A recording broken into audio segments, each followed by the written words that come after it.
Oh, yeah, it begins. I have had it. Somebody says you were betting on blue. Well, if you bet on blue, you kind of got it right. That's Earth to my K2B.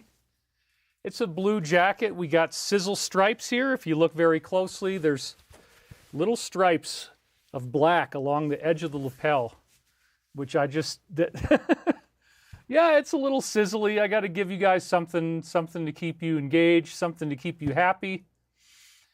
You are darn right. Well, if you guessed purple or pink shirt, then you're right about that, and you are the winner. And I guess if you guessed blue, you could be right about that as well. Anyway, this is David Wilcock, the ancient civilizations researcher, consulting producer, and major talent on Ancient Aliens. And we have just had the mother of all anomalies drop on us. This is now far and away the best ancient site that we've ever had. And there are tunnels underneath the pyramid. Let's try to get that right. There are tunnels underneath the pyramid. Thus the title of today's talk, The Pyramid Tunnels. Once again, I've got something kind of stuck in my eye at the beginning. That always happens. Anyway, this is a very exciting time, you guys. What has been discovered on Giza, I first heard about it Wednesday night, and I'm like, no, I don't want to believe it. It's too convenient. It happened right after the JFK stuff. This smells like somebody's trying to lead us the wrong way. It sounds like many other LARPs that I've been exposed to, live action role play, i.e. fake. I'm like, I don't know. It's these scientists, and they made this really kind of bad video, and it's got bad audio, and it's like, that could be the intelligence community trying to set up a fake kind of thing. But anyway, here's our main title slate for the show, and as you can see, of course, I am now fully committed to this. I'm doing a show about it, and I am not doing a show about it to debunk it or say it's fake. I'm doing a show about it because I am absolutely blown away. But let's say hello to you guys. Good morning from PNWWA, says Linda Cornelson. Shar says, hi, David. Somebody's name is, I'm only in it for the parking, Blur Pinkle. Christian Colin, how do you feel about Boeing being awarded the next-gen fighter contract? That's fine. I mean, ours is better, and I just hope that our design doesn't get held back because of that contract happening. But it's definitely going to get made, and we've already flown it in flight simulators. We know that it works. Where is Angry Daddy? Well, God! Scott Lambert, how dare you try to call me out? I was doing perfectly fine listening to my son trying to deliver a show, and Scott Lambert's got to get all out here and think that for some stupid reason that you want to hear from Angry Daddy instead of finding out that the Great Pyramid has clearly extraterrestrial architecture.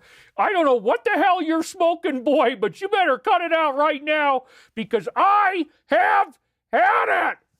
There, you happy? There, you got a little Angry Daddy. We got to sizzle things up, keep it fun, keep it light as we move along through this amazing, amazing journey of discovery, you guys. I am totally blown away.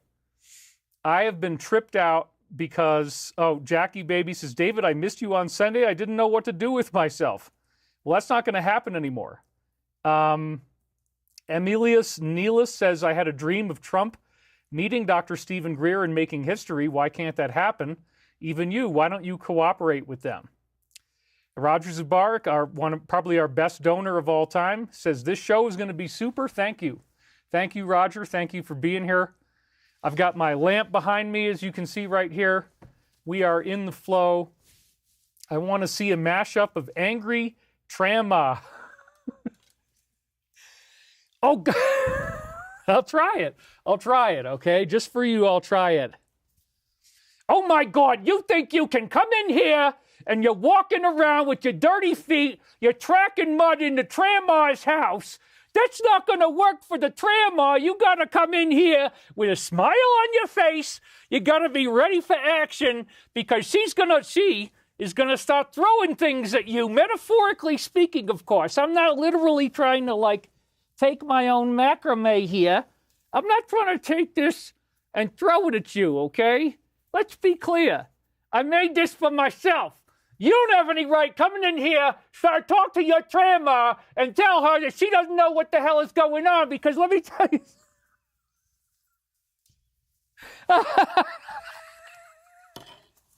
There, I did it, okay? I did it. Tranpa. It's Tranpa. That's it's kind of the fusion of Tranma and Angry Papa. So we're going to call her Tranpa. Anyway, somebody did give me these glasses. It's a little bit late for it, but I want to acknowledge, that that I'm happy about Elton John happy birthday glasses. If you send me those in the mail or something silly or stupid like that, I'll probably wear it on the show. And I forget who actually sent this to me. I just grabbed it, threw it downstairs. But anyway, yes, we like to have fun here. Mike Light says, Law of One says they built the pyramids and the stones are alive. Could you elaborate on the concept of living stones? Yes, that's what the show is about, brother. And we had Kim Nilsson donate $20. Thank you very much. Shelley Lane, you're keeping me entertained as I drive from Florida to North Carolina. Oh, that's like what? A whole day, 20 hours, maybe more. Love every one of your chats. I've been listening for a long time. Thanks for everything you do. Christy Carpo, grand day, David. Always a pleasure to be in your presence. Yeah, got a little something, something, something. That was wonderful. Yes, that was me, says APR 613. David, I know you could use the $20 billion. Well, I couldn't, but I would use it if I had it, but this is for the company, and yes, don't worry about the next generation air defense contract from the Air Force going to them. Our product is very competitive. In fact, it's better. This, again, is the SM-39. It goes Mach 4. Apparently, the F-47 only goes Mach 2. And it's more maneuverable. It's got everything about it is the next. So we're actually calling this a 7th generation. They've had the 6th generation flying around for a while, 5 years supposedly. Okay. That's fine, but this is the 7th generation. So anyway, Bonnie Demlong, thank you for all you do. I know this is going to be a great show. Yeah, if you don't have money and you can't donate, that's totally fine. Trampa is missing part of his wrist, but has a new shtick. Oh, you want the wrists. You want the gay wrists to be a part of the Trampa. Okay, well, since we're inaugurating another new character, Angry Trampa is officially Trampa, but I got to kind of keep her voice. His voice. You want more wrist action on the next round of Trampa? I'll see what I can do for you guys. What about the F-47? Well, that's what I just said. They did get the contract, but again, we have a clearly competitive product, and we're not trying to say that they shouldn't develop that. Let's go ahead and develop that. But apparently, they're not going to have them ready until 2029, so it won't take any longer than ours would. So yeah, the choice is pretty clear to me that we're still going to get our stuff into development. It's going to be a big deal. It's just not going to come out through that particular avenue. But actually, on the company front, we've had really, really great things going on. There's been some stunning developments that I can't talk about. But basically, at this point, it looks like it's pretty much guaranteed that we're going to get, I don't know, maybe as much as 6B. That could happen. There might even be 2 or 3 of those that might pop up. But it's gotten more interesting. It's gotten more fun. We're very close to the finish line now. We've got all different sizes of investments that we're vectoring in. Everything from, the 10 million range to the 200 million range up to the $1 billion and beyond. So they're all kind of coming in at the same time. It's a very exciting time. Chris is very, very busy. I hope that we can get him out more and talk about our products more. We're going to do another video. We're going to do another video about one of our other jets. We actually filmed video for like 6 different products. So we're going to start trying to develop them. And I was all set to get to work on my music studio over here. I have the same type of software that they use to score movies with. And that means you can create an orchestra that sounds like it's real people playing, but you do it on a keyboard. And you even do things like play triads. And then, there's this one company called Sonoscore, and they have something called the Orchestra 3, and I'm using it on the Native Instruments Contact Player. I have the 61-key keyboard MK3 version. If you guys know, if you happen to be into this stuff, then I'm telling you stuff you already know. So I use Native Instruments. I'm using Luna as my editing platform because it integrates with the Universal Apollo product that I have, Universal Audio. But again, all you have to do with the Orchestra 3 or other software like this is that you just play triads and then it creates this beautiful orchestral arrangement. And people are like really going off and playing their, it's like a whole ensemble. So I'm like, you know what? All the problems that I've had with using other people's music and the incredible hatred that I get from this platform over it, like I'm going to make my own music. So that's what I was set to do. Oh, we had Richard Whitney. I saw the red out of the corner of my eye. Donated $200. Thank you very much. Last time we were a little bit short, but that's because I wasn't even talking to you guys very much. I just have so much content. Richard Whitney says, as always, thank you for spreading the truth to us all. Peace, love, and light unto you. God bless you for all you do. Thank you, Richard. We just need a few donations like that for the day, and we are all set. Anyway, you know, things are really good. I'm in a very good place. And I was all set to work on this music, and I was all excited about doing my own music. And then all of a sudden, it started on Wednesday night. Immediately after our show got done, I start getting texts, and people are like, have you heard about the pyramids? Have you heard about the pyramids? There's supposed to be a city under the pyramids. I'm like, well, yeah, that's what Edgar Cayce said. But me being David Wilcock and the fact that we had 5 days of wind attacking us in a row, great plug-in, very cool, says Brian Larson. Yeah, so some of you guys do know about it. David, $200, do not read it. Well, of course I'm going to read it. Richard Whitney is right on. Halls of Amenti, yes, we're going to talk about that. David, will you be at the Stavati Hangar Open Day in May? Nana Sani. I guess I didn't even know we were going to have one.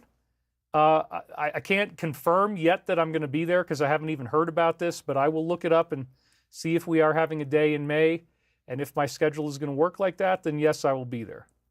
Oh, Two-Step 919. I love my Apollo Twin. The UA plugins sound amazing. Yes. So if you've ever noticed this over in the corner here, this little guy right here, okay, this is the Apollo X4. And so as I'm talking through this little lapel microphone, which is a Sennheiser, and it's an omnidirectional, and I've got curtains up on the wall, I'm then sending this through this cable right here, and it's got the XLR connection, as you can see that. Okay, so it goes through here, and then this cable ends up plugging into the Apollo. And that's the unit that I just showed you, which again is right here. And so what happens is, this has enough processing power in it that I can take out echo in my voice, and I can take out background noise, because like the fan on this thing makes a terrible amount of noise. So you don't hear any background noise at all. You don't hear any reverb, you don't hear any noise. And so this should be mandatory for everybody who's getting into, I love these people, I love their products, Universal Audio. And anyway, this is the bomb to have as the bomb-ass, if I was going to say it that way. It's the bomb-ass audio treatment that sometimes I don't even think they're doing it on like major cable news. You got one person with one camera angle and there's a little bit of background noise. You wouldn't have any background noise if you're using the Apollo. So there, I've done my little plug. I do not get paid for this. They've never given me anything for free. And I just like to support their company because they're awesome. And the plugins are incredible. So I've got compressors and limiters on my voice. So everybody uses this big old podcast microphone, and it's just, it impedes your flow, it impedes your space. You start putting nice, beefy, juicy compressors and limiters on this thing, you start boosting your bass. What have I got on there right now? I've got the Teletronics LA2A Silver. I've got the Universal Audio 1176 LN Legacy compressor. And then I've got 2 instances of C-Suite CVOX, which is the real-time noise reduction. So you really want to use that. Anyway, this Apollo is my basic interface. Anytime I'm going to do music or play a keyboard, I've got the Apollo hardware and software. And then I'm using it with Native Instruments, which has an incredible keyboard. I've got one of them right here. And the actual sounds that you pull up show up on these 2 little TV screens right here, plus on your screen. So you get that real-time interface with the keyboard. It's amazing because key switching, you have different keys that are like switches that do certain things. You don't really know where they are. Well, now with the complete control keyboard they have, I know it sounds like an ad, but it's true. They have these lights. There's lights over the key, so there's going to be a red light, for example, on the ones that do your key switching. So you know, okay, I'm not going to get a sound out of that key, but if I hit it, it's going to switch the violin from, let's say, staccato into legato. So instead of going, it's going to, you know, so that's a key switch type of move, although a lot of these latest things, including Orchestra 3, I believe, they sense the difference between staccato and legato playing, and they automatically bring up different libraries to compensate for what you're playing in real time. It's just amazing. The orchestral emulation has gotten so good that it's basically put live orchestras out of business unless somebody just really loves to do that. Everybody that uses an orchestral score, for the most part, is now using a computer. So I haven't really had the time to dig into this stuff. It's been a big passion of mine for many years, but I just have always been busy. And so now that we want to do music on our videos, I'm like, okay, I got to really hit the studio. But then it was Wednesday night. People start telling me there's a dazzling new study about the pyramid tunnels underneath Giza. And I didn't want to believe it. I didn't bother looking at it. I watched one little video. I said, this smells fake. It seems really... Oh, we got another one here. Deborah Clark. I followed your work since the Win Free book, which is called Reincarnation of Edgar Cayce. I've been very grateful for your tips on stashing toilet paper and avoiding pokes. Celebrating your first super chat. Thank you very much. David, can you rap the Michael prophecies? I'd buy the albums. Elijah Metatron. Yeah, you know, I would have loved to have had the time to do an audio book for the Michael prophecies, but these are 7 500-page books, and one 500-page book is about 2 weeks where that's all you do day and night, pretty much. I mean, it takes a long, long time to do an audio book. You got to have every single word perfect. I mean, I might do it, but we're going to have things be a little bit quieter than they are now with the Alliance and with Michael, and I hope I do have a time to do at least one of them. Egg Beater says, you need a test pilot? I am available. All right, we already have 2,500 people. We're 17 minutes in. Deborah Clark donated again. Nowadays, the word elemental is a positive one, referring to nature spirits of earth, air, fire, and water who keep our planet healthy. Yes, I would agree that's predominantly true. However, both the Cayce readings and the Michael prophecies use the word elemental to describe what at times can be negative demonic entities, because they do show up through the elements. That's one of the ways they get in, is earth, air, fire, and water. Please do Michael prophecies audio. Releasing the audio, well, yeah, I mean, it's true. It would take a long time. Your sound is good, somebody says. I prefer the hardback on Michael prophecies, says Kenny Humphrey. Yeah, I mean, that's another thing I'd like to do. I think that in general... my chair is a little high. Oh, look at that. That's actually better. Okay, I got a new chair. As you can see maybe from this... Yeah, you can see that. It's got a wooden back on it. It's lower. I found out that my posture was really going down the toilet because of the chair that I was using. It was boosting me up too high. But I'm just trying to see what looks good in the frame, and I think this lower height for this particular chair is better. I didn't even notice that last week. Stacy Wright, you are amazing, David. So happy to see your amazing face this morning. Amazing, amazing. 5th super chat, thank you very much. My Earth says, David, remember your dream that President Trump drove you over a cliff.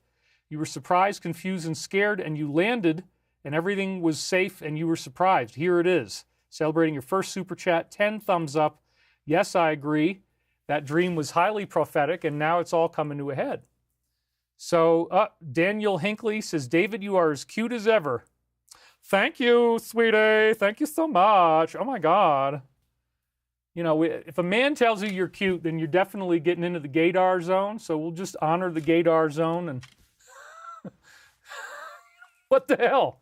I mean, I think it's funny. That's the funny thing. I grew up in New York State. I had it all around me all the time. And it was like a gay Olympics to see who could be the gayest guy on campus. And there was a group of theater majors that were fighting for that. And there was one guy with blonde hair, and he definitely had it, man. He was able to get the voice to go up into his nasal passages. when you get it up in here, up in your nose, and he was just, it made me, I mean, 4 years I saw this going on. So I do have a soft spot for that kind of comedy. But anyway, I didn't want to, oh, we had more of them coming in. You guys are just loving me up today. Thank you very much. Valiant Thor, please say a prayer for my friend who's going through a divorce. He needs support from God and the universe that everything will work out for him. Well, yes, we definitely send a prayer to your friend, and we're really sorry that happened. David, depending on your camera angle, the chat is going over your face. I don't know what you're watching on. I'm sorry if that's what's happening to you, but you know, we're going to keep changing camera angles anyway. It might be because you're on a little phone or something like that. Don't forget about the lisp. Yes, the gay voice also requires a lisp to truly be done properly. You got to have the nasal passages, you got to have the lisp, and you got to have the lilting, which is the pitch that goes up and down. So anyway, I can do all those things for you guys if you want me to. Stephen Kruzwijic. Everybody probably hates that when you got a name like that, like Wilcock, and nobody can pronounce it.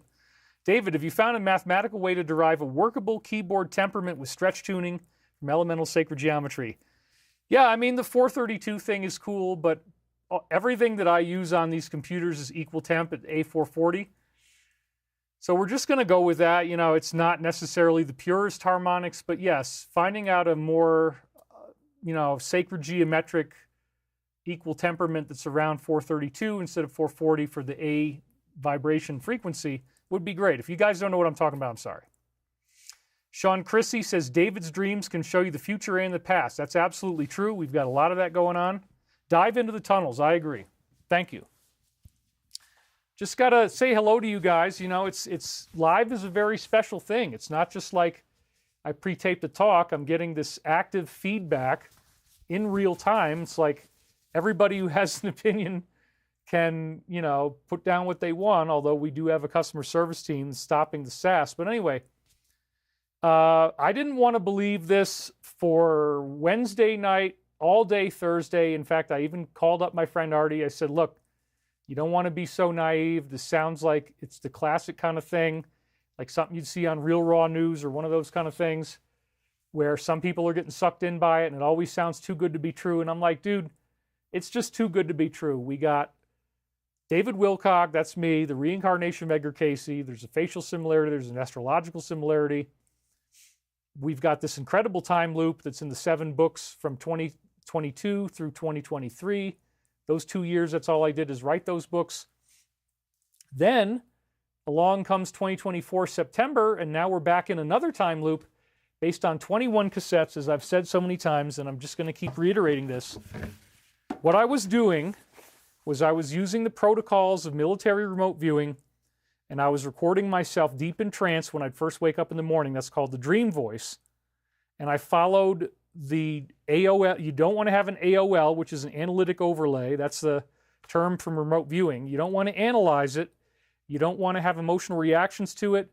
You want to pay no attention to what's happening. They do it with visuals. I was doing it with audio, trained by some guy I met on Richard C. Hoagland's discussion forum. His name was Joe Mason. So it was called the Dream Voice Technique.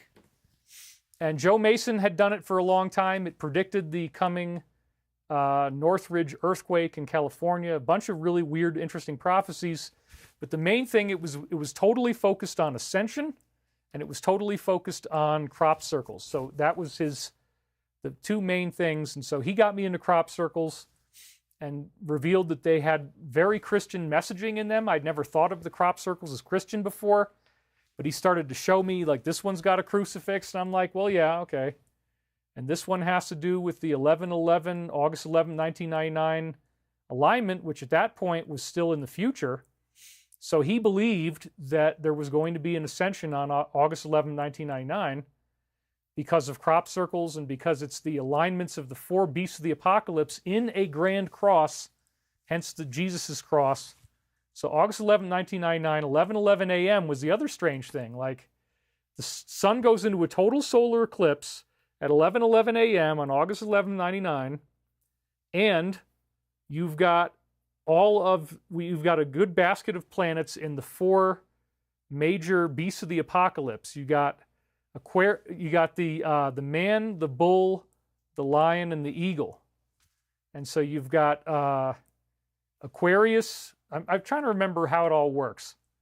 But anyway, Leo is the lion, the eagle mapped out to Scorpio. You got Taurus the bull, and you got Aquarius, I think, was for the man, or something like that. Anyway, it was very amazing at the time. I took lots of notes. I believed that the ascension was going to happen that soon because that's what he was teaching me, and he was like a mentor. I wanted to believe that his information was accurate.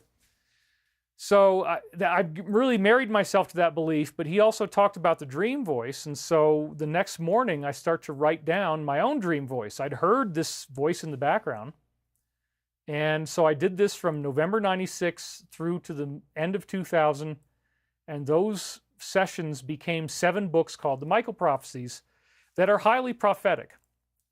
And if you haven't been watching this show, then you're really missing out, because every week since last September, we've been getting time loops that are just jaw-dropping, in which the big point that Michael is saying is that there's true evil in the universe and there's true evil on Earth. There's actually something much darker than you can imagine. And many, many people are involved in it. It's not just a fringe. It's a very big mainstream thing. That's what we're getting ready to find out, because there is something called the Alliance, which is a group of personnel from intelligence and sectors such as military all over the world. It has a strong center in America as well. And the Alliance is no joke. I heard about this beginning in 2009 from briefings from Pete Peterson, who claimed to have worked at Area 51. And the idea was that since the 1950s, there was a breakaway group in the military that had come up with a plan on how to expose and defeat this global parasitic satanic evil that still many people are not even ready to accept. I still, when I talk to dear old daddy on the phone, he says, well, son, I don't believe a single thing that you say. Your mind goes in all these kind of crazy directions, and you're thinking of all this stuff that's very dark and very scary, and obviously has no bearing on the truth, because the world that I know could not possibly be this goddamn evil, boy. What you're trying to say just pushes my boundaries, and I have had it. Okay, that cigarette is now destroyed. We'll set it over here in the dry. There's a nice little fan right there. We'll put it over there to dry. I drool all over the cigarette to do the angry daddy. People don't want to believe this stuff, man. It's like, it's too heavy. I get it. It's a buzzkill. It doesn't make you feel particularly safe in your body, in your life. You're like, wow, the world is dangerous. The world is threatening. I didn't know this. Now I do. What do I do? How do I feel good about myself? Well, the Alliance has taken care of it, and they've remained secret up until now. It is behind the latest administration. They have been supporting him. That's why the media hates him so much. This is like elementary 101 level awakening right now that we're talking about. And yet many people still don't get it. They're furious at Elon. They're furious at 47. And that's not going to go on much longer, because once you find out what was really going on, what these guys were up to, I think everybody who still is on the doubting side is going to be changed in their belief. So I've been working on this thing since 2009, and then I come to find out in 2022, or starting in 2021, that my own readings that I did as the dream voice had predicted all of this stuff with the Alliance. They used the same code words, like, this letter of the alphabet or the number 17 would be a code word that we've used many, many times. That shows up in the time loop. The time loop is describing the events of 2020. The idea that people were going to get sick, the idea that there was going to be a treatment, and then all these other very fringy things. I had published all this stuff in 1999 on my website, having no idea that this was all going to lead into something in the year 2021 where I begin unsealing them again. And it totally defines a future for us, which most importantly involves ascension of the human species on Earth, that we're going to get a cosmic a sudden magnificent upgrade. In other words, your body might appear to be the same, but all of a sudden, the way that your mind works, the way that your spirit works, how psychic you are, your potential ability to become like a saint or a master yogi with siddhi powers, all of a sudden, all those things become available. They were not available before. So this is a very, very cool idea that we have 35 different ancient traditions that predicted some type of ascension. Graham Hancock revealed that in Fingerprints of the Gods, but that book, that storyline, does not include all of this other stuff that's much more spiritual that you get from things like the Edgar Cayce readings, from the Law of One. But even in the Graham Hancock classic book, Fingerprints of the Gods, he's describing 35 ancient civilizations that had some type of amazing cosmic awakening prophecy in there. Some people call it the fifth root race. The golden race is the term golden age, also means golden race. It's in the dollar bill. The Novus Ordo Seclorum is actually from the Sibylline mystery texts transcribed by the Roman poet. I'm trying to remember his name right now. I'm trying to do too many things at once. Anyway, the Sibylline mystery texts were published by the poet Virgil, and he wrote these things called his eclogues. There it is. And so it's the Virgil's fifth eclogue, I think, that had the prophecy for the future light body awakening of America. And Novus Ordo Seclorum is just a condensation of that phrase. That's Magnus ab intrigo seclorum nascitur ordo in Latin. And it means the mighty order of ages is born anew. Well, that's the 25,000-year cycle. When you actually read the rest of the passage in Virgil's fifth eclogue, or whatever it is, I forget if it's the fifth, but let's just go with that right now. It says, the golden one shall arise again in the whole earth. Heroes and men shall be seen commingling with one another. The lofty Virgin and Saturnian kingdoms now return. Virgo and Saturn. The boy will soon be born in whom the Iron Age comes to an end, and the golden one shall arise again in the whole earth. That's what's on the dollar. I've got one of them sitting down. I found one on the street in Boulder, found $1, and I've been leaving it sitting down on my countertop just to look at that pyramid and remember that actual Saint Germain was the guy who designed that symbol. It was designed by a human extraterrestrial who could change silver coins into gold. He could take 5 diamonds that are small and turn them into one beautiful diamond that was a much larger size. Clearly some type of weird human ET. Leanne Boudreau just donated. Thank you for all you do, and thank you to all the light teams reading this message for what you've done. Thank you, Leanne. Cynthia Marie Brewer. You are one of the new race. You are way too good, honorable, and intelligent in comparison. Well, thank you. I don't want to be too good. I'll just be good enough. Let's just take it as good enough. Anyway, the fifth root race is a very fascinating concept about the idea that right in this passage, that remember, the Sibyl of Cumae was the greatest psychic in all of Rome. We have Master Kenobi. Oh my God, David, what's under the pyramid Giza Plateau? Looks pretty alien tech. May the force be with all of us. Yes, that is where we're going. In fact, this story is so big that it pushed everything else I thought I was going to do in the next show off to the side. So we are just going to geek out on this. But again, getting back to where I already was, all of these pyramid things are interestingly related to the dollar and to America. You got the US dollar bill with the all-seeing eye in the Great Pyramid, and it says Annuit Septis Novus Ordo Seclorum, and there's a shining bright eye on there. Well, the pyramid, as it now turns out, not only being an American symbol on our dollar, has become the preeminent ancient site of the world, because there is no way that this could have happened. So let's dig right into this.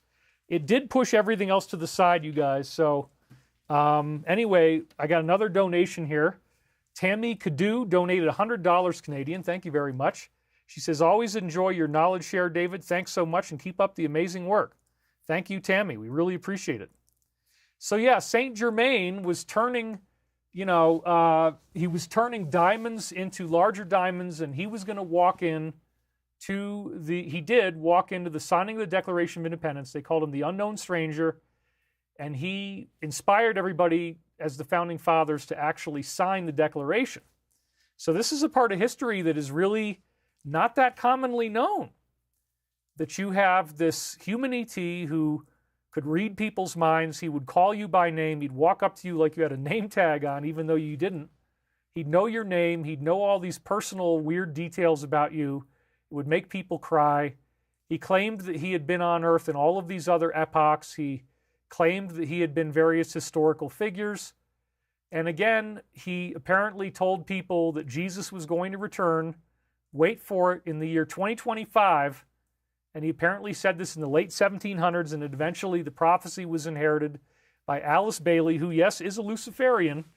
So we're not saying that she's any good. We're just saying that she inherited this prophecy because, in fact, the cabal fetishized Saint Germain like you can't believe. And one of the things he was known for was wearing multiple very expensive gemstones on his jackets, on his outfits, on his shoes. So that's part of why I like to do the sizzle jacket. It's an homage to Saint Germain. Well, we're already doing great. We're at 3,200 people. I got totally wiped out with the wind this week. So anyway, let's really talk about the focus of today's show. It was so big that I said, okay, we're pushing everything else to the side. We got to dig in on this. We're going to do a show just on this, and we will be back Sunday. So what's going to happen on Sunday? Well, again, the Alliance is very close to the end. They've been giving us multiple updates saying that a huge amount of information is about to drop. I want to show you this before, because the whole rest of the show is only going to be about the pyramid. We're going to catch up with them on Sunday. So first of all, 14,000 terabytes of data. Alex has claimed that this person revealed messages from headquarters showing they have received over 14,000 terabytes of data documenting very intense things. This massive cache of information has been distributed to local offices across the country for review. Well, you know that includes video. So God bless these people. The stuff they're probably going to have to watch. Oh my God. And you're going to be scarred for life if you see some of this stuff. He further alleges that the footage includes hundreds of da da da da da da da da da da da. Woo, okay. Yeah. How about we not say anything else? 14,000 terabytes, dude? That's, oh my gosh, there goes my turkeys. They're probably going to be begging for food now, but we're going to wait until the appropriate break time, and then I will go up and feed them. Where are we? We're 37 minutes in. They're going to have to just wait. But there is food out there now, so hopefully they'll be happy with what they got. Anyway, man, so they're going to make sure that faces are blanked out, or that they've got, that they don't release something that incriminates somebody. Because remember, the enemy is very, very strong in what they're doing, but this is the context in which this pyramid discovery came out. It's obviously part of disclosure. Disclosure is getting ready to happen. The first wave is, oh my God, evil is real. It's much worse. It's much bigger than we thought. It's all over the world. There's all these people who participated in this stuff, which doesn't even seem possible that anybody would want to be involved in this. If there was any way out, you'd think they would want to get out, but no. People who haven't awakened to the truth yet, you're never going to hear this on TV, but it's going to become the predominant story that we've been working against, a cult that goes all the way back to ancient Babylonian times, believe it or not. It's that old. And what is up with this thing, man? Okay. Now you cut that out, boy. You cut it out. You have ticks on camera. You're failing your screen test. God, boy.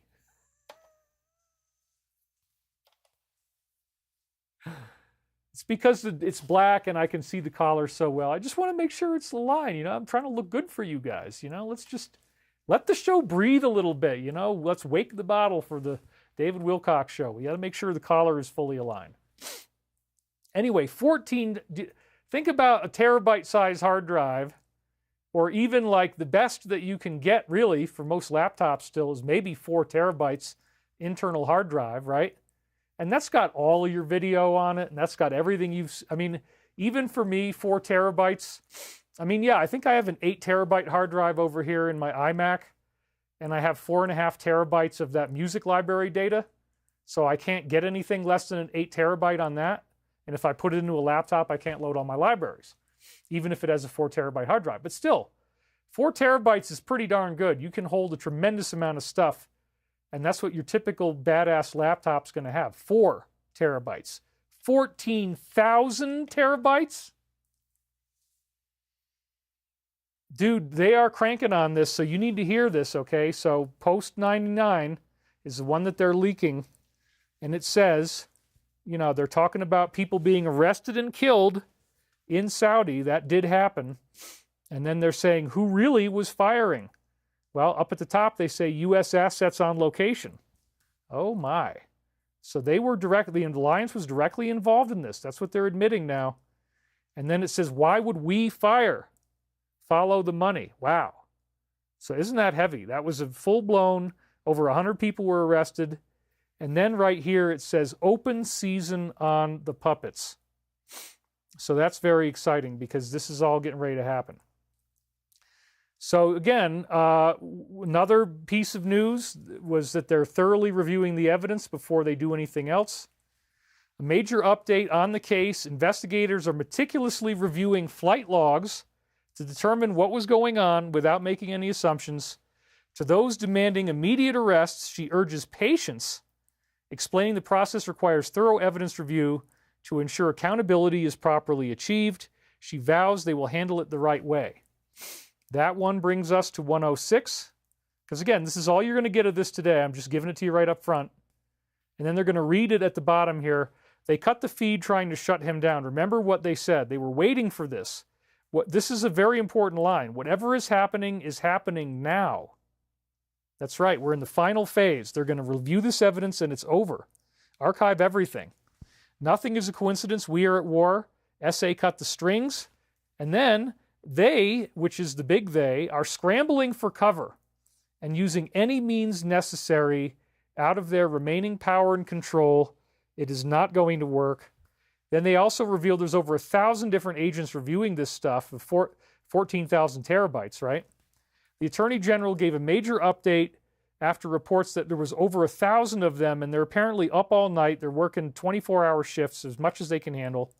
She reveals there are tens of thousands of pages of documents. Hundreds of victims involved, working around the clock under orders from her and the others to ensure files are properly vetted. She confirms there will only be minimal redactions to protect victims. This is so exciting, you guys, because once this stuff comes out, it's game over. It's the end of the whole thing. We're right at the end right now. This is the last stage they have to do. So post 68, again, if we exposed every crooked politician, we couldn't because it's 70% of them, my God. That just shows you how big this is. But anyway, all of that stuff got blown out by the staggeringly huge tunnels that were discovered beneath the Giza Pyramid. So I didn't believe it on Wednesday, didn't believe it on Thursday. I got up on Friday morning and found out that the Alliance had posted in the affirmative about this story. And we'll get to that a little later. But then it took a while for it to sort of percolate through normal media. The website I like to go to starts with 0 and then it ends with hedge. I often am copying their headlines because it's similar to a normal news site, but it's coming out from the truth, which is really great. So they finally got to it as of Monday morning, or no, this is actually, yeah, the late night, Sunday night, Monday morning, 3 o'clock in the morning on Monday. Researchers claim to have discovered a vast city underneath Egypt's pyramids, giant vertical cylinder-shaped structures below the pyramid. So this is actually what we are seeing, you guys. This is the best reconstructions that we have right now of what it actually looks like under there.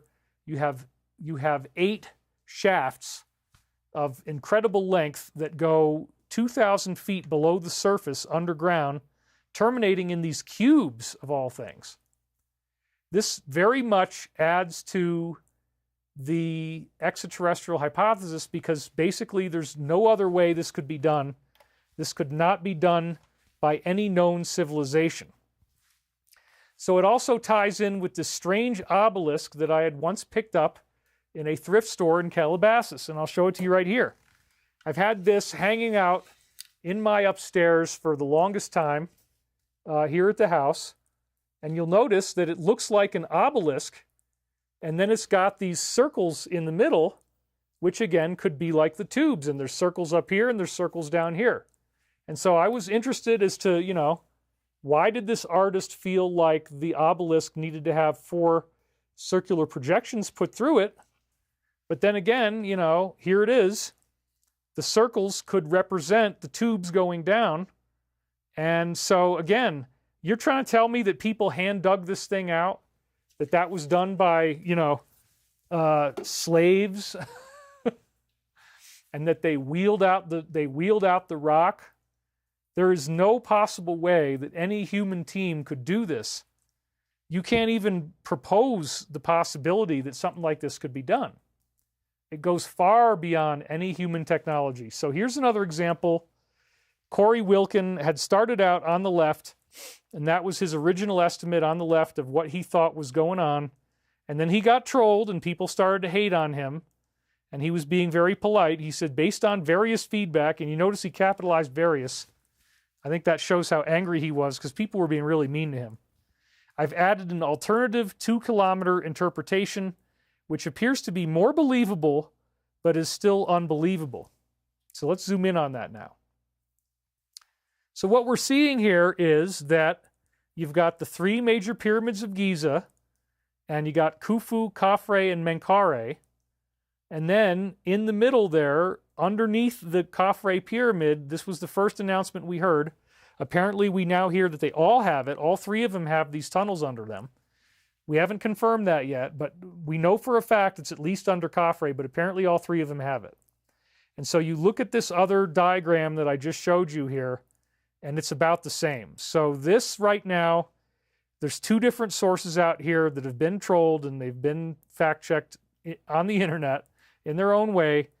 This is based upon what they're actually saying. So this is a very creative and unexpected way for disclosure to happen, and it actually unifies the pyramid and the obelisk. In other words, now the pyramid itself is actually the pyramidion, or the top of the obelisk. So again, like, wow, right? I mean, every obelisk, just so you can see this, right? Every obelisk has a little pyramid at the top. And if I were to just show you this right here, then you could say, oh yeah, that looks like a little pyramid. But no, there's this obelisk underneath. And again, this one had the tubes already implied in it. Now you look at the pyramid, and it looks like the pyramidion on the top of a huge underground obelisk made out of round cylindrical tubes. And again, these tubes have a spiral going down. They have a spiral going down.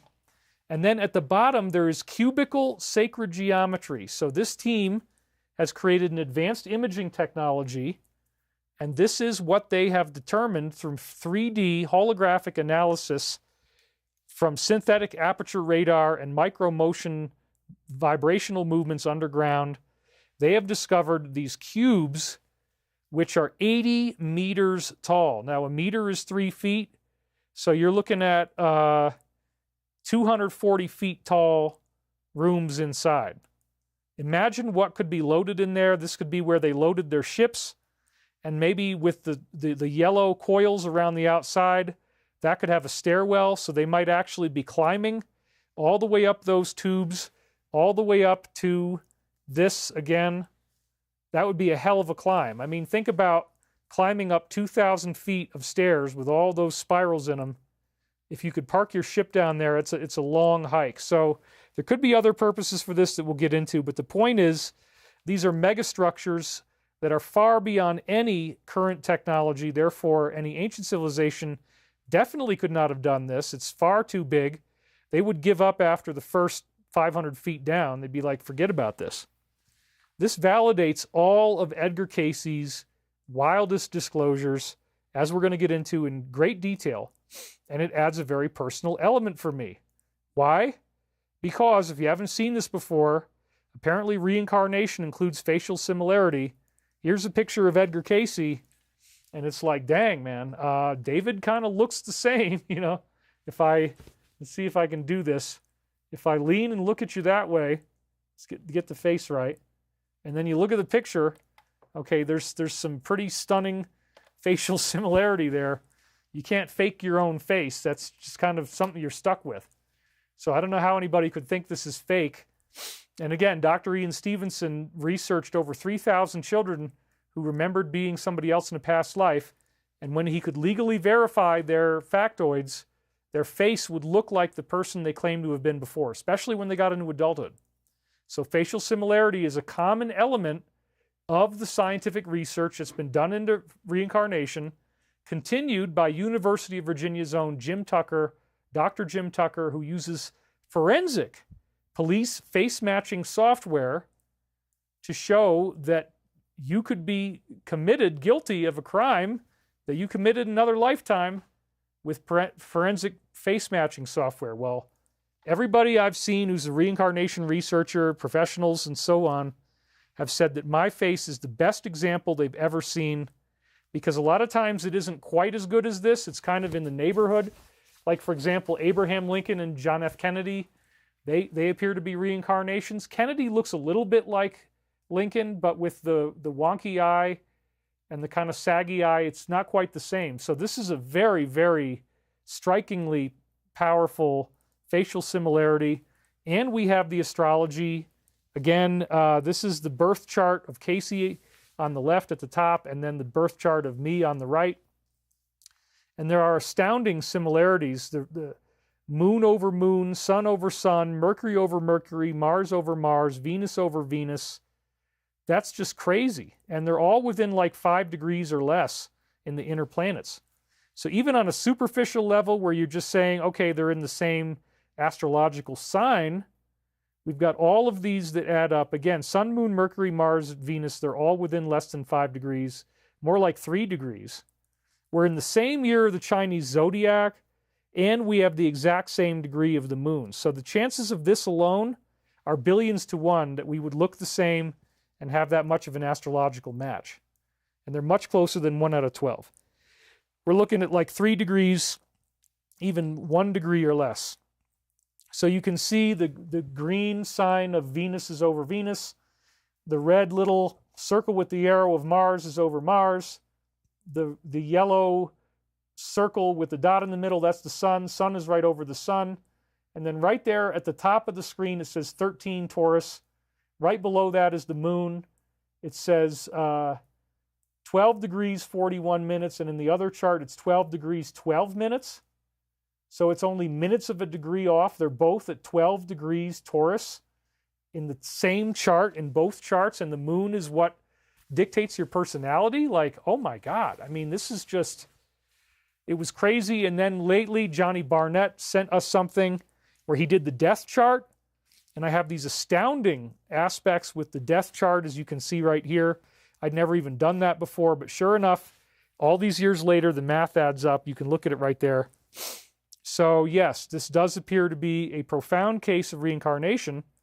Why is this significant? Because Cayce was known for doing 14,000 medical readings where he would diagnose people's problems telepathically, knowing nothing about them except their name and their agreement that they'd be there at a certain time for the reading in their house. He might be in a whole other state. A lot of these were not done in person.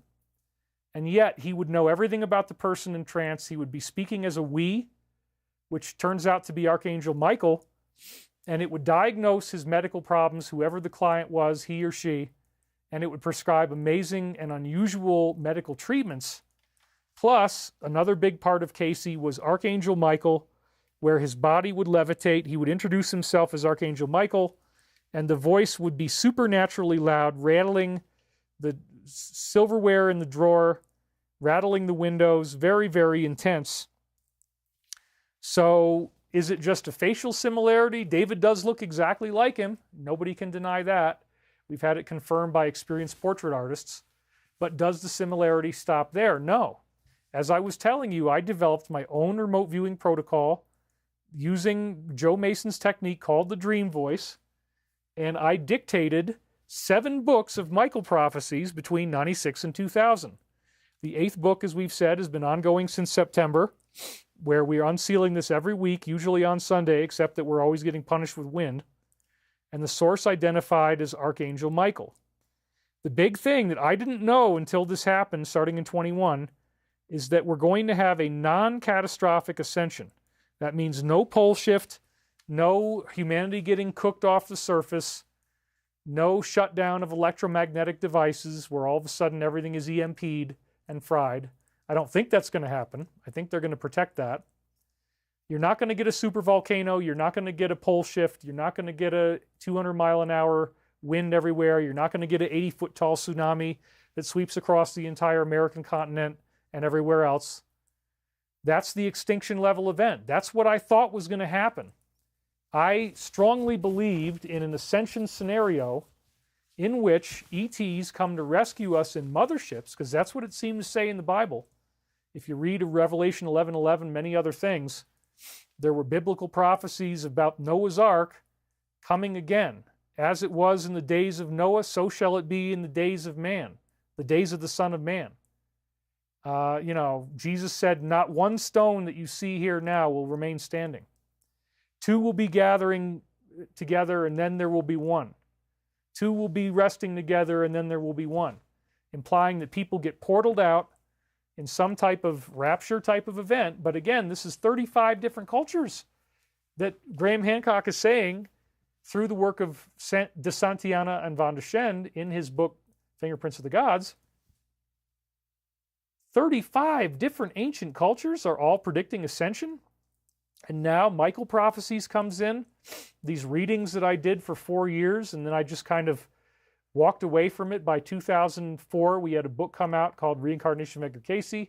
Somebody was talking about that. By 2005, I didn't even want to deal with it anymore. I stopped doing client readings because that was my business. People's expectations got too high. But I had these readings that I'd put out on my website in 99 and 2000, and I just forgot about them. And then I started reading them again in 2021, and they're all talking about things that I now know to be true. And ultimately, it leads to 7 books, and they predict a non-catastrophic ascension. And so it began, he began specifically saying, starting in the year 1997, time looped, that this would happen in the year 2025. So this is when it started in my books, and I began noticing these words in 2022, and it freaked me out because I'm already working on the book at that point. It's like, wow, I've only got 3 years to get all of the work done before this supposed ascension vortex is going to open in 2025. Then I started researching Saint Germain. Oh my God, Saint Germain said that Jesus was going to return in 2025, as well as other angelic beings. And then we find out much later that the Roswell EB, the alleged extraterrestrial being that looks like a little child with big, big eyes, he said that they're all going to come back, that he and his colleagues are coming back in 2025.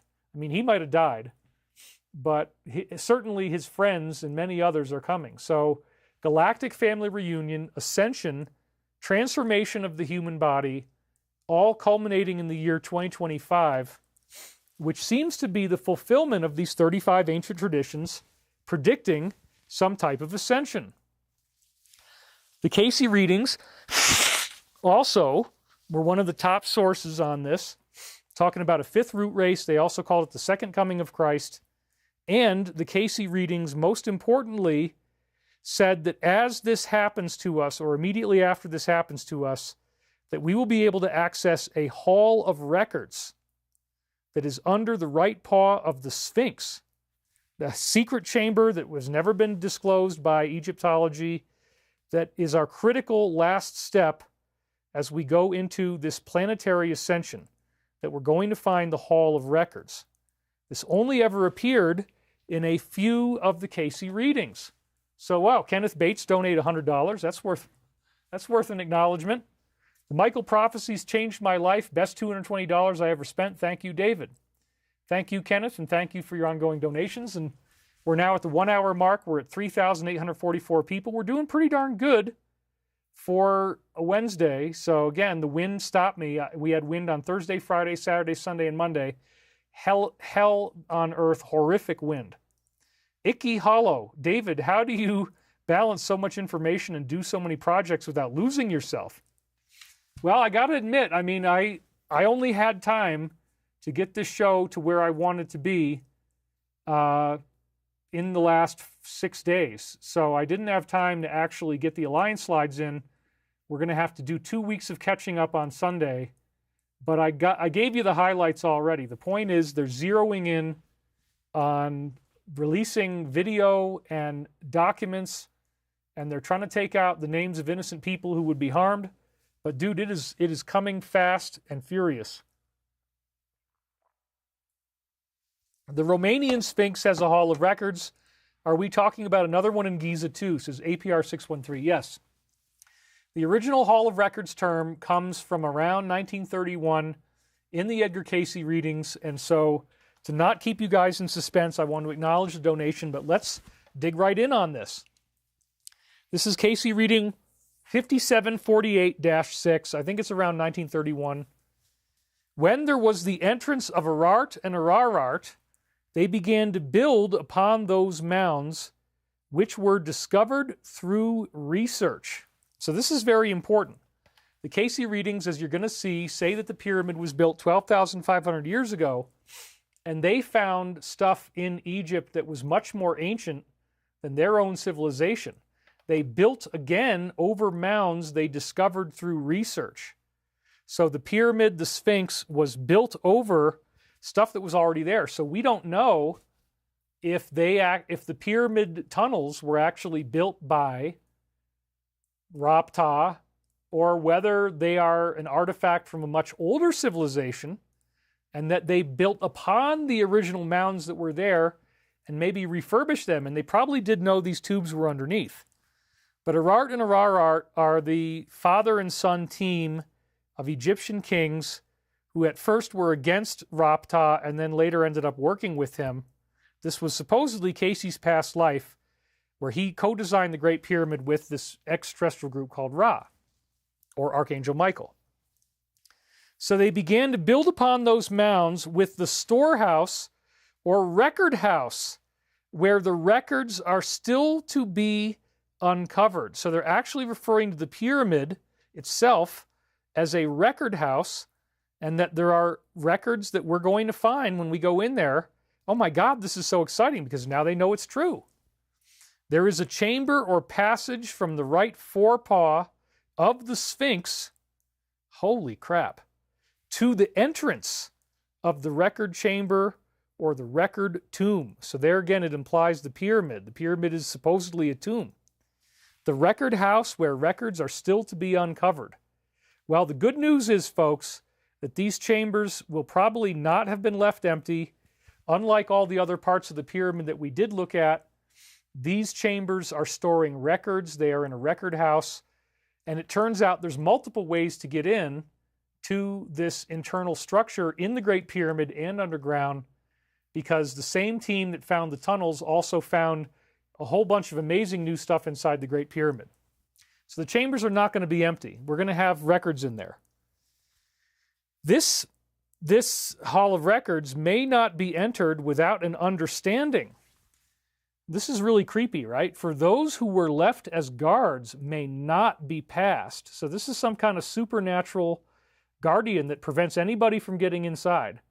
You're not going to be able to do it. They will stop you through supernatural means, the spiritual beings. Those that were left as guards may not be passed until after a period of their regeneration in the mount, which is again a term for the pyramid, which is again the earth itself symbolized as we're all regenerating, and then the fifth root race begins.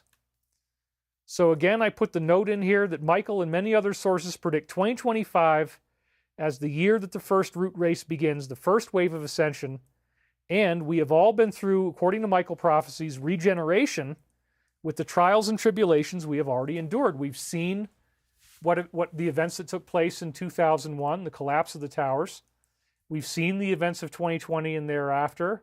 We've seen that there's two types of people. There's people that can see this evil for what it is, and there's people on another timeline who are not seeing it and refuse to see it, and they're all going to be shocked. And apparently once the arrests happen and once we get disclosure, then everybody starts crying because now they find out that, evil spirits are real, demons are real, Satan is real. And if you actually involve yourself in this stuff properly, you can get very, very dramatic results in the form of visual manifestation of demonic beings in the room with you who can talk to you telepathically.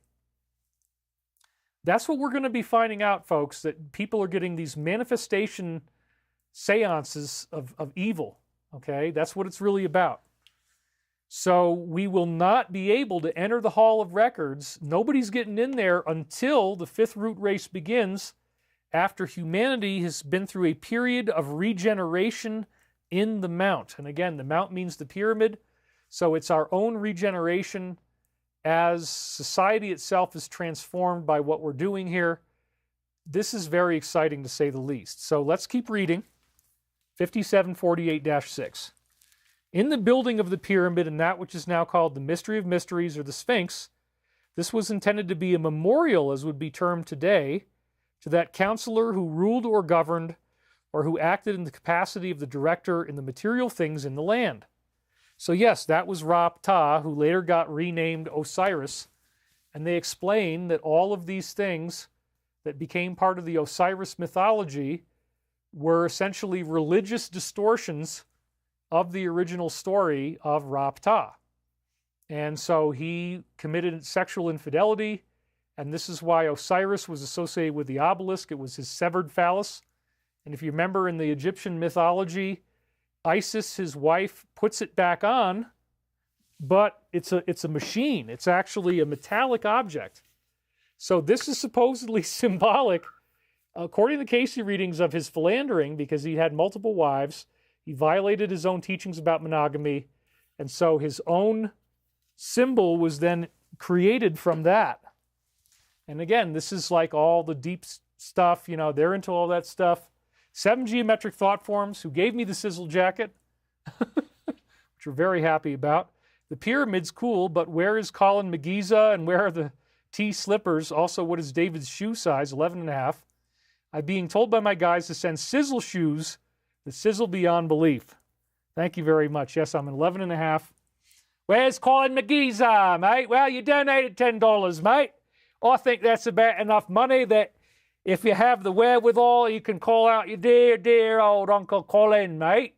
So welcome here to all the blokes and Sheilas. You get spontaneous improvisational comedy, mate. What can I say? In the projects, we always knew there was stuff under there, mate. The entire Giza Plateau, the entire northern third of Africa, mate. It's, oh my God. It's all loaded up with artifacts. They're everywhere. You're starting to sound more British now. Anyway, thank you again for the sizzle jacket. Thank you for any other types of apparel. Though somebody was asking about my shirt size, I did look it up. It's 16.5. I got a big neck, and it's 34-35 sleeve length and then slim fit. So there you go. So again, it appears that what they're saying is the Sphinx was actually meant to be a memorial to Ra-Ptah, just like the obelisk was for other dubious reasons. So this is probably the most important one, 378.16. Tell us in detail what the sealed Hall of Records room contains. What is in the Hall of Records? Wow, this is exciting. Now we know that there's really stuff down there. It's been scientifically proven. The answer, a record of Atlantis from the very beginning of the periods when spirit took form and began encasements in the land. This is spiritual beings that then decided to take on material human bodies. And the developments of various civilizations of people throughout their sojourn, meaning their time on Earth, with the record of the first destruction and the changes that took place in the land.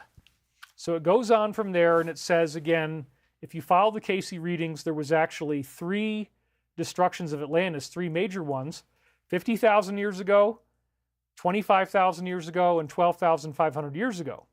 And that's creepy because those are also the end of the 25,000-year cycle where we expect a massive Earth catastrophe. So it happened on time 50,000 years ago, it happened on time 25,000 years ago, and it happened on time 1/2 cycle ago, 12,500 years.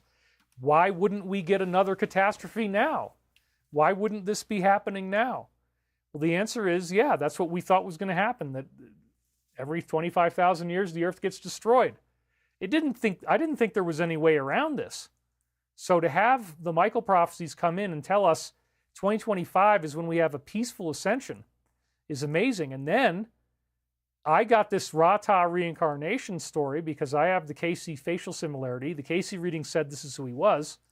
Here I am in this time loop. They're predicting a peaceful ascension. They're using me apparently as a middleman to set up a galactic family reunion. They're very big on, I am not a messiah. I'm not any saint or special person. I'm just doing my job, and multiple lifetimes have guided me into the right place. So they're very big on my humility.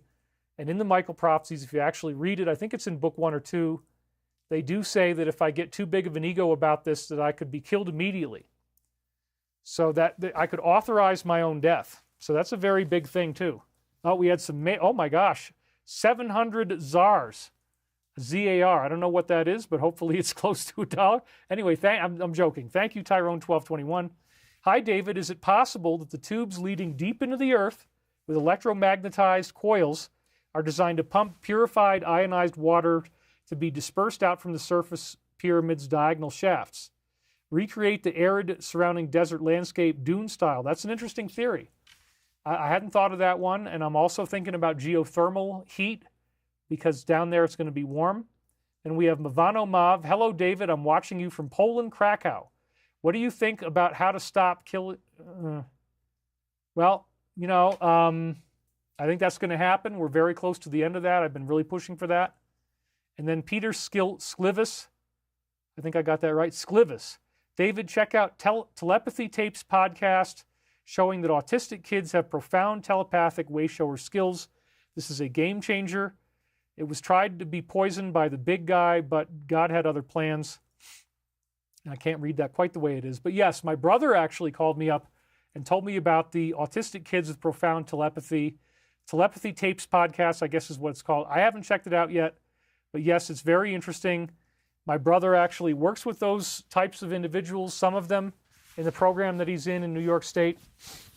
He works, and they did not want anything to do with this. They did not want to test the psychic ability of these highly autistic kids. But yes, they clearly seem to be very, very intuitive and very psychic. And it's almost like the universe gives you that as a fringe benefit when you come in with different abilities than most people have, to put it as politely as possible.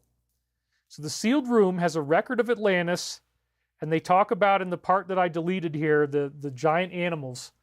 Apparently 50,000 years ago, there were huge animals everywhere. There was saber-toothed tigers, mastodons, woolly mammoths, even giant turtles, giant sloths, all kinds of different creatures, but many of them were dangerous. You had all different types of elephants, you had different types of rhinoceros, and they're very, very lethal to humans.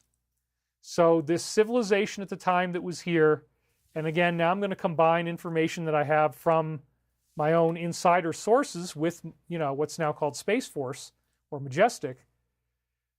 There was a civilization that crash landed here 55,000 years ago.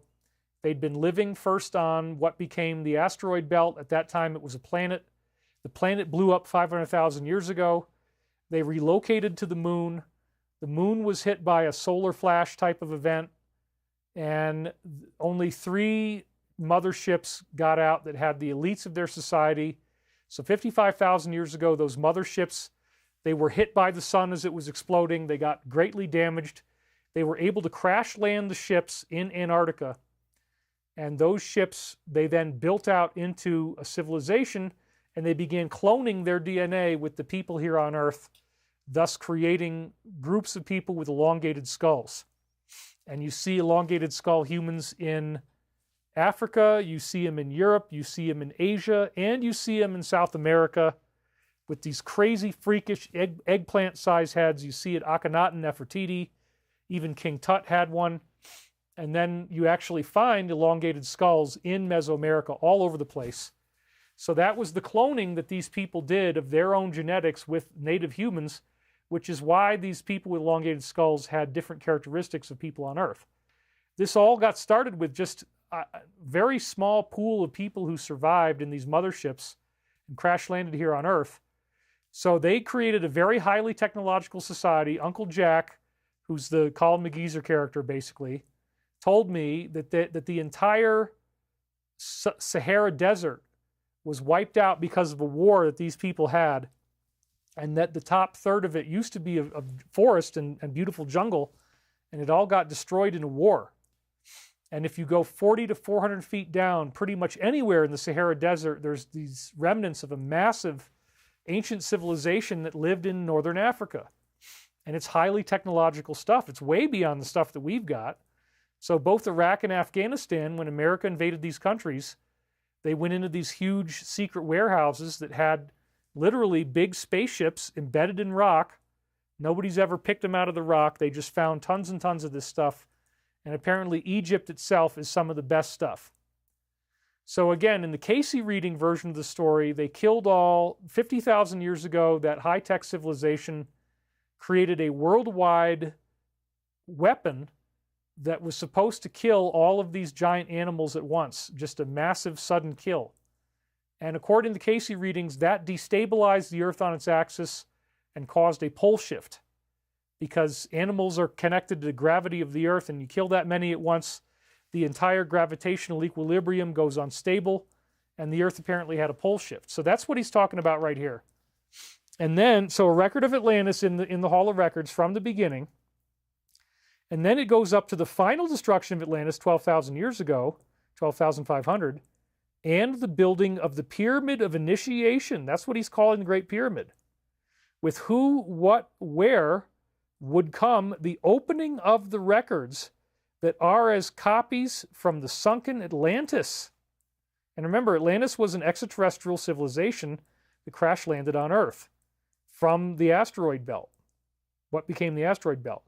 For with the change, that's the 2025 change, Atlantis, the sunken Atlantis must rise. And then they say, oh, the temple, which again is the pyramid, the opening of the records, the records must rise again. So that is so exciting. We are in the year where we might get the Hall of Records, and here that now we're finding out that it's there. This in position, this Hall of Records lies as the sun rises from the waters. The line of the shadow of light falls between the paws of the Sphinx, who was later set as the sentinel or the guard, and which may not be entered from the connecting chambers from the Sphinx's paw, right paw, until the time has been fulfilled, when the changes must be active in this sphere of human experience, between then the Sphinx and the river. So that's a big area. The area between the Sphinx and the Nile River is huge. People have speculated on, is there a secret chamber? Where is the chamber? But part of what's between the Sphinx and the river is the pyramid. And it looks like the Hall of Records itself is actually inside the pyramid. There's now a room that we found, it's been known about for a few years, that is much bigger than the King's Chamber, but these new seismic readings, holy crap, you guys, wait till you see that. They're now saying that they have found an entire city under the Giza Plateau in Egypt.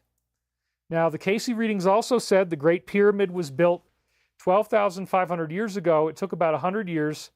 Here's the exact quote on that, 5748-6.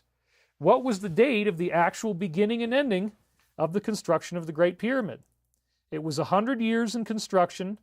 It was begun and completed in the time period of Ararart with Hermes and Ra. So Ararart's father was Arart, and I think I have karma with all of these people. We're trying to figure out who they are. Anyway, what was the date BC of that period? So remember, BC, you got to add 2,000 years on it. So 10,490 to 10,390 years before the prince entered into Egypt, which means Jesus. The prince is the Prince of Peace. That's Jesus. So it's 12,490 to 12,390 years ago from the present, before present. That's not the way that we normally look at the pyramid of when it was aged, but yet, as soon as we had Robert Bauval in 1996 come out with his classic book, The Orion Mystery, I couldn't believe that he didn't mention this in the book, because he looked at the alignment of the 3 pyramids of Giza, and he says that looks exactly like the 3 stars in the constellation of Orion in the belt.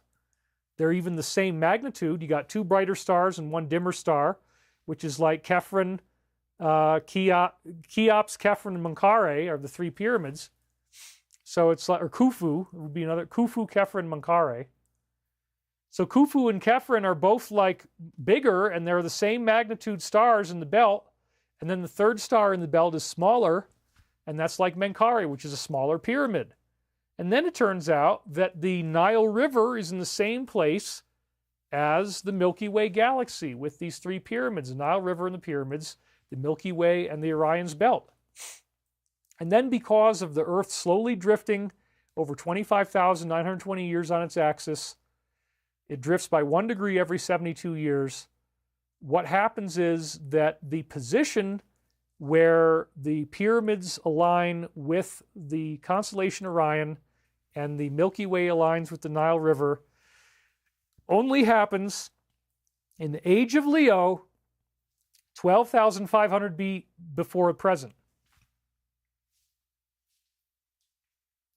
So Robert Bauval independently decodes the pyramids, figures out it's a map of the constellation Orion, suggesting strongly that the pyramids were built 12,500 years ago. I mean, it's so mind-blowing. It's just like, you know, because then the Casey reading said exactly the same thing right here. It's right here. 10,049 and 10,039. So yeah, it's only off by 10 years. The same exact figure of 12,500 years ago, it's only off by 10 years between America's greatest psychic and then a researcher named Robert Bauval who determined it scientifically. That was always fascinating from 1996, but now that we have the underground architecture, all of the Casey canon is being validated. So, what definite details are indicated as to what will happen after we enter in the pyramid timeline? This is another big thing. We're in the timeline. The king's chamber. When the bridegroom is at hand, he says, all do rejoice. When we enter into that understanding of being in the king's presence, the presence of Christ, with that of the mental seeking, the joy, the buoyancy, the new understanding, and the new life throughout the period. So this is talking again, the king's chamber is representative of ascension. The bride and the bridegroom is a biblical metaphor about ascension that says that the ascension will be like the marriage of the bride and the bridegroom. Well, that gets into the possibility that the ring represents an eclipse because there's a ring around the sun in a solar eclipse. Some type of celestial alignment. There's a corona. It's like a wedding ring. There's a little bit of a light breaking through at the top, which is like the gemstone on the wedding ring. So the bridegroom appears to partly symbolize this astronomical conjunction symbolized by an eclipse that looks like a wedding ring. That's part of the symbolism, but also it represents the marriage of flesh to spirit. So this is the ascension that apparently is going to happen in 2025 that will bring us new understanding spiritually, new life, joy, and buoyancy. This is what's going to happen once we go through this first wave that they again predicted for 2025. This pyramid discovery seems to set all that up.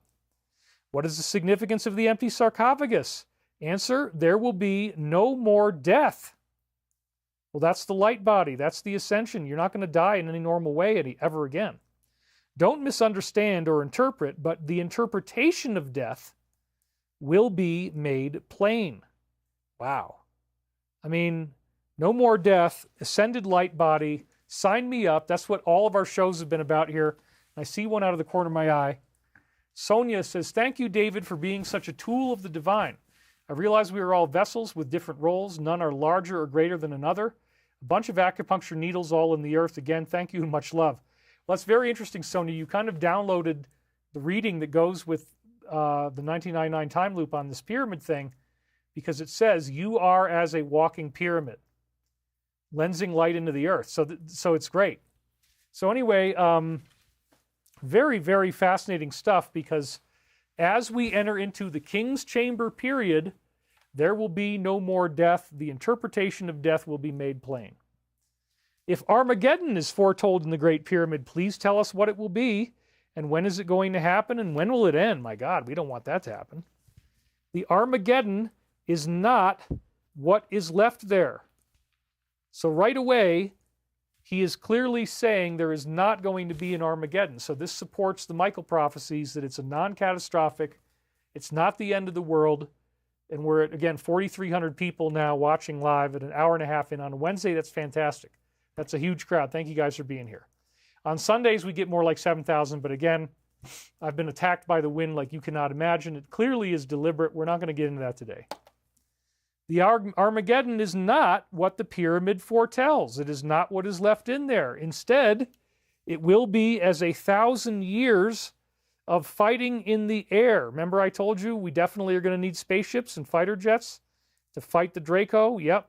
1,000 years of fighting in the air, and as has been, fighting between those returning to the earth and those who are leaving the earth. So this is very interesting. Why is this so interesting? It says it will be as 1,000 years, and the Law of One says it's a 100 to 700 year period of overlap between third and fourth density. So that overlap period is what they're calling Armageddon here. But again, we're going to get the first wave at the beginning. It's just that there's going to be, not everybody's going to ascend at the same time, and they're not going to want to believe all this. But when the ETs show up, and obviously I believe this is going to happen. I mean, for the Pyramid Tunnel discovery to come out, you cannot imagine how excited I am. You cannot imagine what a paradigm shift this is for me as your intrepid host. So let's keep going, because there's so many slides here. And this is now 5750-1. From time as counted in the present, we would turn back to 10,600 years before the Prince of Peace came into the land of promise, and we find a civilization. So again, this is the exact same time frame of Atlantis, 12,600 years ago. We find a civilization being disturbed by corruption from within. Boy, doesn't that sound familiar? To such an extent that the elements of nature joined together to bring them devastation to a stiff-necked and adulterous people. This was the Atlantean collapse. They were using people as slaves. They were sexually abusing them. They were using their powers for evil, and nature took them down. The altars upon which there were the cleansings of bodies of individuals, and then he says, not human sacrifice. This came much later with the injection of the Mosaic, i.e. Moses, i.e. Hebrew. Whoa. And those activities of that era. So they clearly showed they were not happy about the human sacrifice. They were not, that came much later. The cleansing of the body is what these altars were originally used for. These were later the altars upon which individual activities that would today be termed hatred, malice, selfishness, and self-indulgence were cleansed from the body through the ceremony. And they go on to say in other places that it was, this is just what we were talking about in the last show, that Ra-Ptah was healing people. He had a healing temple, cleansing hate, malice, selfishness, and self-indulgence from the body, that one of the big tools was therapeutic massage, as well as listening to music, dancing, and seeing beautiful artwork. Therapeutic massage.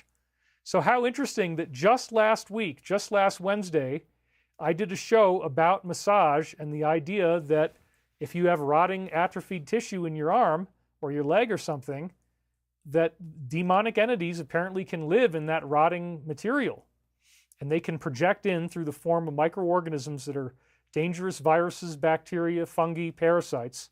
They can embody in that form, and they can actually influence you to become more self-damaging, more paranoid, afraid, more angry. And so you want to keep a really clean house, and you want to keep a clean body, which means you got to get all those knots out of your muscles. You can't leave them alone. If you do, you're getting more of this negative influence. So I have now gotten rid of almost all of them, and I feel amazing. My walking is so much better. It's a very, very life-changing phenomenon. And Michael was the one, when I started to unseal the Michael prophecies, told me, you got to get these out of your body because your fascia around your muscles become an antenna for the psychic. And I do feel I've gotten much more psychic since I've done this massage work. It's basically just like fixing the antenna.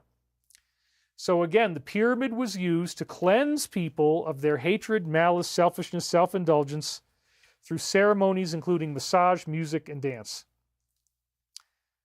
Oh, we got a double on that one.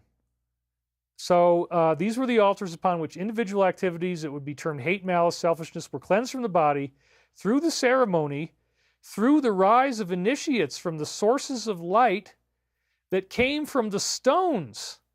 That would be the pyramid, upon which the angels of light during these periods gave their expressions to the people. Wow. So the angels of light were apparently portaling in to our reality through the pyramid and through other places like the Sphinx perhaps, like Stonehenge perhaps. The angels of light were cleansing people of their hatred, their malice, and they came in from the stones. This is amazing. People don't usually pay attention to this one enough. Then it says, gradually there were the turnings of people to satisfying and gratifying their own desires, or as the Baal or Belial activities again entered the peoples. And remember, the negative entity that was after Casey was called Halaliel. So that's the same thing, just with a B instead of an H. Very interesting, huh? This is the satanic element, the extraterrestrial evil that we're now going to learn about. Respecting their associations with those truths of light that came from the gods to the peoples, to human beings in the earth. The truths of light that came from the gods. So again, this is talking about evil gods from the Baal or Belial activities. And then these people made contact with this. So there again, this is Casey reading. I didn't know this until I looked it up the other day, that the Casey readings are now validating everything that we've been saying about extraterrestrial evil coming to the earth, and that people see these beings, these evil beings, as gods, and they turn from the positive path into satisfying and gratifying their own desires, which is exactly what the parties and the islands and all that kind of stuff is really about. Being very careful. Have the most important temples and pyramids been discovered? Those of the first civilization have been discovered and have not all been opened. Well, we just found a bunch of new stuff that hasn't been opened. It's freaking amazing. But their associations, their connections are being replaced or attempting to be rebuilt. Many of the second and third civilization may never be discovered, for these would destroy the present civilization in Mexico to uncover them. So they have not all been opened. My goodness, isn't this great? And with the opening of the Hall of Records comes a fifth root race, which we're about to head into. So Michael says, in which pyramid or temple are the records mentioned in the readings given through this channel in 1932? As given, the temple was destroyed at the time there was the last destruction in Atlantis. So notice he kind of dodges the question. He doesn't say where it is. He doesn't say, oh yeah, it's the Great Pyramid. He just said the temple was destroyed. Well, yeah, the pyramid lost its casing stones. So, you know, who knows? The Hall of Records may actually be the pyramid. That's what I'm starting to think now. As the time draws near when changes are to come about, there may be the opening of 3 places of halls of records where the records are one. 3 places to those that are the initiates in the knowledge of the one God. And I believe that's definitely including the Alliance. The temple by Iltar will then rise again. Also, there will be the opening of the temple, or the Hall of Records in Egypt, which again I think is the pyramid in light of what we're going to see. And those records that were put into the heart of the Atlantean land may also be found there, that have been kept for those that are of that group. The records are one. So again, this is so exciting, you guys. The opening of the Hall of Records in Egypt in 3 different places. So then, the records of the manners of construction of the Atlantean Firestone, so they were building this power crystal called the Firestone, and it was located in where the Bermuda Triangle is. And so one of the weird things that the Casey reading said is that the reason ships and planes were portaling out in the Bermuda Triangle is that there's a big, giant, cylindrical, long crystal, just like the tubes under the pyramid, similar shape, a long crystal that harnesses energy, and it's malfunctioning because Atlantis sank, and that's what's causing these ships and planes to portal out. So the Hall of Records is basically like a full-blown holographic story of the civilization, how they started out in another planet, they came to the moon, they came to the earth, they created vast civilizations, and their civilization was wiped out, the earth was destroyed, and they wanted there to be a record in the Hall of Records, because remember, he said 12,600 years was before the disaster occurred, and then the pyramid started to be built from 12,490 BP to 12,390 BP. Well, plus 25 years, obviously, with 2025, but roundabout. So we're now right at the end of this cycle, and we're expecting that the Hall of Records will be opened, and he says it's in the temple in Egypt, which now may be the pyramid. So 3 different places in the earth the records are kept, and here they are: sunken portions of Atlantis or Poseidia near Bimini. So one of the 3 locations of the Hall of Records is off the coast of Florida. It's going to be right out there in that water with all the manatees. They have temple records in Egypt, which again could be in the Great Pyramid. And last but not least, another Hall of Records exists in Mesoamerica in the Yucatan, probably around one of the pyramids, but we don't know yet. So again, they've only done the analysis of the Great Pyramid. It may very well be that the big Kukulkan pyramid that we see in the Yucatan also has hidden chambers in it, that also has a Hall of Records in it. But apparently it's the same Hall of Records, whether you get it in Egypt, whether you get it in Bimini off the coast of Florida, or whether you get it in the Yucatan, which is probably, again, inside a pyramid, I would guess, based on everything we're now seeing. So let's get this team looking at the Kukulkan pyramid. Let's get them finding out what kind of hidden architecture we have over there. But the Guardians will not let you in until we hit the regeneration in the Mount or the 5th root race, which is happening now. We are regenerating through these global traumas we're experiencing. So now we're up to 5748-5 in 1932. In the information is respecting the pyramids, their purpose and the experience of the people, in the period when there was the rebuilding of the priest. That's Casey's past life as Ra-Ta, as they spell it here. It's P-T-A-H actually, but fair enough. There was the rebuilding of Ra-Ta during the return. He spent 9 years in exile. Well, I've done 4 so far. Maybe it could be even longer if you add before COVID. Yeah, I mean, it sounds about right. I think I had to recapitulate this karma. During his return from 9 years of exile in the land, some 10,500 years before the coming of Christ, 12,500 BP, before present, there was that first attempt to restore and add to that which had already begun on what is called the Sphinx. So they found that old monument and they restored it. Isn't that interesting? And some people speculate that the original head was of a lion and that it got carved down to the size of the man because the man's head is smaller than the body. It's kind of disproportionate. So they're actually saying the Sphinx was older than this civilization and they just simply refurbished it when they built the pyramids there. That's pretty heavy. So add to that which was begun on what is called the Sphinx, and to add to the treasure or the storehouse. That's the Hall of Records, facing it between this and the Nile, in which records were kept by Arart and Ararart in this period. Isn't that crazy? And now we're finding out all this stuff is true. Robert Bauval, 12,500 BC. That's the alignment. Underground chambers, boom, check. Scientifically proven. So we need to see these records, you guys. Then, with Hermes and Ra, those who assumed or took up the work of Ararart, there began the building of that now called Giza, the Great Pyramid.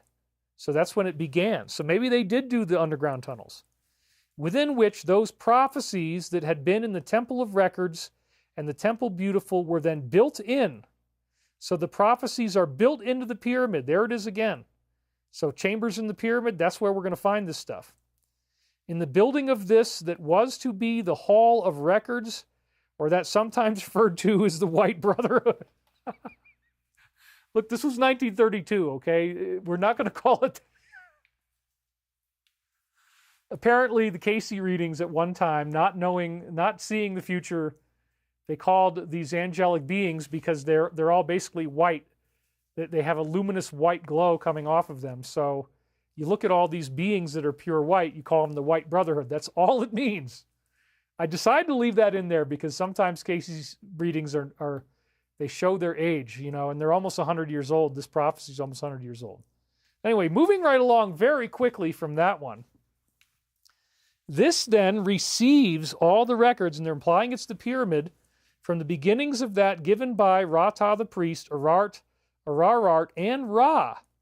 So Ra is the ET group that helped them, that wrote the Law of One. It's called Archangel Michael also.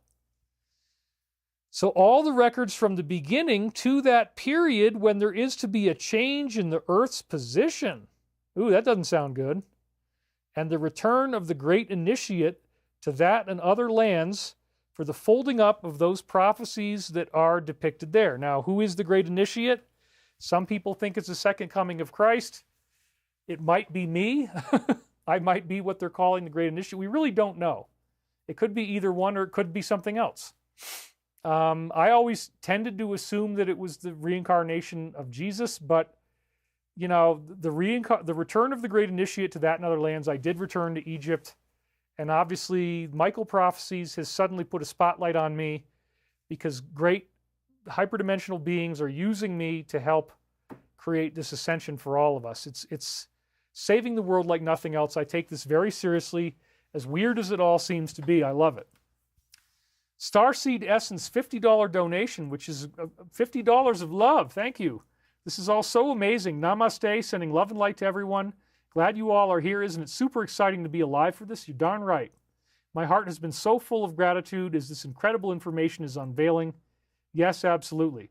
The One Infinite says, the second coming of Christ is humanity awakened, right? Yes, that's the bottom line. We become the Christ consciousness.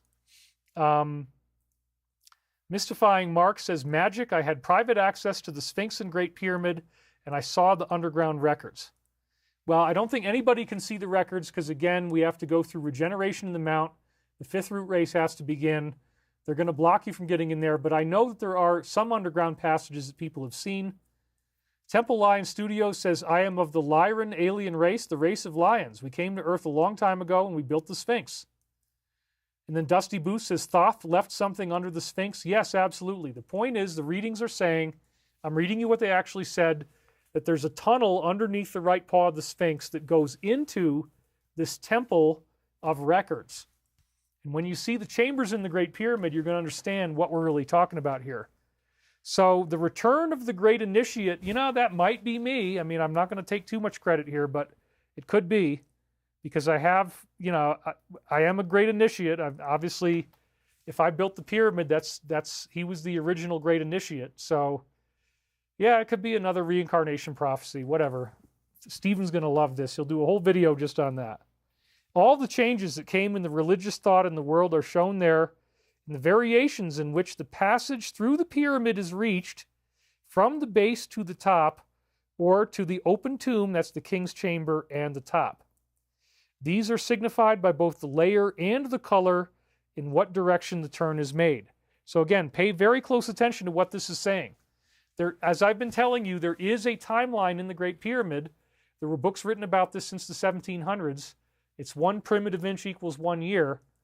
It's way beyond the scope of what I can do in a 5-hour show today. We're already, hour and 45 minutes in. But again, this is where the Casey readings confirmed that the pyramid timeline exists and is real. All the changes that came in the religious thought in the world are shown in the pyramid timeline. The variations as the passage goes from the base up to the open tomb in the king's chamber. And now it appears that the age of hell on earth, if you look at the descending passage, is set to end in 2025. 2010 plus 15 years.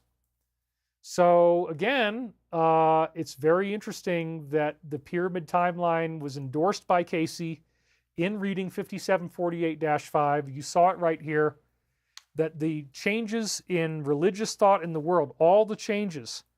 And remember, when we actually look at the timeline, it covers the all kinds of interesting things. It covers World War I, World War II, Einstein's discovery of relativity. It's the invention of the printing press is flagged in there. The invention of the telegraph is actually showing up in there as well. The first time that we got wire communication. It's really, really fascinating. It's a long-term discussion, one we can't do today. But anyway, the Casey readings confirmed that the pyramid timeline exists. So the significance of the change is caused by the layer and the color. So if you have something much bigger suddenly discovered, this means a major change is upon us in the pyramid symbology. This then is the purpose for the Hall of Records, and the meaning to be interpreted by those who have come and do come as teachers in various periods. That would probably be me again. In the experience of this present position of the activity of the spheres of the earth. And here I am interpreting the meaning for you. So that's very prophetic. In this same period did the great initiate, the master. So in this case, the great initiate is obviously talking about Jesus. Is he the only one? I don't know. We can speculate on that. In this same pyramid did the great initiate, the Master Jesus, take the last of the brotherhood degrees with John the Apostle, or St. John the Divine, the forerunner of him at that place. And then it says here, from another quote of Casey, John first went to Egypt where Jesus joined him. Both became initiates in the pyramid or the temple there. So this is of profound significance. You have readings 5748-5 and reading 2067-11, and they're both saying that Jesus completed his ascension in the pyramid. And that's also what it says, as you're going to find out in the Aquarian Gospel of Jesus Christ. We're going to get into that too. So Jesus completed his initiation in the pyramid. In this same pyramid, he took the last of the brotherhood degrees, meaning the final stage to ascend and reach light body, where he then rides into town on a donkey and thus fulfills the Old Testament prophecy. This is the Messiah. He only did this, says the Casey readings, after he completed the last of the brotherhood degrees in the pyramid. And in 2067, both Jesus and John became pyramid initiates, but Jesus completed the initiation. That's very, very heavy, you guys. That's Casey confirming that the pyramid was used for Jesus to ascend. That gives the pyramid incredible significance to Christians. And again, the evil has tried to take over the pyramid as its own symbol. It doesn't want you to know about this. It doesn't want you to celebrate the pyramid as a symbol of Christ, and yet we know that it is. So how fascinating all this stuff is, huh? As is indicated in that period where the entrance is shown to be in that land that was set apart as that promised to a peculiar people who were rejected, as it is shown in that portion when there is the turning back from the raising up of Xerxes as the deliverer from an unknown tongue or land. And again, there is seen that this occurs in the entrance of the Messiah in this period, 1998. So, 1998 did not have the Messiah return in any visible way, but again, there were Halaleel readings that Casey did where apparently there was going to be a second coming of Christ, the return of the Messiah, and a pole shift that would sink California in 1998. So I was very riled up about this. Obviously, I believed it was going to happen. So when I was doing the Michael prophecy readings originally from 96 to 2000, I was really expecting something bad to happen in 98. Then I'm like, well, if we somehow live through 98, now I got Joe Myers, and he's got his dream voice and his crop circles, and he's saying August 11, 1999. And then if we somehow make it past that, we've got there's a book called 5/5/2000, Ice, the Ultimate Disaster. So, and then we had the millennial crash, right? The Art Bell was saying, oh, all the computers are going to go down and because they only use 2 digits and it's going to go back to 1900 and society will be destroyed, and Art really never recovered from the Y2K, as it was called, catastrophe. So I'm thinking, okay, we got 1998. Casey says everything's going to end. We got Nostradamus in 1999, and 7 months from the sky will come the great king of terror. Oh, that sounds like either a nuclear war or a meteor hitting the planet. So we're dead in 1998 according to Casey. We're dead in 1999 according to Nostradamus. And we're dead in 2000 according to Art Bell and the millennial computer collapse. So I was really thinking this was going to be the big one. So that's what they're talking about with the entrance of the Messiah there, 1998. And again, it was in 1997 that I went back to Virginia Beach, and then it said that Casey's own reincarnation as Rata would return in 1998. So that's another interesting thing there, the connection between Rata returning in 98 and then this other return they're talking about here. Does it mean anything? Maybe not. I'm certainly not the Messiah. Let's just make that clear. But I'm doing a really cool job. So the law of one explanation now seems plausible in light of these huge tunnels under the earth. So let's see what did Michael say in the law of one. This is 1981 now. The larger pyramids were built by our ability using the forces of the one. The stones are alive. It has not been so somebody asked me this at the beginning, right? It has not been so understood by the mind, body, spirit distortions of your culture. The purposes of the pyramids were two. Firstly, to have a properly oriented place of initiation for those who wish to be purified and become initiated channels for the law of one. Well, that was Jesus. So they don't say Jesus was purified in the pyramid, but again, Casey did, and there's all these connections between the law of one and Casey. Two, we wished then to carefully guide the initiates to develop a healing of the people who they sought to aid and the planet itself. And that is definitely what I'm doing as an initiate now. Very interesting, huh? And again, I was supposedly in my past life responsible for building this healing machine with this extraterrestrial group known as Ra, or Archangel Michael. Pyramid after pyramid, charged by crystals and initiates, were designed to balance the incoming energy of the one creation with many multiple distortions of the planetary mind, body, spirit. Well, wait a minute. You could definitely say that the tunnels under the Great Pyramid that we now are seeing could be seen to channel and balance energy. If it's balancing the Earth on its axis, these tunnels act like a waveguide. They've got a spiraling shape.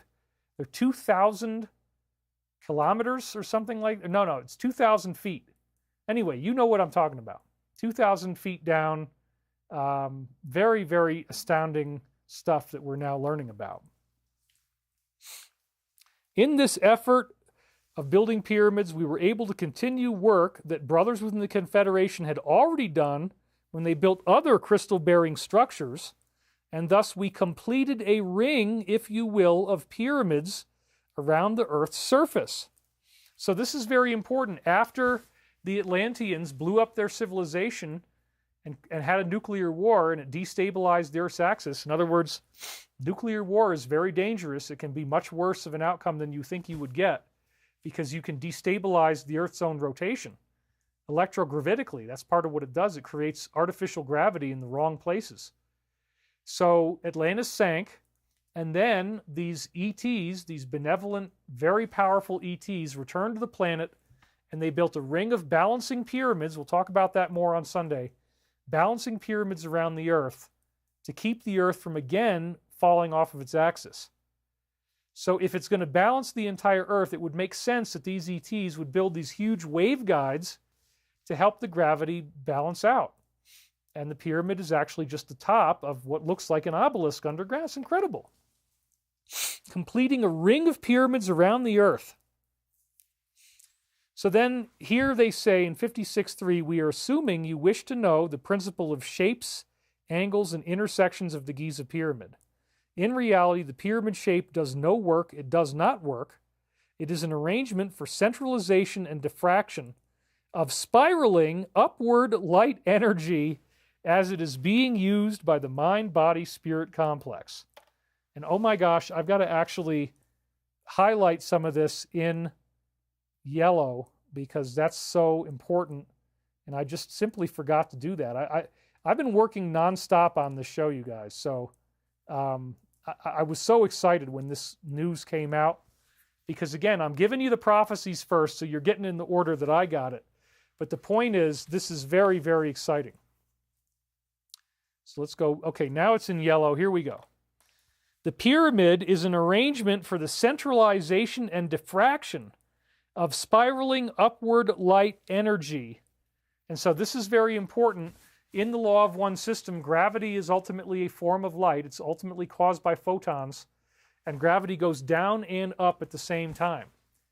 So these big, huge 2,000-foot tunnels are waveguides for spiraling upward energy. That's exactly what it looks like. Spiraling tubes of upward energy moving up to the pyramid. Holy crap. So the law of one really even predicts that these tunnels were going to be discovered, because if you want to harness and diffract spiraling upward light energy, centralize it and diffract it, what better way than to have spiraling upward tunnels under the Pyramid of Giza? Woo! I mean, like, dude, I have been bouncing off the walls. I've had creativity compulsion syndrome. I've been sleeping really well, 7.5 hours a night, every night. I finally got that down right through the wind. I slept right through the wind. I've been so excited about this, you guys, because when I saw this, the centralization and diffraction of spiraling upward energy, that's what the pyramid is for. Yeah, the law of one predicted what we were going to find under the pyramid, indirectly, but close enough for me. I'm very impressed. The spiraling nature of light, because remember, light is in gravity, and it concentrates this torsion field, as it's called. The spiraling nature of light is such that your own magnetic fields are affected by it. Certain shapes offer an echo chamber, shall we say, to intensify this spiraling prana, as some have called this all-present primal distortion of the one infinite creator. Echo chamber, right? So, yeah, the whole idea would be long tubes would be like an echo chamber. And then it all gets harnessed inside the pyramid. It's incredible. So what kind of shapes will do this? It's going to be teepees, tents, all these kind of things. If the intent is to intensify the necessity for an entity's own will to call forth its inner light to match the intensification of spiraling light energy, the entity will be placed in what you've called the Queen's Chamber position in this pyramid particular object. This is the place of initiation and resurrection. So, okay, if you go in the King's Chamber, you're going to get ascension, but if you want resurrection, you go into the Queen's Chamber, which I guess is different, and initiation. So maybe you got to do both of them. Maybe that's the ultimate point. First you go through the Queen, then you go through the King. The offset place, which I think they're here talking about the King's Chamber, representing the spiral as it is in motion, is the approximate position for one to be healed, the appropriate position, for one to be healed, as in this position, an entity's vibratory magnetic nexi are interrupted in their normal flux. So the pyramid interrupts your energy, allowing a hyperdimensional portal to open up. Thus, you have a possibility-probability vortex that ensues, a new beginning offered to the entity in which they may choose a less distorted, less weak, or less blocked configuration of their energy center's magnetic distortions. So basically, it creates healing. The function of the healer in the pyramid and his or her crystal cannot be overemphasized, for this power of interruption must be controlled with an incarnate human form of intelligence, or higher beings in a human form. The intelligence being that of one which recognizes energy patterns. Without judgment, it recognizes blockages, weakness, and other distortion, and is capable of visualizing, through the regularity of the self and of the crystal, the less distorted other self to be healed. So the angels come in a human incarnate form in the pyramid, they hold a crystal, and they visualize you being fully healed without your blockages, weaknesses, and distortions. Other shapes, here it comes, which have arches, groins, vaults, cones, or as the teepee. So this would include churches, cathedrals, the steeple on a church, the bell inside the church, the teepee, all these different shapes, if they've got a pointed roof. These shapes intensify spiraling light. Your caves being rounded are places of power due to this shape. It is to be noted that these shapes also are dangerous. Why is that? Think about it. The intensification of light, and they explain that later on, that your karma speeds up. So if you start exposing yourself to pyramid power, your karma might go so fast that in order to burn it off, you have a car crash, you cut yourself, you burn yourself, you get dumped, you get fired, you have people hate you, people turn on you, crisis happens in your life, financial crisis, marital crisis, personal crisis, health crisis. That's what will happen if you expose yourself to this energy too quickly. So that's why they say it's dangerous. And they explain that in a bunch of other places. We are quite pleased to have the opportunity to enlarge upon the subject of shapes such as the pyramid, for we wish, as part of our honor duty, to state that there are many wrong uses for these curved shapes, and this again gets into black magic. Summoning and materializing demons. For with improper placement, improper intentions, i.e. sacrifice, or lack of a crystallized being who functions as a channel for healing, the sensitive entity could become more distorted rather than less in some cases. So yes, if you expose yourself to pyramid power, you could be attacked by demons if you're not doing the work. It'll actually make the demonic incursions worse and make you more susceptible to that. So be careful about where you're living. The house that I'm living in is a log cabin. It's all wood with just a metal roof, so it's the perfect pyramid. Huge, big, 1 foot thick logs with no metal holding them together at all, except for the metal roof, which makes it like an orgone box. So yes, I've spent 4 years in isolation in this place, hardly talking to anyone, experiencing this pyramid power where you get an activation, but you also have to deal with the demonic a lot more. So yes, it is dangerous. It's 4 years I've been through a lot of karma up here, and it's quite something.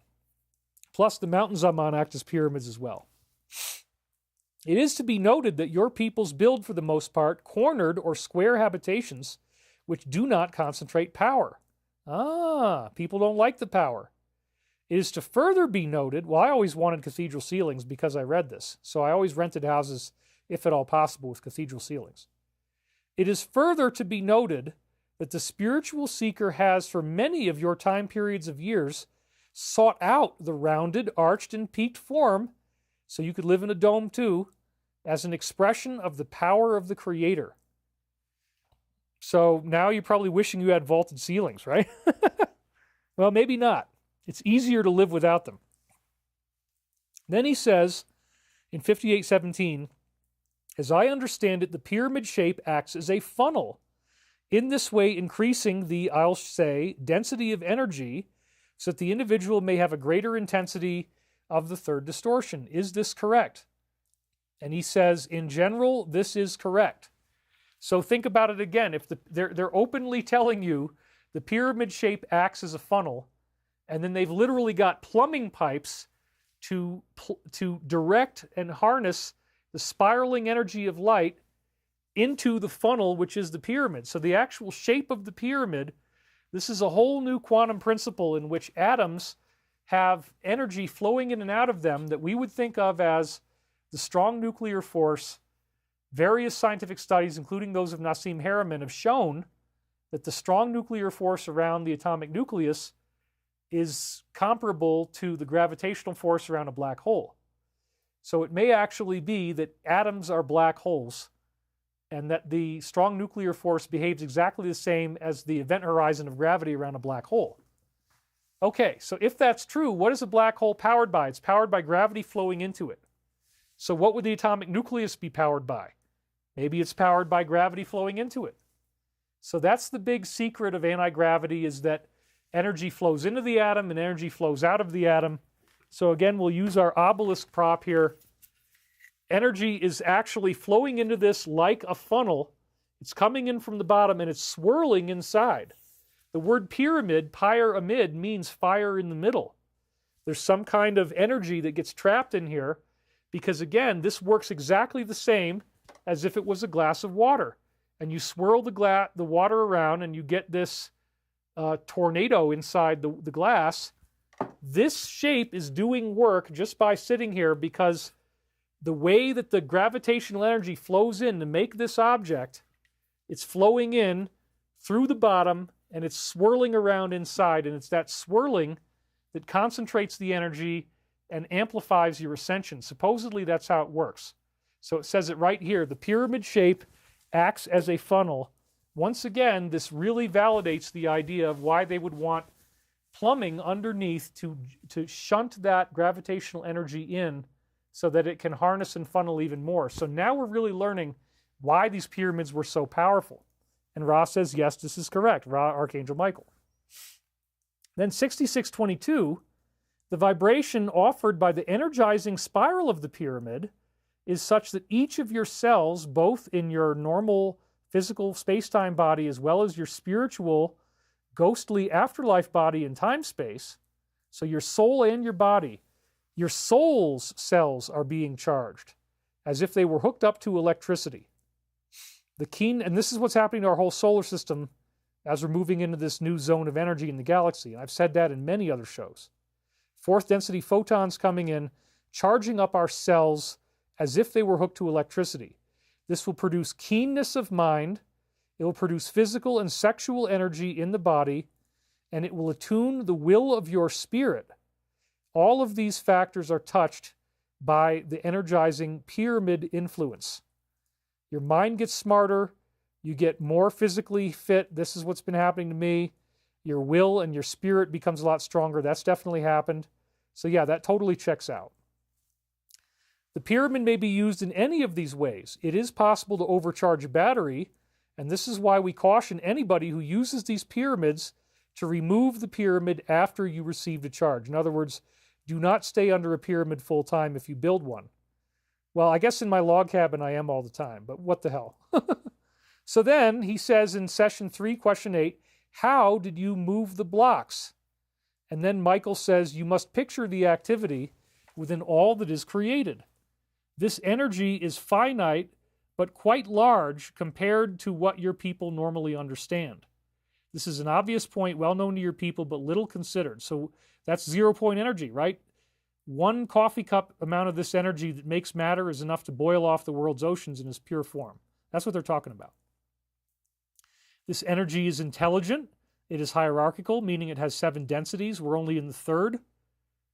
Much as your mind-body-spirit complex, or your human form, dwells within a hierarchy of spiritual vehicles and retains the shell, shape, or field and intelligence of each ascendingly intelligent or balanced soul body, again, you have 7 bodies, so does each atom of a material such as rock.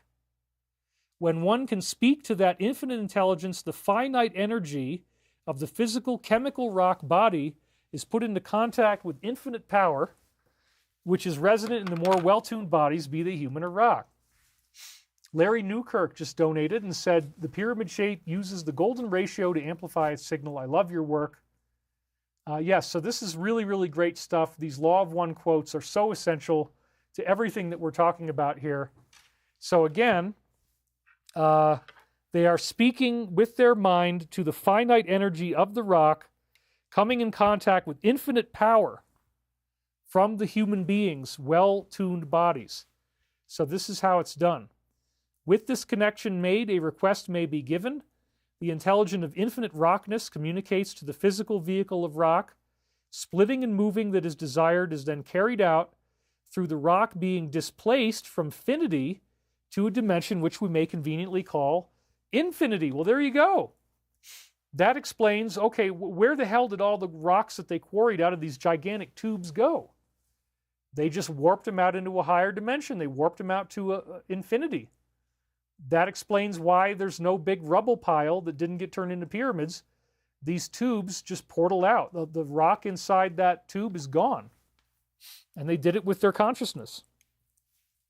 In this way, that which is required is accomplished due to the cooperation of the infinite understanding of the Creator indwelling in the living rock. This is, of course, the mechanism by which many things are accomplished which are not subject to your present means of physical analysis of action at a distance. So the cooperation of the God consciousness, infinite understanding of the Creator that lives inside the rock. If you can speak to that God consciousness in the rock, it will do whatever you want by itself. And you can make it turn into blocks, you can portal out tunnels, anything you need done, you can get it done. So he says, was the pyramid then built by the mutual action of many of your people? And again, they're 6 density, right? So they're orbs of light that can project as humans. The pyramids which we thought built, they did it with their consciousness, were constructed from thought forms created by our social memory complex. They did it all with thought. Then the rock was created by thought in place rather than the rock being moved from someone else. And then they said, we built the pyramid with everlasting rock.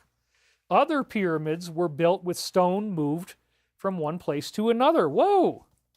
Well, this is one of those tricky places where they actually made a biblical analogy, because the rock of ages is Jesus and the everlasting rock, therefore, is a Christian terminology. And we're going to see again that it appears that it was done with 3D printing, that sand and rocks were blended into these bricks in a type of 3D printing. It was printed in place. The rocks were not actually carved out. And once again, the Law of One is supporting this, that it was done with thought, and that they called it everlasting rock, which again signifies the Jesus connection. What is everlasting rock? If you can understand the concept of thought forms, you realize that thought form is more regular in its distortion than the energy fields created by the materials in the rock, which has been created through thought form from thought to finite energy and beingness in your, shall we say, distorted reflection of the 3rd density level. So the rock is not really rock, it's ultimately infinite energy, and you can talk to the infinite energy and get it to move. This is slightly trivial. I was wondering why in that case the pyramid was made of many blocks. If you could do it by thought, why didn't you just create the whole thing at once? And then they say there is a law which we believe to be one of the more significant primal distortions of the Law of One. That is the law of confusion. You have called this the law of free will. So they had to keep us confused. They had to preserve our free will by making it look like it was made out of many blocks, rather than doing it in a way that would defy our free will. But now, in 2025, the magic year they've been telling us, now we have these tunnels underneath that are so huge that there is no possible way that that could have been done by any type of normal technology. It's just impossible. So yeah, why didn't you make it out of one piece instead of make it look like many blocks? They say the answer is because we don't want to violate your free will. We wish to make a healing machine or time-space ratio complex that was as effective as possible. However, we did not desire to allow the mystery of how we made it to be discovered by your people, at least not until 2025, in such a way that we would become worshipped. They didn't want to be worshipped as idols, right? That's so important. We did not want to be worshipped as the builders of a miraculous pyramid. Thus, it appears to be made, not thought. So wow, all of a sudden now, the humanity's free will is at a point where we can see that this was actually thought into being. These tubes are so huge. It's a level of technology far beyond anything we could even dream of. And it was all made in one piece at one time by these beings that are way more powerful than we could have ever imagined. It's so exciting. All this stuff is so exciting to me, you can't even imagine. There is a chamber below the bottom level of the pyramid, down below ground, that appears to be roughly in line with the king's chamber. Well, that's the descending passage and the pit, but it's called the pit. But they also know there's other chambers underneath that. So this is very interesting because it gives them a chance to hint at this new stuff that we just learned. We may say that there is information to be gained from this line of questioning. You see, they're speaking indirectly. You would learn a lot if you studied what's under the pyramid. We can't tell you everything because it's not time yet. But the chamber you request to be informed about is a resonating chamber, and the bottom of the structure, in order to cause the appropriate distortions for healing, must be left open. Well, isn't it interesting that the tubes go down into these big cubicle rooms that have gigantic 80-meter, 270-foot tall open spaces in them? The bottom must be left open. The chamber you want to know about is a resonating chamber. That's exactly what you would think the tubes would do, is harness and resonate energy, just like, bells, long bells inside a grandfather clock. Dun, dun, dun, dun, dun, dun, dun, dun. My grandparents had a grandfather clock. I loved it. Had these really long tubes. You strike them and they ring like bells. So it's all associated with resonance. And then they say, we suggest there is more information that you'll gain from this. Anyway, I had another donation come in. We're at 4,348 people. That is so awesome. We're getting ready to take a break pretty soon, by the way.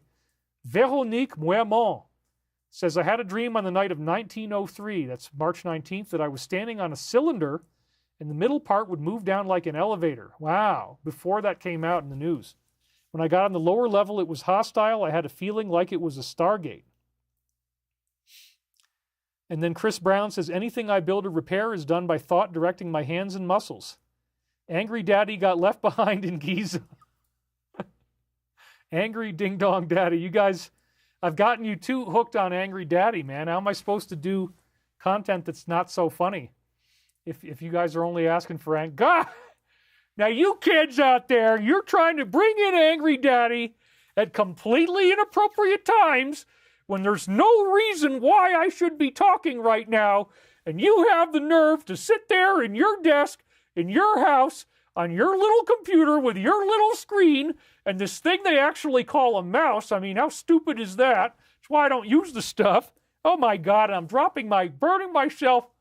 How dare you? I have had it.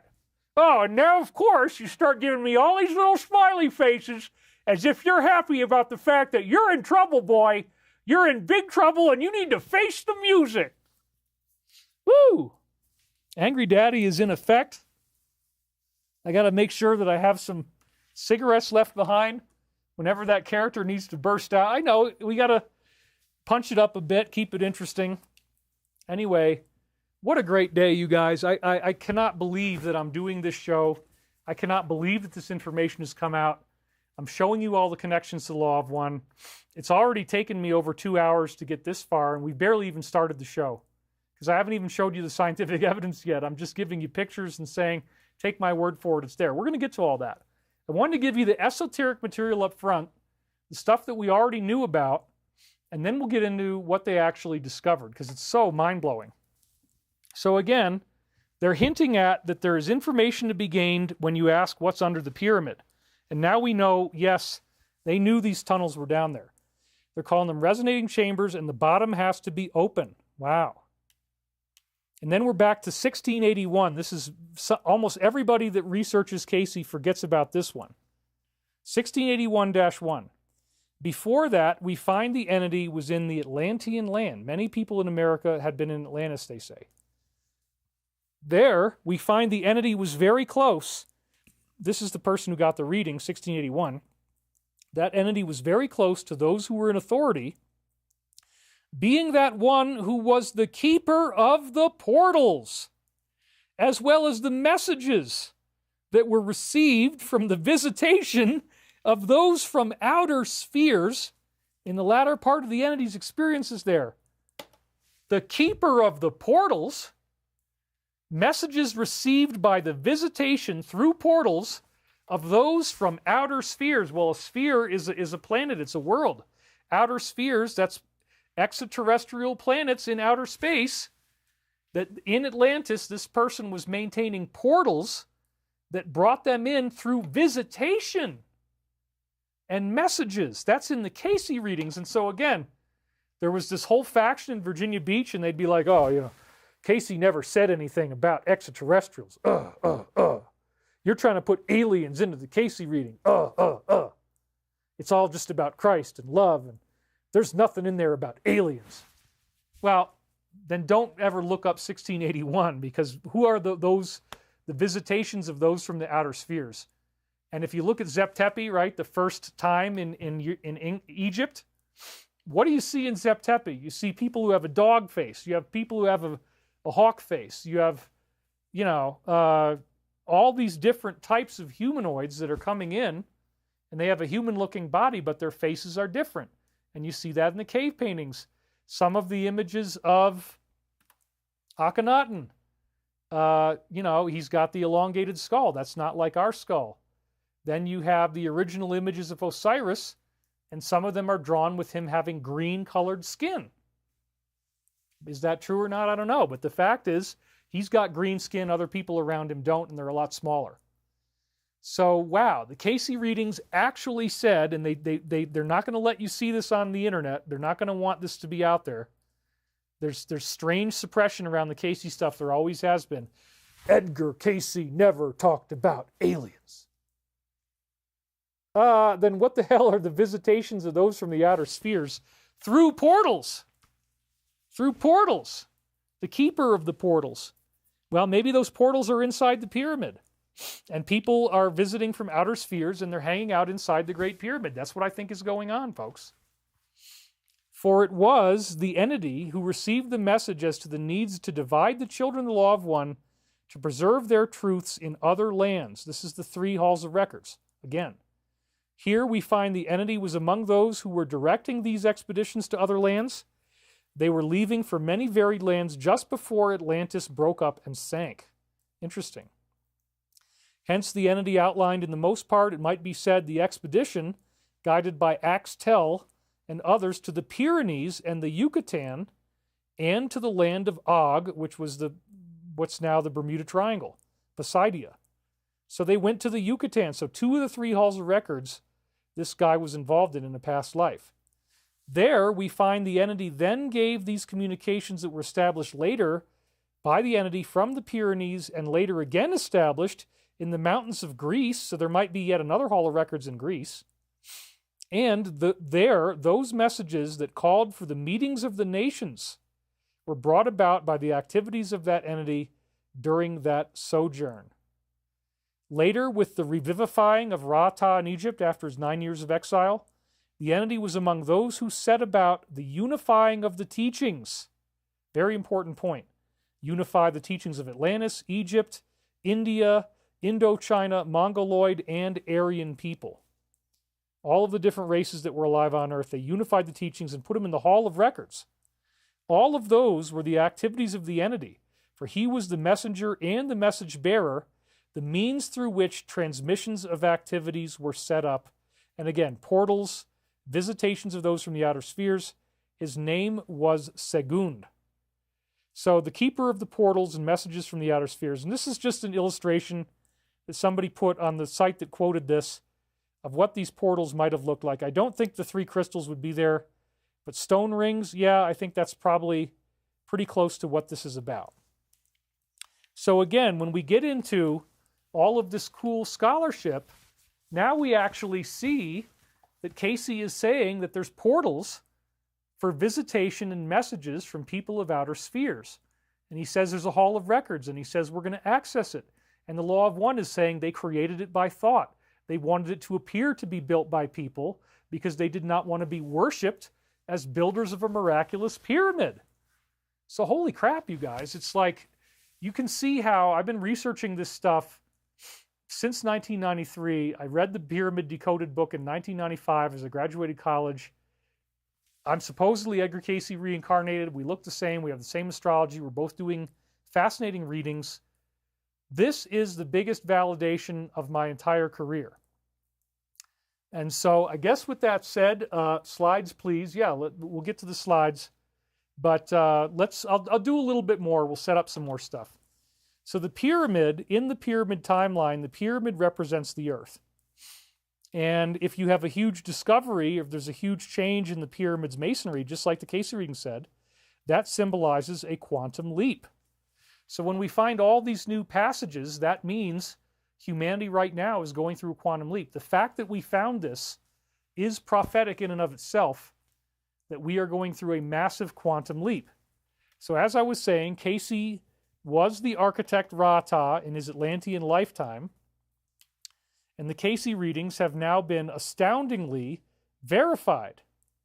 This perfectly supports what's in the Law of One, as I just showed you, that it was created by thought, and it perfectly supports Michael prophecies that says 2025 is when it's all going to happen. It is as if this was hand-delivered to us in order to support our work. I cannot believe it.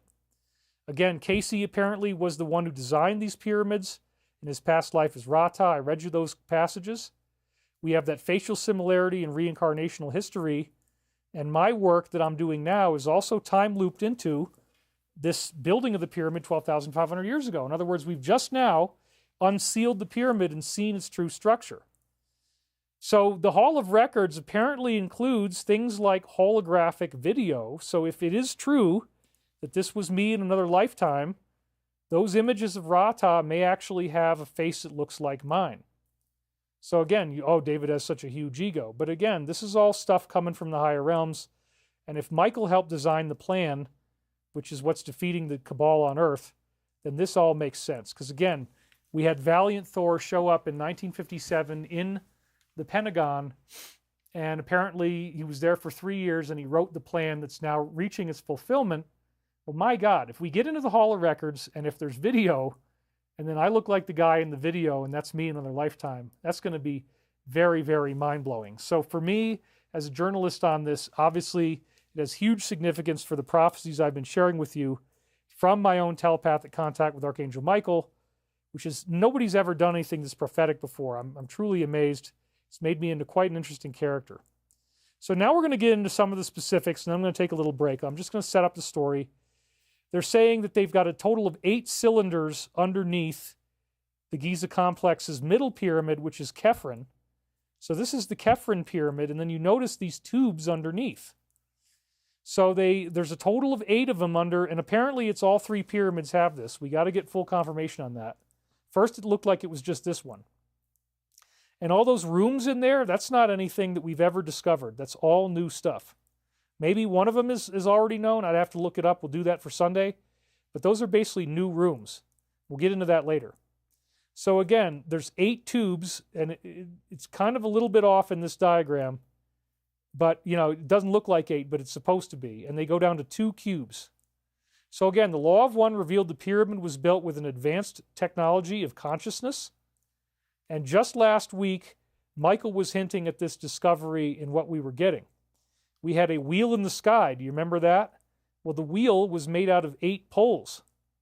So I was speaking to the balloon lady, which symbolized the demonic energy, and she was telling me not to look at these terrified children that were dressed up as Halloween. And again, this is talking about kids being abused by these evil forces. I said that I wasn't their father, so I don't know why they would be so afraid around me. No angry daddy here, because I didn't have much experience with them. So right after I said, look, I'm not going to harm these kids. I want to help these kids. I don't want them to be scared. I want to save the children. As soon as I said save the children, which is what we're about to do on a planetary level with the Alliance, then we see a gigantic wheel in the sky, which is made of spokes, and there's a total of 8 of them. And there's 8 tubes under the pyramid. And this was last week's. We just read this last Wednesday. It looked like a navigation wheel for a boat or an ocean-going vessel, the actual steering wheel itself. It looked like a cloud formation at first, but then the clouds moved away and it still stayed there, and it was simply tremendous in size. So here's a thing made out of tubes, tremendous in size, displayed to humanity, quite incredible. And I said at the time that this appears to be a message about mass contact in 25, but now it also looks like it's a wheel made out of the 8 tubes below Giza, simply tremendous in size. This was last week. It's not direct, but it's very interesting in light of what we see. And then I was at my film partner Billy's house, and I looked at a big Ferris wheel in Santa Monica. So that's part of, prophetically, 7 years later, I'm seeing a Ferris wheel right before I unsealed this. So the Law of One also calls the pyramid training wheels, and remember, the wheels have spokes in this case. 60-13, one may view the pyramid at Giza as metaphysical training wheels. So again, you think about wagon wheels like in the Old West when they're heading out west, and the wagon wheel might be made of 8 spokes. The spokes are the main part of what keeps the wheel strong. And so maybe they're hinting at something here when they say the pyramid is metaphysical training wheels. Anyway, that's interesting. So now we go back to the dream. I said, what is that? The wheel in the sky? We headed over in that direction. I realized something someone had to tell me before. It was about a bridge. It was a steel girder bridge, and now it looked like it was from Holland. would have Dutch-looking windmills, very huge at each place where the support beams would come up. The bridge symbolizes all of these new underground tunnels that we've discovered at Giza, some of which are not vertical, some of which are horizontal. And this also time-looped with my German weather house. This looks like the pyramid. I just bought this thing, and I showed it to you guys last week, and here it is again. So the little woman comes out when it's dry, and the man comes out when it's wet. It's sort of like a barometer. It's called a hydrometer. But so she's always going to be out here because we're never going to get anything like this. But again, these are passageways inside the house. The shape of the roof is like a pyramid. There's passages inside the pyramid. There's tubes under the pyramid. If this was the pyramid part, these would be like the tubes. And you got both genders reflected, male and female. And we've got our funny little magic mushroom down at the bottom, as you can see right there. Not that I've ever had any experience. I'm just, strictly hypothetical, of course. But anyway, I digress. And then I was inspired to reach Lucerne. We had wooden bridges with elaborate triangular paintings. Remember I was showing you this? Well, dude, we've got passageways. We've got the steeple over here. This is, again, prophetic of that we were about to discover tunnels inside the pyramid, shafts inside the pyramid, obelisks. Even look at the shape of the thing. It's not exactly the same as a pyramid on top of that steeple. But yeah, this is a tube going into the ground made out of stone. And it's got these bridges. And then we showed you how there's all this art on the bridges, and that the bridge, another one of the bridges in Lucerne, which is really the headquarters of the DS, has paintings oriented around death and torture. So the bridge is another symbol of their underground tunnels, and it's also a symbol of the tunnels in the pyramid, where we now have sacred tunnels that are here to balance the earth and balance out the demonic with something positive. So I said, what is that? The wheel in the sky? We headed over to that direction. I realized it had something to do with the bridge. Now they were fitting it to look like it was from Holland with Dutch-looking windmills. And again, we said the prophetic significance is that the head of NATO is the former Dutch Prime Minister, Mark Rutte. And right up here at the top, what does it say? NATO is off the table. Relations need to be normalized. That will end the war. That's what the whole thing's about. And we said this at the bottom. If he's admitting that that membership is off the table, this is a massive step towards ending the war.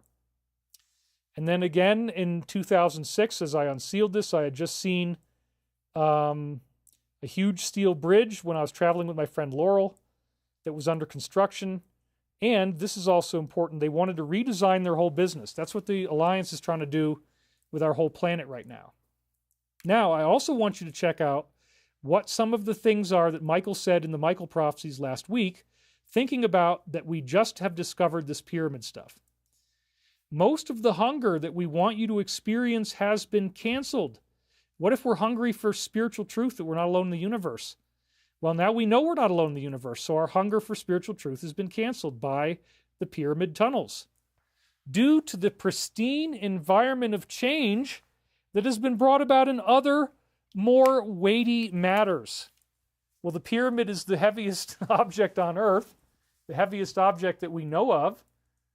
And so other more weighty matters, the change that has been brought about. Well, yeah, the amount of weight of stone that was pulled out of those tunnels is absolutely huge.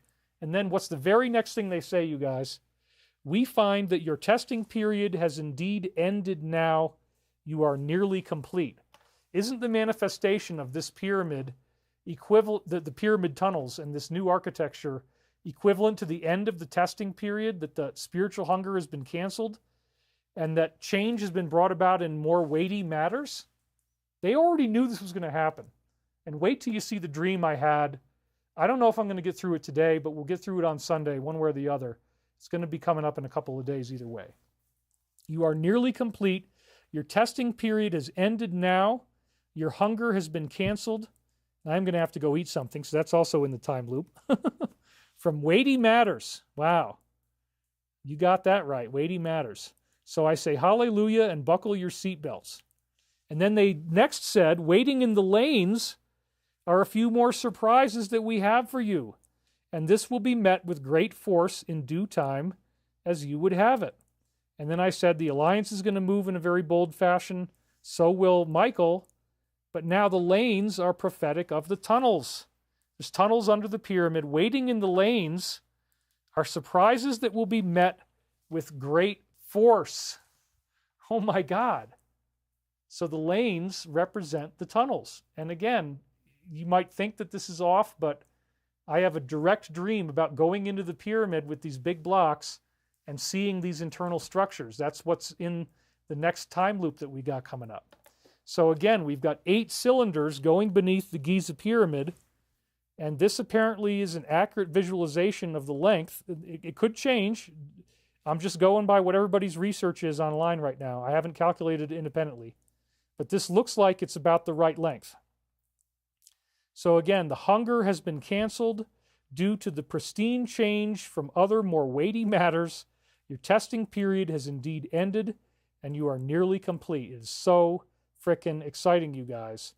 As we discover the tunnels, the Alliance is in the final stages of going through all these files that they're about to release, including 14,000 terabytes of data. That's the big one. The testing has ended. The hunger has been canceled. Children are going to be rescued. Remember, I was like, well, I'm not their father. Children shouldn't be afraid of me. And then we saw the wheel in the sky. The pathway to the wheel in the sky goes through the bridge at Lucerne, which represents, again, the evil that's on those paintings as you go across that bridge. But the bridges also represent the tunnels. I mean, I can't believe this. I'm so excited, you guys. It's like when you understand the whole big picture and you look at all these quotes and you see how this discovery completely validates Edgar Cayce, completely validates the law of one, that the pyramids are harnessing upward spiraling light energy. I love it. So again, waiting in the lanes of the tunnels are a few more surprises with great force in due time as you would have it. So this is just so exciting. So again, Peter Lemzurier's Great Pyramid Decoded, I read this in 1995. It validates what Cayce said scientifically, that there is an intricate future timeline in the pyramid. I'll probably talk about this on Sunday. We've discussed this in several previous shows. And then it says, please describe, this is Cayce reading 2067-7. Please describe Jesus' initiation in Egypt, telling us if the Gospel's reference to 3 days and nights in the tomb, possibly in the shape of a cross, indicates some special initiation. The answer, this is a portion of the initiation, which they said was in the pyramid. He fulfilled all the final brotherhood rites, the Egyptian positive priesthood that was there at the time. It is a part of the passage through that to which each soul is to attain in its development, as has the world through each period of their incarnation in the earth. As is supposed, the record of the earth through the passage, through the tomb or the pyramid, suggesting there might be a passage under the pyramid, right? Because we know there's tubes under the pyramid now. The record of the earth is that through which each entity, each soul as an initiate must pass for the attaining to the releasing of same, as indicated by the empty tomb which has never been filled. So again, there's another note here in the Cayce readings of a passage through the pyramid, the record of the earth. So again, the point is that we're going towards the open sarcophagus that symbolizes no more death. And now we know that that 2025, Sunday, it's not going to be that soon. I'm looking at the next slide. This is when the pit of hell on earth is supposed to stop in the pyramid timeline. So this is the last thing I'm going to read you before I take my little break, and then we'll come back with the whole second half of the show is just as bomb-ass as the first one. I mean, I've never been so excited to do a show as I am about this one. This is so amazing, you guys. Sunday, March 23rd is probably the most important message we got from the Alliance since my last show. I'm so thrilled because it really shows we're at the very end now. So here it is on TG, and now we're going to zoom in. 47 is unveiling these files in a way that pieces together a story of control, deception, and corruption. The first set of files exposed the moment that a powerful group seized control of our government by orchestrating a coup and assassinating a sitting president. Wow, I'd never really thought about it that way. And we know what the group is, having to do with various foreign powers. And they always keep stressing this small country. Then it says the second batch of files reveal how they then were targeting and manipulating anyone who dared to challenge their authority, myself included. I've been through hell. Then the final round of files pull back the curtain on how their influence had spread into every aspect of society, something Angry Daddy doesn't want to believe yet. Politics, finance, Hollywood, and beyond. And the final act, their desperate attempt to silence the truth before it all comes crashing down. And we know they're sorting through all these files right now. It is so exciting. Ancient Lore Core says, you're awesome. Look what you're doing. Keep it up. Why was Wisdom Teachings taken off of Gaia? I don't believe that it was. I think they deleted early episodes of the show. As far as I know, it's still on the network. Cynthia Marie Brewer, this may be the best show I have ever seen. Thank you very much, Cynthia. I assume that Wisdom Teachings is still on Gaia, so I'm not taking that seriously. But yes, the first 80 episodes or so had low production value, and I did hear before those have been cut. I hope they didn't cut all of it. If they did, then we got to figure out how we can get those back, and so you can still watch them. But anyway, we'll talk about that with them once I have some money that I can offer to, buy. Hopefully what we'll do is buy a joint license to license the content. If they're not playing it anymore, then it should be even cheaper. But we'll find out. Anyway, the return of the pyramid's capstone symbolizes the ascension. This is a very important point. It's on the dollar bill symbol that Saint Germain created, where a six-sided object becomes a five-sided object. 6 sides means imperfection. The number 6 is like 666. 3 means perfect, so 666 is perfect imperfection. 5 sides, 5, the number 5, in that whole pyramid timeline numerology system, 5 is the number of divine perfection. And there is something called the pyramid texts, and that numerology is supported in the pyramid text. He talks about it in Le Mesurier's book. Now again, the pyramid looks like it's simply a capstone above the tunnels. So the whole nature of the pyramid has changed from being just the symbol that we thought it was. The pyramid itself has become like a capstone on top of a giant obelisk. The composition and the height of the material in the pyramid timeline indicates the prophecy. And if you get a sudden burst of new architecture, this is a symbol of ascension. So, for example, you're going up the ascending passageway. You have to crouch down. You can't actually fit your body enough to stand up. And then all of a sudden, the ceiling goes to like 25, 30 feet high. The exact measurement is 286.1 inches, pyramid inches. 286.1 is a very important number in this system. That exact moment where the ceiling suddenly goes much higher is the moment that Jesus incarnated on earth in the pyramid timeline. But 286.1 inches compared to 2,000 or even 6,000 kilometers, or 2,000 to 6,000 feet down. We're over a mile below the surface. There's cities down there. That height is much larger than the height when Jesus arrived. So again, the symbol of new architecture is that of ascension. We're in the magic year 2025, and they have proven that they were doing this with extraterrestrial technology, which means our free will has now been satisfied, and it apparently is giving them a mandate where they can appear openly in front of us. So apparently they've been planning this year 2025 for centuries. We know it goes back to Saint Germain. We now know the pyramids were built with massive, completely unbelievable underground structures, including 8 cylinders in the middle one, of 2,000 feet long. Apparently each pyramid has them. And they merge into 2 huge cubicle rooms. So let's take a look at that again. Look at the bottom. This is what they actually saw. We're going to talk a lot more about that after the break. It's so cool. You are also seeing 5 chimneys like we see in the King's Chamber above the King's Chamber. That's exactly the same shape, folks. You got a chamber at the bottom. I'm looking at these 4 little guys. There's actually 5 of them in the middle there. And you notice that they look like chimneys, and they've got they've got stone slabs in the top. That's what the King's Chamber looks like, if you ever looked at it. Well, this is the second pyramid, and they're saying there's 5 in the middle. So each one of those could be hidden rooms with the Hall of Records in there. And they're calling them Zeds, by the way. These stone chimneys are called Zeds. So there appears to be a total of 7 new hidden chambers discovered in the second pyramid, 1, 2, 3, 4, 5 Zeds, and then 2 cubical rooms behind that. As far as I know, none of this has been discovered. And they're all interconnected with tunnels. All of these tunnels and rooms that you're seeing right now apparently are brand new.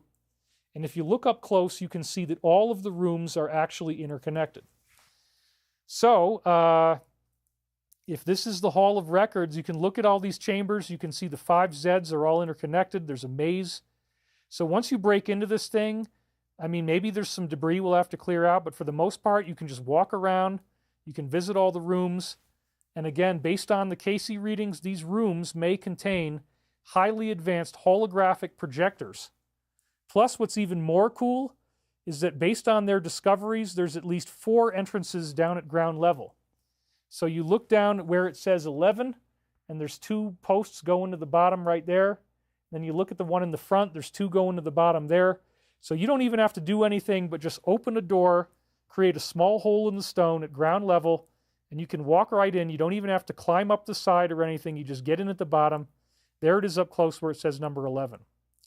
So now we're being told, again, the spirals extend 2,100 feet below the surface. This was one person's diagram of that, starting with the 3 pyramids. It's under the one in the middle. That was the first announcement they made. The spirals do look like they were wrapped around with wire, and that would provide you with an awesome stairwell. The tubes enter into these 2 gigantic 80-meter tall cubes, and my whole thing has always been about sacred geometry. So this is what gets so exciting, you guys. The cubes specifically look like multi-dimensional tesseract formations. This is a tesseract. So as you look at this, what do you notice? It's a cube that can turn inside out on itself and create hyperdimensional. This is a form of hyperdimensional energy. All of the geometry I'm telling you about is working like this. So now imagine that this is an energy that you can harness, and that these cubes are actually harnessing that energy. The Law of One actually reveals that the Tesseract is the key to accessing higher dimensions. But before we do that, I am going to take my break right now, and we'll see how this all works out. So I did have a really amazing encounter with my turkeys, and I filmed a little 7-minute video clip. It gives me enough time to go up there and not panic. I'm not being funny or doing anything outrageous, but the funniest part of the whole video was definitely in the first 20 or 30 seconds, because these turkeys have been hungry all winter. They finally come out late March. They've never seen me since November. They never came out once during the winter. And so when I see these 2 little turkeys, they're both males. They got the little thing dangling down in front of their chin, little like a long goatee kind of thing. That means they're males. They're starting to grow their gobbler, which is all this skin under the neck starts to get really lumpy looking after a while. It takes a couple of years, but they're just starting to grow their gobblers, and when I show up, they're gobbling their heads off for me, and it's so funny. So this gives me a chance to take a little break and hit the room, and I do need to eat something. I definitely got to eat a little bit of food. But anyway, again, we're only not even halfway through the show. We're probably just going to have to pick up the stuff that I missed today on Sunday, but we're going to do at least 4 hours, okay? We'll do at least 4 hours. I promise that much. So hang in there with me. I have to mute my microphone, and then I'm going to turn it back on, and we're going to play you this amazing encounter with the turkeys, and they just keep gobbling and gobbling. They're so happy to see me. It was so incredibly cute. So here we go. Without further ado, I will turn off the microphone so it doesn't hurt you as I take it off, and then we'll roll the tape.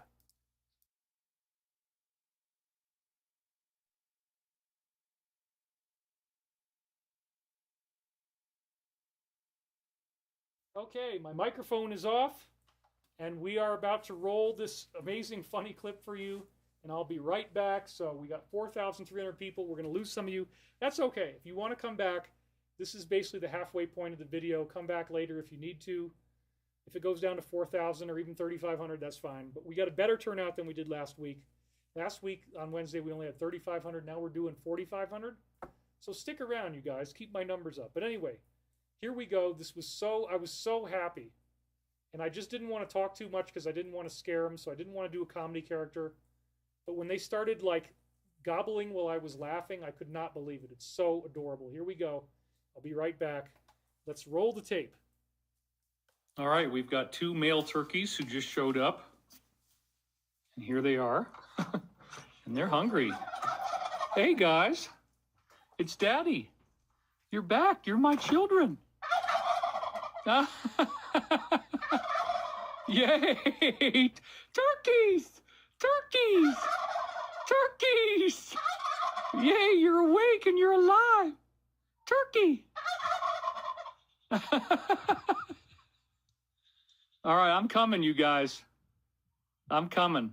I'm going to feed you guys. It's going to be so awesome. Let's get that done. Okay, we're going to get it done. Oh, yeah. All right, here we go. We got food for our gobblers. They just came back for the first time all year. They are very hungry. They are very, very hungry right now. So they're going to eat this whole bowl. Yay, turkeys! Turkeys! Yay, turkeys! Daddy's turkeys are back. Daddy's turkeys are back. Whoop! Now they're both doing it. You guys got older? Okay, here we go. Look! Look, turkeys! Yay, look! Look at this! Come on, get it! Yay, look! Yay, turkeys! I got 2 guys. You're the first ones to show up, other than some of your sisters did. Yay! Oh, it's okay. See, they're a little bit scared. It's all right, turkey. Look at how you guys have grown. You starting to get your gobblers a little bit? You're still adolescent, though, because you don't have the big old gobbler down there. You don't have a big old flap of skin that just wants to hang and gobble. But you guys have got the gobble down. Oh, you look so big. I'm so proud of you guys. You made it through the winter. You hibernated. You did everything right. You dotted the I's and crossed the T's. And you really got in there and slept off all this crap that Daddy's had to deal with, you know? Because let me tell you something. It's been pretty freaking intense around here. But you guys are such supernatural looking birds now. Your faces have changed so that you've got some gray and you've got some blue and white. That's kind of new. And then eventually you're going to scrub all the feathers off of your heads and give yourself a big old bald neck. You might end up doing that this year. We'll try to catch you on film if you're going to do that. Oh, don't you just love these turkeys? I got to say, I'm so happy that you guys are back. We've had wind all day and it's finally starting to go away. Yay, turkeys! See, they're like, okay, that's about it. All right, you guys. Whoa, look at this. Come on, turkeys. It's okay. It's okay. Yeah, they get a little scared. We'll get some more food for you guys, okay? This is going to stop the video for now, but we'll get that food going for you. I know, it's so cold, isn't it? It's crazy, you guys. All right. We keep it all rolling here for the whole turkey clan. You got 4 of them together. Yeah. Look. Good turkeys. Good turkeys. Daddy only wants your health and happiness. You know, that's it. He's not trying to make you afraid. You can come back and eat. I'm going to get you more stuff now. We'll end the video and keep this train rolling. Okay, we're on round 2 for the Turks.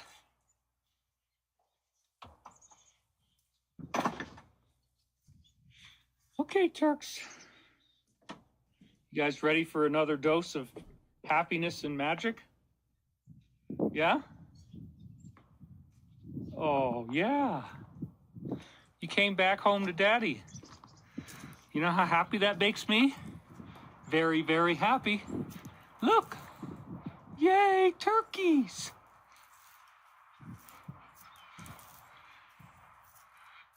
They are undoubtedly hungry. They've been in there since late November. This is the first time I've seen them. So I assume that they weren't really eating anything. Just in some, it's not really hibernation apparently, but it's a hibernatory type of state of some kind.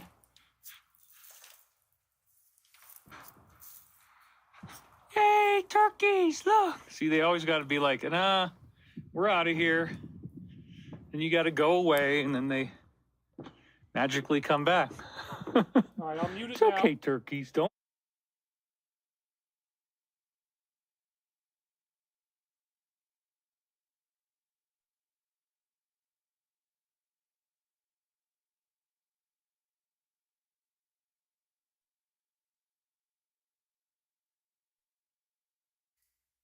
Like, yeah, we're going to take our time here. This is very, very frightening. It's a human being, you know. Yeah, it looks like Daddy, sounds like him, but let's just spend a little bit of time making sure this is okay. Yeah. You guys are making such interesting noises.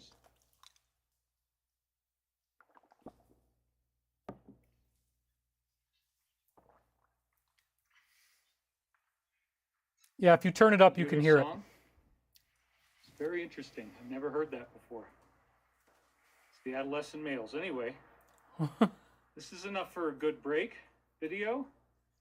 So there you go. There's Daddy's turkeys, and they're all starting to warm up again. Not be scared. All right, and we are back. Thank you guys for tolerating my little bathroom break. We had to do this. Put some eye drops in because it's so freaking dry here that my eyes just get like beet red. And it's just, you know, there's like, as again, the woman is always coming out of the house. The man never comes out. It never rains here. Anyway, back to our slide. The law of one reveals that the Tesseract is the key to unlocking multi-dimensions. So check this out. This is another really cool thing that I immediately started thinking about. How is it possible for craft from fourth density extraterrestrials to get here? Because it seems as you approach the velocity of light that you gain infinite mass. In fact, it's the opposite. It's zero mass. It displaces into another dimension. I talk about that a bunch. And then he says, those who for the most part come from distant points, as you would term them, do not need any craft as you know them. They travel with consciousness alone. They create their own Stargate. So your question requires understanding, which you do not have, so we will attempt to state what we can get away with stating. Firstly, there's a few entities of third density who learn how to use their craft to travel between star systems while experiencing the limitations you have in your body. However, such entities have learned to use hydrogen in a way different from your current understanding. These entities still take quite long durations of time as you would measure it to move about. So they're literally freezing themselves in stasis and then thawing out when they get there. However, these entities are able to use hypothermia to slow their physical and mental complex processes in order to withstand the duration of flight.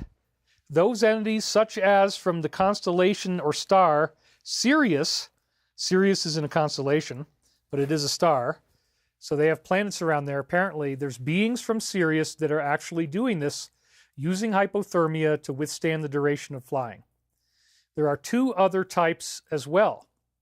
One is the type which, coming from fourth, fifth, or sixth density in your own galaxy, has access, here it comes, to a type of energy system which uses the speed of light as a slingshot and thus arrives where it wishes without any perceptible time elapsed in your view. And then what they're going to say is that you travel at the speed of light, and then you have to go 90 degrees off. At light speed, you travel on a 90-degree angle, and this creates the bend in space and time that actually allows you to travel through the portal or go into another reality, go into a higher dimension, etc. And they say that the shape that you make as you're doing this, or the shape that you're riding along, is a tesseract. So the Tesseract is the key to the multidimensional travel. Using the speed of light as a slingshot involves that, you have this cubical shape, and as you move 9 degrees, you're going into the cube in this other reality. And then they built 2 Tesseract shapes at the bottom of the pyramid. I mean, this just got me so excited, you guys. I can't even tell you. The other type of experience is that of 4th, 5th, and 6th densities of other galaxies, and some within your own, which have learned the necessary disciplines of personality to view the universe as one being, and therefore they can proceed from locus to locus by thought alone, and they materialize the necessary spaceships or craft, if you will, to enclose their light body. Whoa! They create spaceships to enclose their light body while traveling from point to point by thought alone. They actually manifest an entire spaceship with their thought. That's what they're doing. And that's the big secret, is that when you're going to travel with the slingshot effect, you're inside a Tesseract. So unbelievable. But again, so exciting, because if they could manifest a craft, they can also manifest the tunnels under the Great Pyramid. Just like they said, they built the pyramid from living, everlasting rock, and they communicate to the infinite rockness to get it to divide. So, yeah, I mean, it all checks out so well. This is so freaking amazing. You were speaking of the slingshot effect, and that term has puzzled me. You must put energy into the craft until it approaches the velocity of light. It requires more and more energy. Then you have the time dilation factor that would occur at that point. It seems to me that if you then move 90 degrees to your direction of travel, that this changes the stored energy, and you move out of space-time into time-space by doing your so-called orthogonal or 90-degree rotation or deflection. Then the energy would be taken out in time-space, and you would re-enter space-time at the end of this energy reversal. Now, apparently they already mentioned something about the 9 degrees, so he's working off of their existing statements about 9 degrees and movement. So he's trying to tie together what they already told him and ask it again. Am I in any way correct on this? And then Michael says, you are quite correct as far as your language can take you. And due to your training, you actually are more capable than we are of expressing this concept.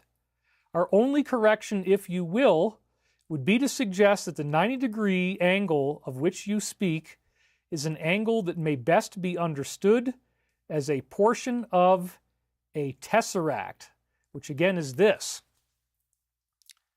So you are somehow bending into time-space, bending into an alternative reality where you can travel anywhere in time that you want using this hidden geometry in the universe. And so what are they doing? They're harnessing the Tesseract by building the shape of the Tesseract below the pyramid, and then you have these 2 huge chimneys that take because again, it's a vibrational energy. If you build the shape of something, you're going to get energy out of this.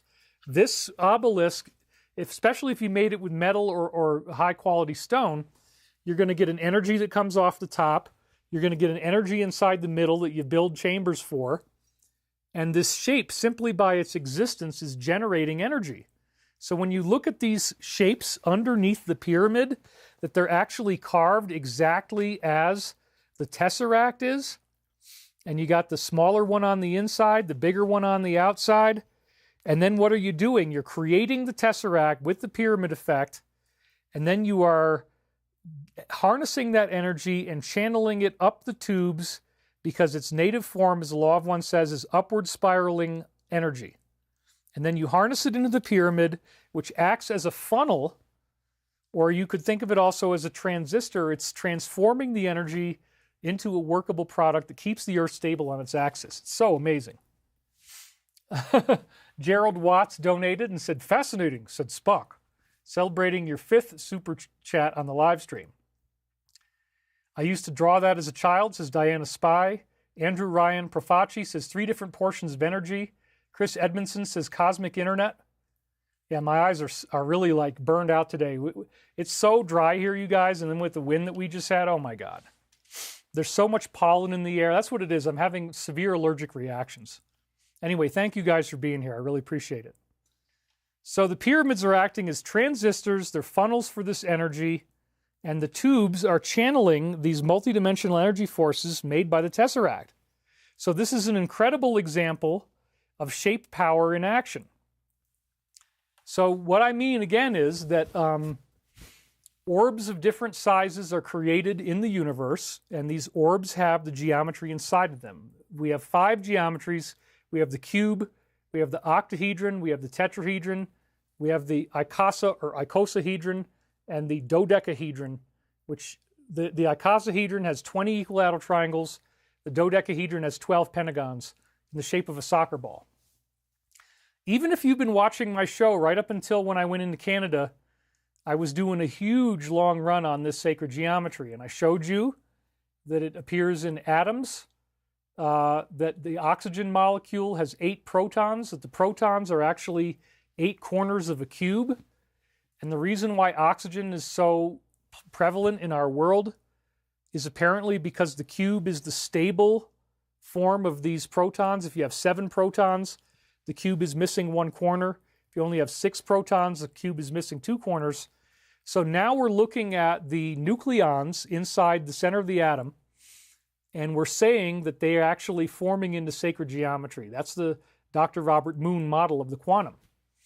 And so you start out with hydrogen, which is just 1. Then you got oxygen, which is 8. And then you go up to silicon, which I believe has 14 or 16.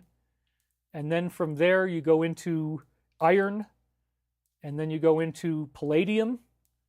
I think it's palladium.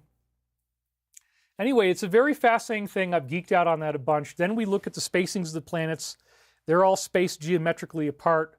When you look at a pyramid, it harnesses shape power. So if you build a tesseract, you're going to create an orb just by the virtue of those cubes being under the earth. They're going to create energetic orbs that have a tesseract inside of them.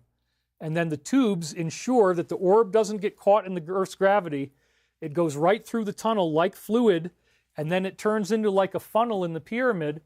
And so this really explains why we would see tesseracts and pipes under the pyramid. I'm just so excited. And then also, it gets even better. There was a crop circle, you're going to remember if you've been watching my show for a long time, and it showed up right as I was finishing the 7 books. This was Roundway Hill, and it appeared on August the 13th of 2023. Just as I was finishing Michael Prophecies, this came out, and oh my God, what do you see in the middle? You see that same cube. It's like a dice in this case, but there's a sphere in the center, there's a cube around the outside, and then it is surrounded by equilateral triangles, which could actually symbolize the Great Pyramid. And then, once again, there is a circle around the dice, and this circle could indicate underground tunnels.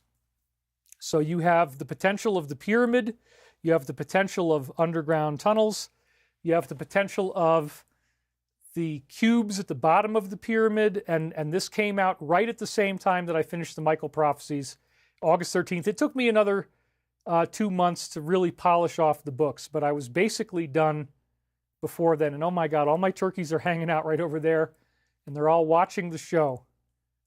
How many are there? Let's see. There's at least 2 that I can see. There's at least 1 male and female, and they're enjoying seeing me through the window, I guess. It's so great. I love the turkeys. So again, this appears to be a crop circle predicting. I was like, why in the world did they put this dice shape in the middle? And I said, well, I went to Las Vegas right after I finished the Michael books. Maybe it was talking about the gambling in Las Vegas.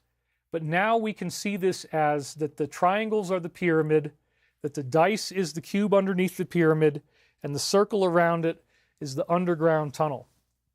It's so freaking amazing. So a lot of different pictures of this were taken. This was from Lucy Pringle. It's on cropcircleconnector.com.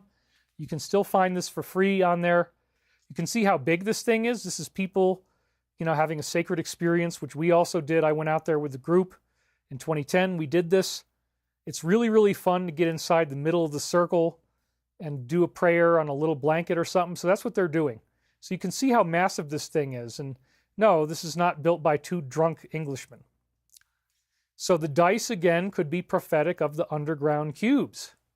So if you look at the proportions of the Tesseract, and then you look at the actual shape that they're giving you right here, it's just freaking amazing. And then, again, the triangles look like the pyramid, and you got the tube as well.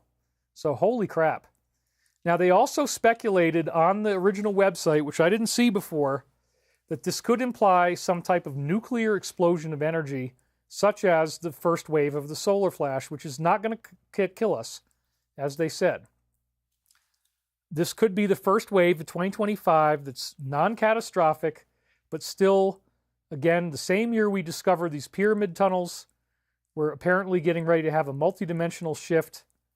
So this is what they deciphered on Crop Circle Connector. I didn't see this until yesterday. That it looks like an octahedral molecule of uranium or plutonium hexafluoride, which is used in nuclear explosions. And you see the maps there on the right. So this does look like a stylized image of the sun. It's got the dot in the middle of the circle. It's got the rays.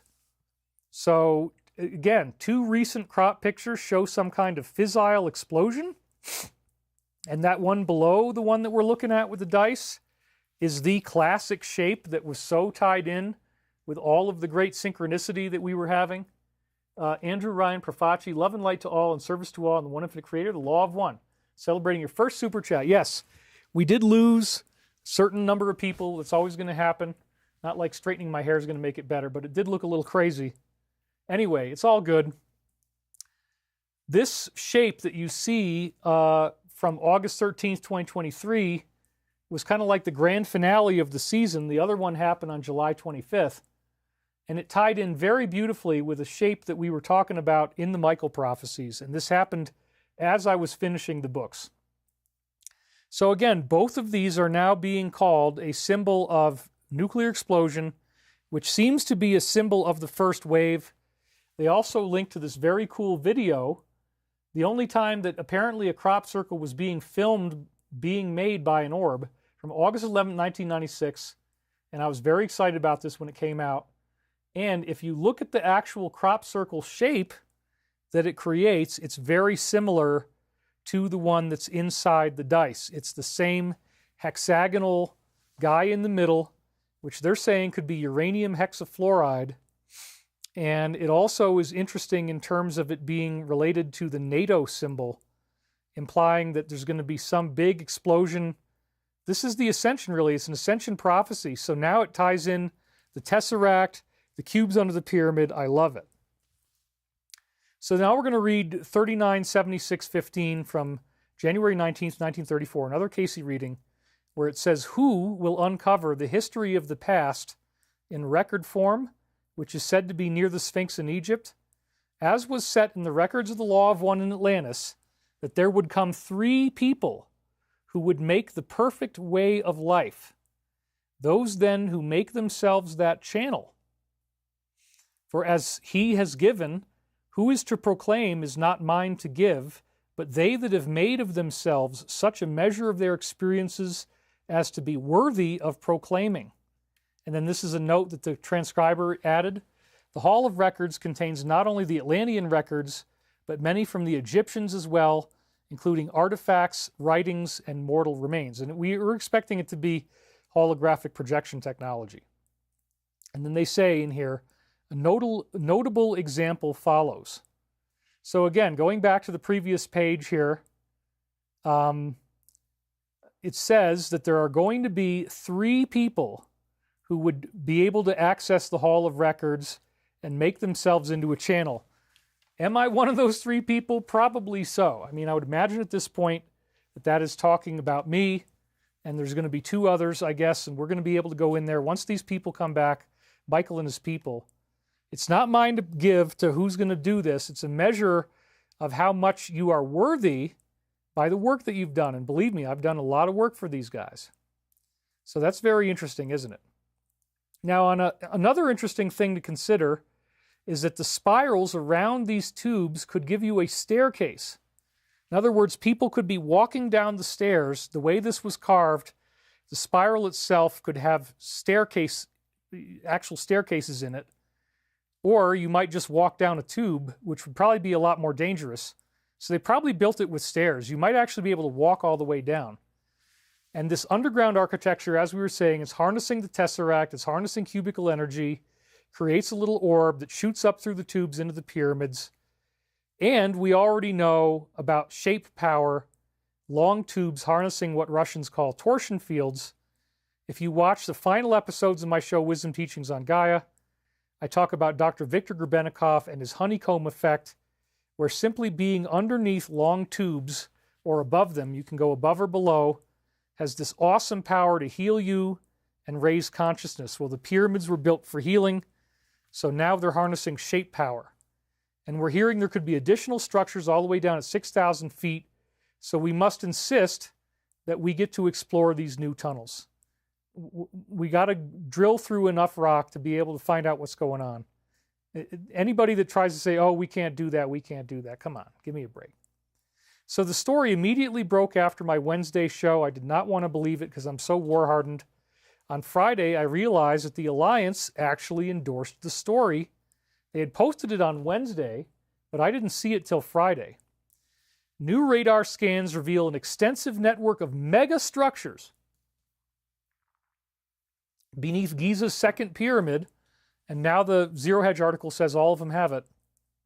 This includes spiraling cylindrical formations stretching over 1,950 feet deep, 70 feet. Among the findings are 8 massive tubular wells leading to 2 underground cubical chambers, fueling theories that the pyramids once supported an advanced energy system. Yes, it's multidimensional Tesseract energy. Preliminary evidence suggests a highly complex underground infrastructure. And she's just like going crazy about this. And there's the image behind her. And then here's one of the images where you've got the name of the thing. Synthetic aperture radar Doppler tomography reveals details of undiscovered high-resolution internal structure of the Great Pyramid inside the pyramid. That's not tubes. So I was very curious, so I watched her video. The Alliance said yes, and thus began my getting the name of the study, looking it up, and the passion, the intense obsession that I have had ever since that day on Friday. The wind didn't stop me. We had the worst, most hellacious wind ever. There's no wonder I'm tired. I've been doing since Friday is working on these slides every day, all day long, to get it ready for you fast enough that we could go on the air on Wednesday. Thank you guys, I'm sure. Oh my God. The first thing I see is some crazy pervy comment from somebody. Anyway, whatever, it's fine. It was actually kind of funny. We're not interested in your long tube, dude. Anyway, that's all I'm going to say. So it appears in the Remote Sensing Journal. And here it is again. You can see the journal name on the left, Remote Sensing. The academic editors, so it's been peer-reviewed, and it says show more. We have Bob Hartland. Thanks again, David, for all your work, and God bless you. Thank you, Bob. And Marilyn Jacobson said, the wind makes my joints hurt and I get tired. Elongated tube power. Yeah, it was funny. I gotta grant you that it was funny. All right, so getting back to our slide here. It's in Remote Sensing. It has 3 academic editors. You can see Rosa, Ilaria, and Lucha, and then it says show more. So it was peer-reviewed. This is a scientific journal. So now let's zoom in on the title page. And I want you to notice, when did this study first come out? It came out very, very close before the release of the Michael Prophecies Book 1. October 19th, 2022 is less than 2 months before Book 1, which I believe was December 11th of 2022. So this paper comes out right before I was about to finish the book. I'd already read all of the posts, and you could even argue that the Alliance wanted me to focus and finish the book. One of the last posts they ever did was 4963, and it uses my buzzword. So it starts off at the top, and then it says investigator. So notice the date first, November 18th, 2022. Investigators, researchers, whistleblowers, which would be people like me, patriots in trusted positions, people like me. Trust yourself. You have seen the truth. Time to show the world. Focus, focus, ascension. This is where all that weird stuff got started, you guys. This is where I'm like, wait a minute. Who else in the entire truth community even uses the word ascension? Nobody. And then I'm trying to finish the book, and it was less than a month before I did, 18th to the 11th of December, and they say, focus, focus, ascension.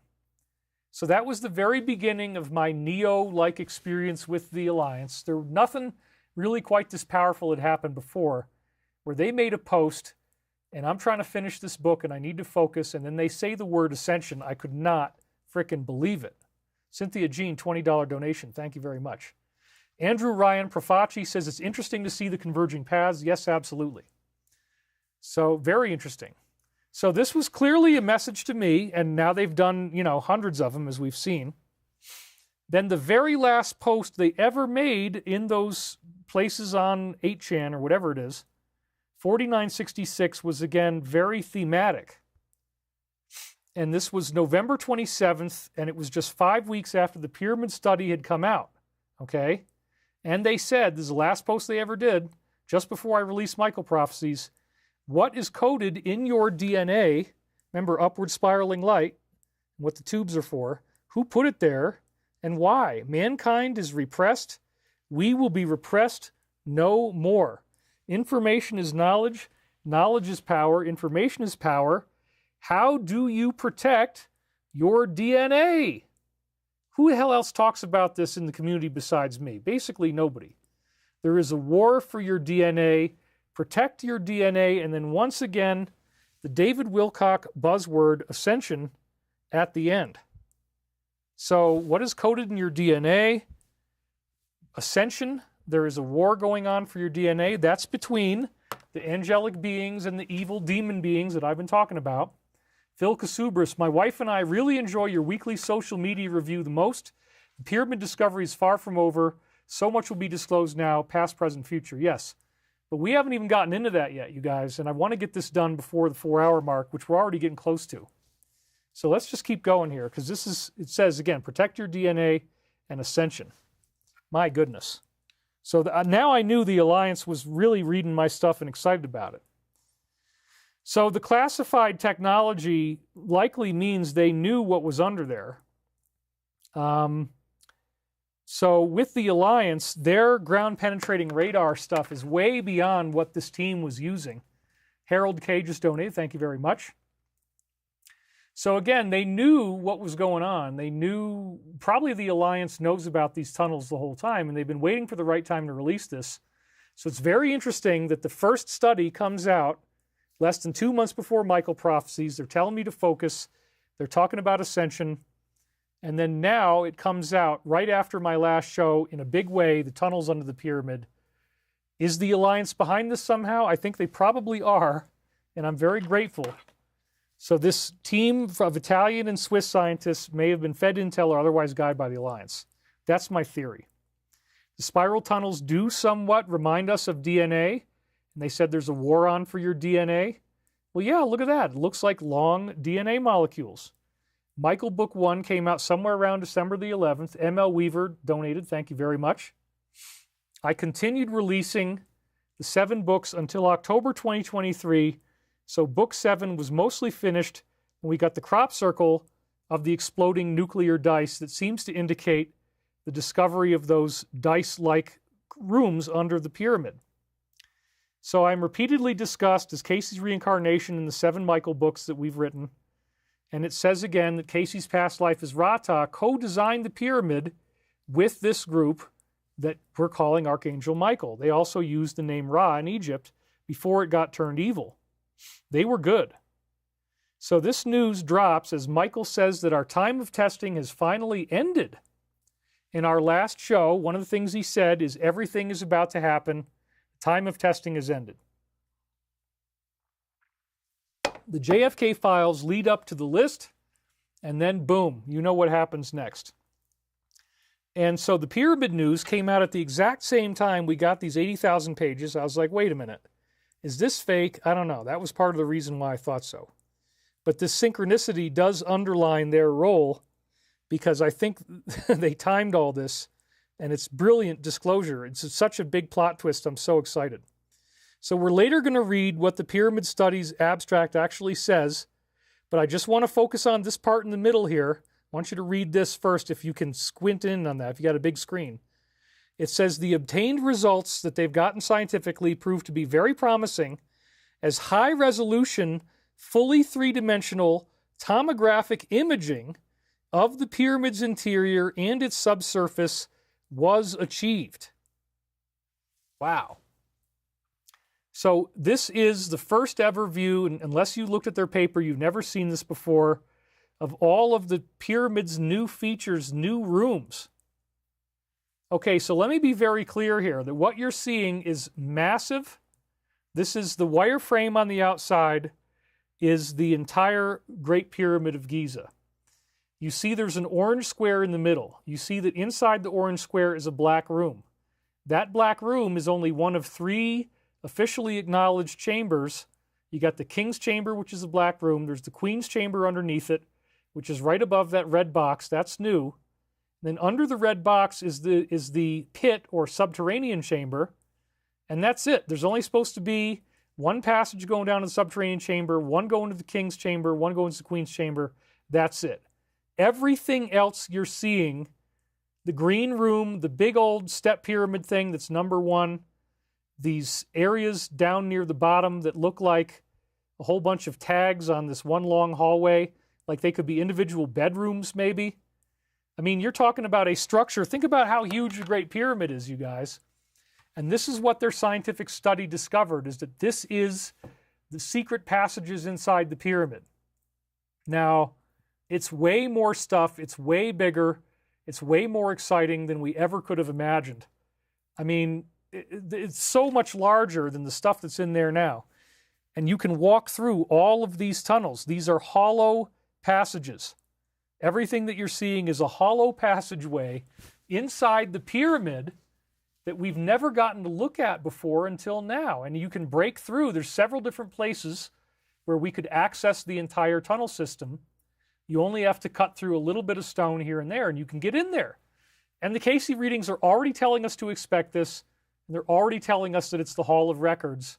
It's just very, very massive in size. I could not believe it, you guys. This got me just as excited as the tunnels, and nobody's even talking about this. It bridges the gap between the Egyptian and Mesoamerican pyramids, right? Because inside the pyramid are these massive steps.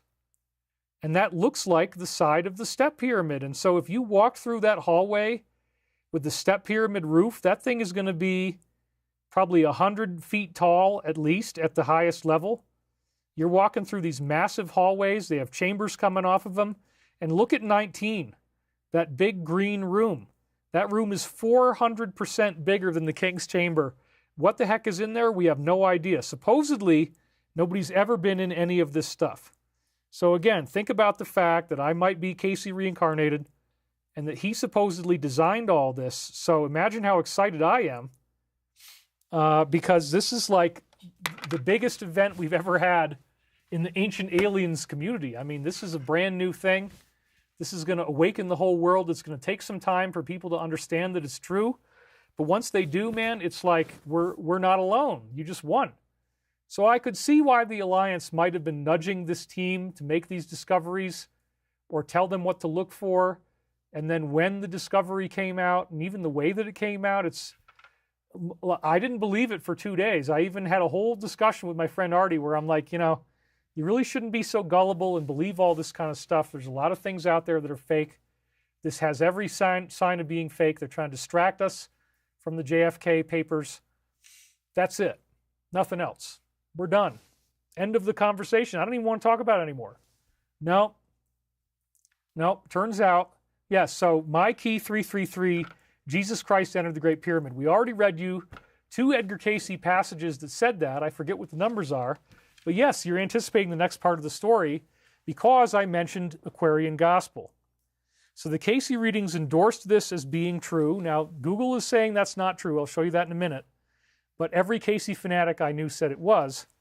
But Jesus did ascend in the Great Pyramid. He activated his light body and then completed the final work that he had to do, getting crucified in Jerusalem. This was after he had been initiated in the pyramid.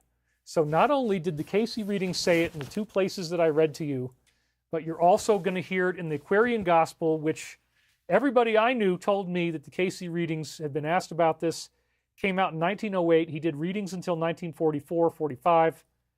That's a hell of a long time. That's, 37 years of time that somebody could have asked him about these books. And believe me, the first thing everybody wants to do is validate their own favorite text. Everybody wants to ask you about what's the cool interpretation of so-and-so's channeling work. What does your source say about this source? What does your source say about this source? Let's just focus on my own source, okay? I can't vouch for anybody else's credibility.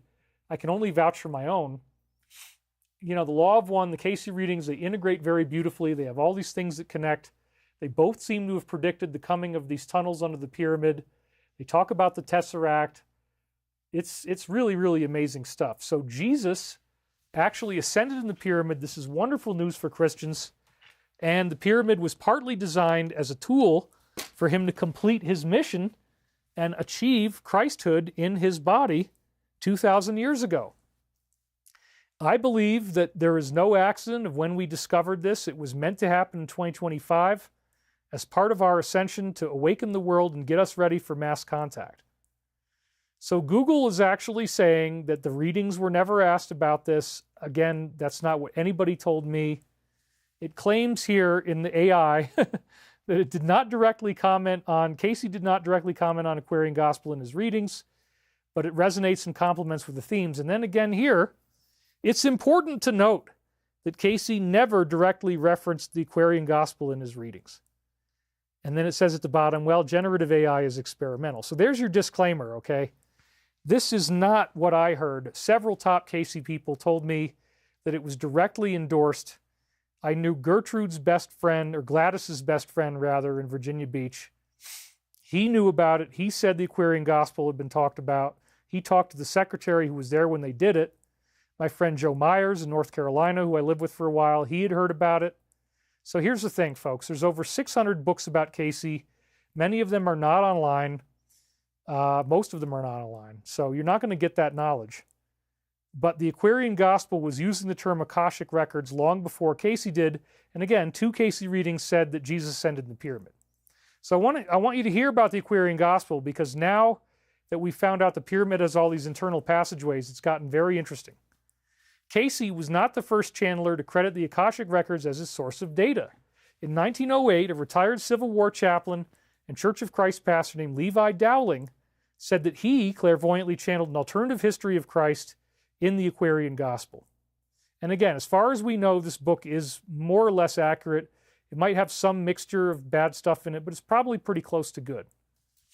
The Son of Man travels and studies throughout the religious cultures of the East before dispensing a message of universal faith that was meant to encompass all the world's traditions, not just become a new religion. Isn't that interesting? Dowling attributed his insights to the Akashic Records accessed in a trance state while he lived in Los Angeles. So 1908, man, there was nothing there back then. And it's a very seismically active area, very psychically rich area to live in. That's why so many people are there. One of the reasons. So Jesus studied all these different religions and then created a universal message. So this has been around since 1908, and Casey did readings up until 44. So I'm sure that people must have asked the source if it was true, and Archangel Michael said yes. That's what everybody told me in Virginia Beach. So I don't know why the generative AI says no. Maybe it'll fix itself. Who knows? So anyway, Casey and Archangel Michael and the Aquarian Gospel all say Jesus used the pyramid to ascend. So the Aquarian Gospel is a fascinating work where now we're finally seeing the inner structure of secret rooms. The big green room is 4 times larger than the king's chamber. Look at that. I mean, it's incredible. And there's different ways to get in there. There's rooms you can get into. You just got to bust through one piece of stone and you're in. So Michael promised us that they were not going to leave it empty. It's the Hall of Records in there.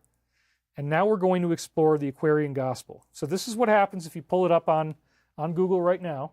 It's the first thing you see at the top. And that's the book. So it is available for free because it's over 100 years old. But there's also many print versions of it, as you can see here on the left. So these are different titles of it. You can buy it used. You can buy it new. And it says here the 91% of the people that got it liked it. It's a book by Levi Dowling. He transcribed the text of the book from the Akashic records, a purported compendium of mystical knowledge supposedly encoded in a non-physical plane of existence. So here's one of the titles up close, the cover picture of the book. This is the original title page. This is another version of it, another reprint that came out. Yet another reprint of it that came out, and here's yet another version. So this has been reprinted quite a bit with all different covers. And again, Casey endorsed this as far as I was told. The full title, blah, blah, blah, is a book by Levi Dowling. It was first published on December 1st. This is from Wikipedia. He transcribed it from the Akashic records, a compendium of mystical knowledge supposedly encoded in a non-physical plane of existence. Well, it's the same thing that Casey was doing. It's the same thing I'm doing with the Michael prophecies. The Casey readings also used the term Akashic records. They also said Jesus ascended in the pyramid, completed his initiation to become the man that was then Christed. Wow.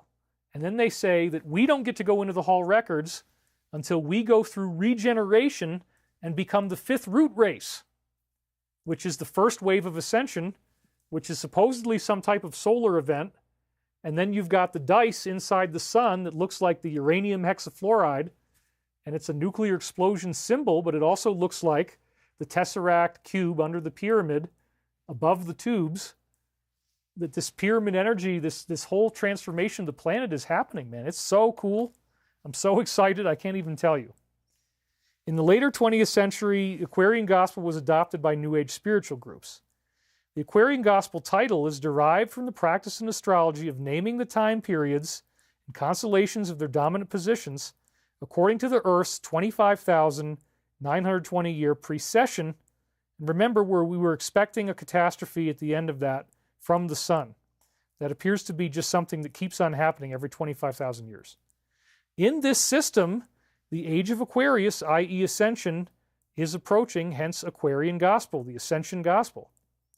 So now they're showing you the books that are in here: the birth and early life of Mary, mother of Jesus, the birth and infancy of John, the harbinger and of Jesus, education of Mary and Elizabeth and Zoan, childhood and education of John the harbinger, childhood and education of Jesus. Now it gets interesting. Section 6, life and works of Jesus in India. Life and works of Jesus in Tibet and Western India. Wow, he made it over there. Life and works of Jesus in Persia, Assyria, Greece, Egypt. So it's when he gets to Egypt that he ascends in the Great Pyramid. It's the last stage of his training. Then we get into the Council of the Seven Sages of the World, the ministry of John, the Christine, this is the term they came up with instead of Christian, the Christine ministry of Jesus. So now he's ascended and he's doing his ministry after he got in the pyramid in Egypt. The first annual epoch, the second, third, the arrest and betrayal of Jesus, the trial and execution of Jesus, section 20, the resurrection of Jesus, section 21, the materialization of his spiritual body, and section 22, the establishment of the Christine Church. So some people have really gotten into this. There's people who really love the Aquarian Gospel, and it's going to talk more about that. It makes the following claims, among others. The revelation was prophesied 2,000 years ago by Elihu, who conducted a school of prophets in Zoan, Egypt, and he said the following, and this comes out of the book, and it's very, very interesting. This is a prophetic statement. Are you ready for this?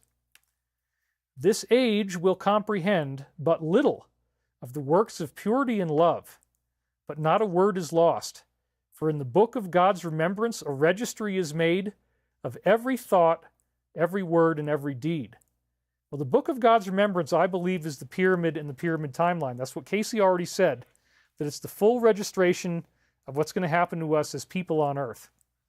So we are not going to comprehend very much of the works of purity and love, but all of it has been stored in the Hall of Records.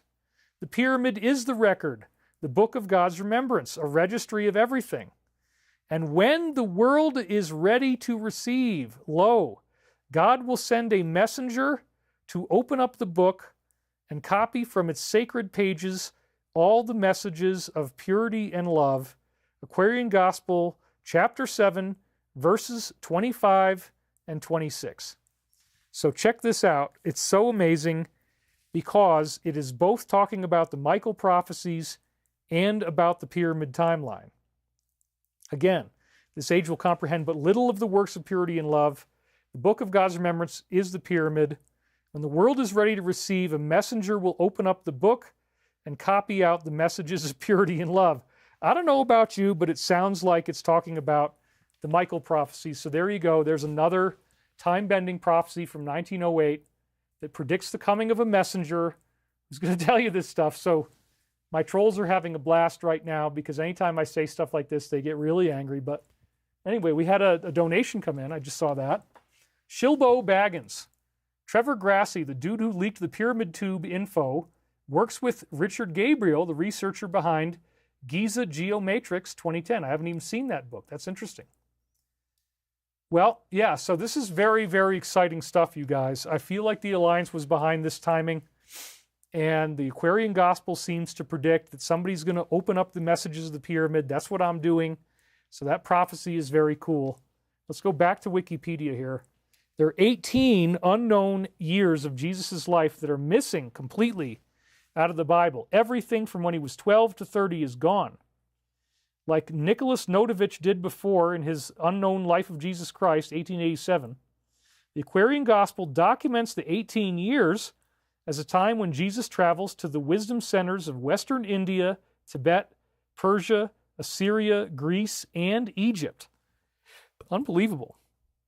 In each of these capital cities, he is educated and tested, and he teaches their religious leaders. Jesus inevitably proves that he is God's chosen one in these locales, and again, he ascended in the pyramid, and they knew he was coming. And he brings back his multicultural wisdom and confidence to Galilee and Judea. It's a much more interesting view of Jesus now. He got all the faiths under his belt first. Jesus then puts on the role of Christ. This is what the Aquarian Gospel says. He is not automatically Christ when he was born. He was born a man. But by making himself into the Christ through desire, effort, ability, and prayer, making himself into a fit vessel for this divine energy, Jesus enabled the Christ to dwell within him. So this is a big part of the Michael prophecies, as we just saw with the Uriel reading. You will become like the Christ. That's what John 14:12 says. Michael talks about in the books how amazing it is that Constantine didn't cut that from the Bible. As I do these things, miracles, so shall you do these things, and greater things, for I go unto my Father, Mother, God. Whoa. So apparently, the Great Pyramid harnesses this energy through the Tesseracts at the bottom. It goes up through the tubes, it funnels into the pyramid, pyramid, fire in the middle, it swirls the energy around like a vortex inside the pyramid. You can get inside the tomb. The tomb means no more death. You achieve light body. And this is a prophecy of what's happening to our whole planet as it moves into this higher energy zone at the end of 25,000 years. There's some cloud that we keep drifting into as we orbit Alpha Centauri, a 25,000-year orbit. That's what we've been saying. We drift into a cloud. The sun goes off. It rolls the dice. It's the nuclear explosion, but we're not going to be harmed. And so the pyramid tunnels show up in the year 2025. This is when humanity discovers this, right in the same year that they tell us that these stunning things are going to happen. And that when this occurs, that we will, some of us will be able to fully embody the Christ consciousness and get the light body activation. And it has to do with how nice you've been and how patient and kind and long-suffering you've been. So all this stuff about the Hall of Records, the Hall of Records is like the final inaugural step that gets us into this, where it's going to happen. It kickstarts the ascension. We don't even get to go in there until we've hit the 5th root race. And so the Aquarian Gospel talks about all this interesting stuff that Jesus ascended in the pyramid, and all of this pyramid stuff is now coming out, showing that it is clearly designed by a non-terrestrial intelligence. It could be human, but it's not anything we know of. Those tubes are much too big for anybody to have excavated it. It's something really, really wild. So anyway, through your desire, effort, ability, and prayer, you can enable the Christ to dwell within you. That is what's happening to all of us now to varying degrees. We're going through the first wave. Christ is therefore used as a term for the seemingly perfect human being that Jesus exemplified, a human being that has been christened or anointed and therefore made holy. That's what's going to be happening to us. And the more spiritual you've been, the more ascended you're going to get when this happens. Jesus came to earth to show the way back to God with his lifestyle and teachings. He is the example mankind must model their own lives after if they seek salvation. Yes, the basic principles, absolutely. Aquarian Gospel also says, yep, reincarnation does exist. Well, we know that's true now. Karma, you reap what you sow, is your explanation for why bad things happen to people. Reincarnation allows you to settle any debts that you created in a past life, like if you killed somebody, if you trolled people on the internet, yeah, you get to come back and get trolled. Humanity has forgotten God and is currently working its way back to fully remembering in the age of Aquarius. Flipping now in the year 2025, man. Aquarian Gospel, it's the Ascension. Time is separated into ages. Yep, that's true. These late ages last approximately 2,000 years. We already talked about that. The age of the zodiac is 2,160 years.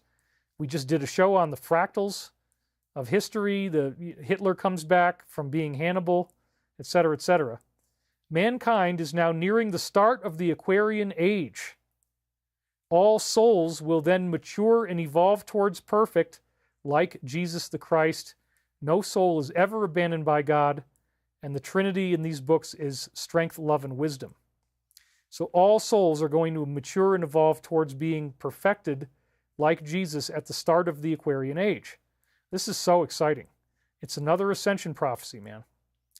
And so the pyramid has been unsealed, these new passages symbolizing a vertical uplift of humanity's growth. The time we first found them is 2025. So then they made a church. I'll just add this in. It doesn't really mean that much to anything we're doing, but I just wanted to add it in. They did create a church, teachings based on the gospel, other writings by Levi as well. And this is the part I wanted to say. It's very similar to the I Am activity or I Am movement and the Ascended Master movement. And so there's people who read all the Godfrey Ray King books, the I Am discourses, and they also are into the Aquarian Gospel. And so, I'm not sure how I feel about all the Godfrey Ray King stuff. I'm not sure I believe all of it.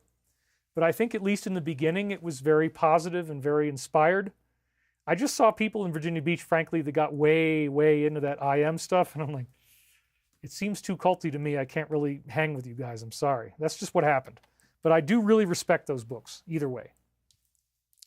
Some of the teachings include a triune God of God the Father, Christ the Son, and the Mother Holy Spirit. Release from the cycle of rebirth by ascension. There you go. It's right in the book. The equality of races and sexes, which was not happening in 1908, and the transformation of the individual and the world. Well, it's not just through the study of their teachings, but yeah, this is talking about ascension. So this book was right on. And then again, it says, this age will comprehend but a little of the works of purity and love, but not a word is lost. For in the book of God's remembrance, i.e. the pyramid with all of its chambers, there is a registry of every thought, word, and deed. When the world is ready to receive, God will send a messenger to open up the book. Sounds a lot like what I'm doing right now, copying from its sacred pages all the messages of purity and love. And we are ready to receive. We've been through the purification. Michael says in the Michael Prophecies that the events of 2020 onward have lifted the karmic burden, so we didn't need to go through an apocalypse or pole shift, which is great. So again, this was 725 through 26. So the book, I believe, is the structure of the pyramid itself. And Michael in the Law of One says, I am a messenger of the Law of One. So part of what we're doing is reacquainting everybody with these higher dimensional teachings. And then, of course, Jesus is referred to as the Rock of Ages. So let's say Jesus did complete his ascension to the pyramid. Casey says it. Aquarian Gospel says it. What if they built bedrooms for the 12 apostles? Because if you look down here, with number 12 being the antechamber in front of the king's chamber, that would be where the guard sleeps, right? One of them gets to be the guard. Check it out. You got 1, 2, 3, 4, 5, 6 on the bottom, these long rooms that are 9 degrees off of the main long hallway right at the edge of the pyramid there. There's 1, 2, 3, 4, 5, 6, 7, 8, 9, 10, 11. So you got 11 bedrooms. And so think about it. Each apostle could get his own bedroom. The 12th bedroom, again, is in right before the king's chamber. So that's where the guard would sleep. You can sleep in there. I mean, based on the size of the king's chamber, this is a darn good room. This is bigger than a good-size hotel room, honestly. And they probably got it all set up, and there's water features in there in the original form. So beautiful, the architecture, the furniture. You're living inside the pyramid, and you're in a hotel. And we had a donation come in, by the way. So that's Kenneth Bates, $100. Thank you very much. And there it is right there. A time of grace, a time for everything, and a season for every activity under the heavens. And yes, that's Ecclesiastes, somewhere right after 2:22. I know that one very, very well because I channeled it. The first thing that ever happened was Ecclesiastes 2:22 to 3:13. The first thing I ever got was a Bible quote. First time I ever got an intuitive message. It created Michael Prophecies. So that's very cool. So again, what if these are the bedrooms for the apostles? Now I want you to look at this and see, okay, imagine that those 11 little rectangles are bigger than a hotel room, because again, the king's chamber is pretty big, and this is at least 2 or 3 times that size. This is a damn good sized bedroom. Maybe there's a door at the front or curtains or something. You can draw over that. You can get into it. Look at this. There's a new hidden chamber right below where we all went into the pyramid. You can just bust through the opening to the pyramid where it is right now, and then you would have to rappel down that vertical shaft that you can see, and that's going to be a big, long drop. I mean, that's terrifying. But you go down that vertical shaft, which is brand new. The team just discovered it. It's not anything I've seen before. You go down that shaft, and you're right into the bedrooms, and then you would actually climb up through the tunnels to get up into the king's chamber. So the next thing you would do, let's say you're off to the left now, you're going to go up through that little cube above the long hallway, and then you get into the stair-stepped area. So there's probably stairs on all this, or maybe you have to rappel, who knows. But again, if you go over to the right-hand side this time, you can see it's the same thing. And we widen out now, you would be climbing up the side. You'd be climbing up that long staircase that is the number 1. You see where the number 1 is. You go all the way, climb up that huge staircase. That's going to be, we're talking about a good 1-hour walk probably to get up that thing. It's not easy. And maybe the 2 things at the bottom, those 2 areas at the bottom might be to store water or for geothermal heating or something like that, to keep it warm. All that's entirely possible. I don't know if you'd want to walk down there, but maybe you could. So anyway, you walk up the stairs, the big stairs that are number 1. You get to the top, and then there's a chamber behind the king's chamber where it says number 10, and you can get in there, and then you can go right into the king's chamber, and I'll show you that a little bit later. So you could get in there just by going through the opening at the front of the pyramid and going down that long shaft, man. Nobody's ever done this. This is the Hall of Records. I think we need to. So that's one way we could do. We could break in right at the opening, get in that way. So this could also be Michael's people projecting into human form, that those 11 bedrooms that you see could be for angelic beings to be sleeping, in which case there's probably a lot more of them and they have bunk beds. I don't think they need private space anymore in the higher dimensions. But anyway, these could be elaborate little hotel rooms, and there could be a bunch of beings sleeping in there, and they project into human bodies, as we know. They have to do that to help us. And it already said in the Law of One, there needs to be a crystal and a healer there in the flesh. You walk up the stairs, and then the orange square is where they're actually standing in these secret chambers around the king's chamber, holding their crystals to facilitate your ascension. So 10, the orange square, surrounds the king's chamber. You see all those black lines coming off of that orange square? Those are all individual passageways that are tall enough for you to walk in. or maybe you'd have to crouch, but you probably can walk standing up. So there's all these different ways you can get from the stairs, the big white stairs, to these black passageways and take you right into that cube in the middle. It has multiple entrances. So clearly we're going to be able to do this. Clearly we're going to be able to excavate the pyramid, go inside and find all this stuff. And notice that the orange square completely surrounds the king's chamber. So that means beings could stand at any point, and then they have this gathering room. The big green thing is their gathering room, which is all secret. You wouldn't know they're in there, because you could never find these passageways from just being in the regular pyramid. All you see is the king's chamber. But they can all gather in the room 19, and believe me, you could probably fit 100 people in there, no problem, based on the size of the king's chamber, and everybody would have enough space. So then we also get a side view of these secret tunnels that go from the king's chamber. So you see the blue stuff next to the orange square?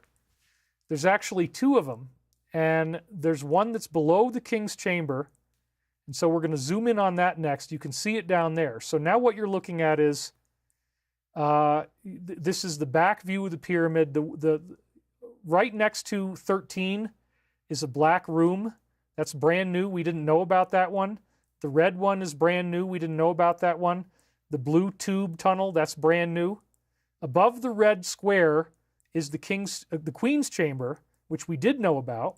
If you've ever looked at my other shows, somebody just donated and said, David, there is also evidence that Christ went to England with Joseph of Arimathea as the origin of the Grail legend. That's very interesting, and it could very well be true. Because again, the legend in the Aquarian Gospel is he traveled all over the place. I wouldn't be surprised if that didn't happen. I mean, Rome went to England. Before Jesus was born, Rome started settling there in 55 BC, so I could absolutely buy that. All right, back to the slide now. This is so fascinating, you guys. I'm so freaking blown away. So you mean to tell me there's two new rooms under the Queen's chamber? Yes. And if you look at the Queen's chamber carefully, you can see there's a little shaft. You can bust through the floor in the Queen's chamber. You get into these two brand new rooms. The Hall of Records is probably in there. So that's one of the things we have to do. We have to get through that. You don't have to do it from the Queen's chamber, though. You can also access it from the grotto. Okay, anyway, let's go above the Queen's chamber now. Let's go up to, again, look at the orange square. That's the room that all the angelic beings are standing in to heal you when you're in the king's chamber, including Jesus. The 12 apostles were probably doing this work for him in that area. And they had their 12 bedrooms down there, or 11. And then the 12th one's in front of the chamber. So now notice that underneath the black area that is the king's chamber there is this white box. That white box is brand new. We didn't know anything about that. And that means you can break through the floor of the king's chamber. You can get into that underground room, and then you go through that tunnel, and that tunnel gets you into these passageways that the angelic beings or Jesus' apostles were using. Unfrickin' believable. Nobody's ever seen this, but I'll bet you there's some secret door, and if you can trigger it the right way, you can get in there without damaging the pyramid. That's probably what the priesthood was doing. So we need to find the least destructive way to access these tunnels. Again, you can get into the main tunnel complex right at the main entrance. They've already blown a hole. That's that square that you see that has the bricks in it, right below the number 17, ironically enough. So you can see there's a hidden shaft right in there. We go down that shaft. We rappel down there. You're right into the apostles' bedrooms. You can climb up the stairs that are white, the number 1. You go through the black tunnels. You go into the square around the king's chamber, and you can help the healing process. And then again, you see the red room and the gray room, which is 14 and 15. Those are brand new chambers under the queen's chamber as well. I am so tickled, I cannot even say it. The two new chambers off the queen's chamber, there they are from the side. That is a long passageway. We can expect the records to be in there. And then also notice how far down the air vent goes, the stairs, the number 4 on the bottom. That's way lower than the descending passage, which stops at the number 5. So the pyramid is so much bigger inside, and this area might be filled with water. It might be used for geothermal. It might be used for creating electrical energy somehow. Like a battery or something like that. It's very, very interesting.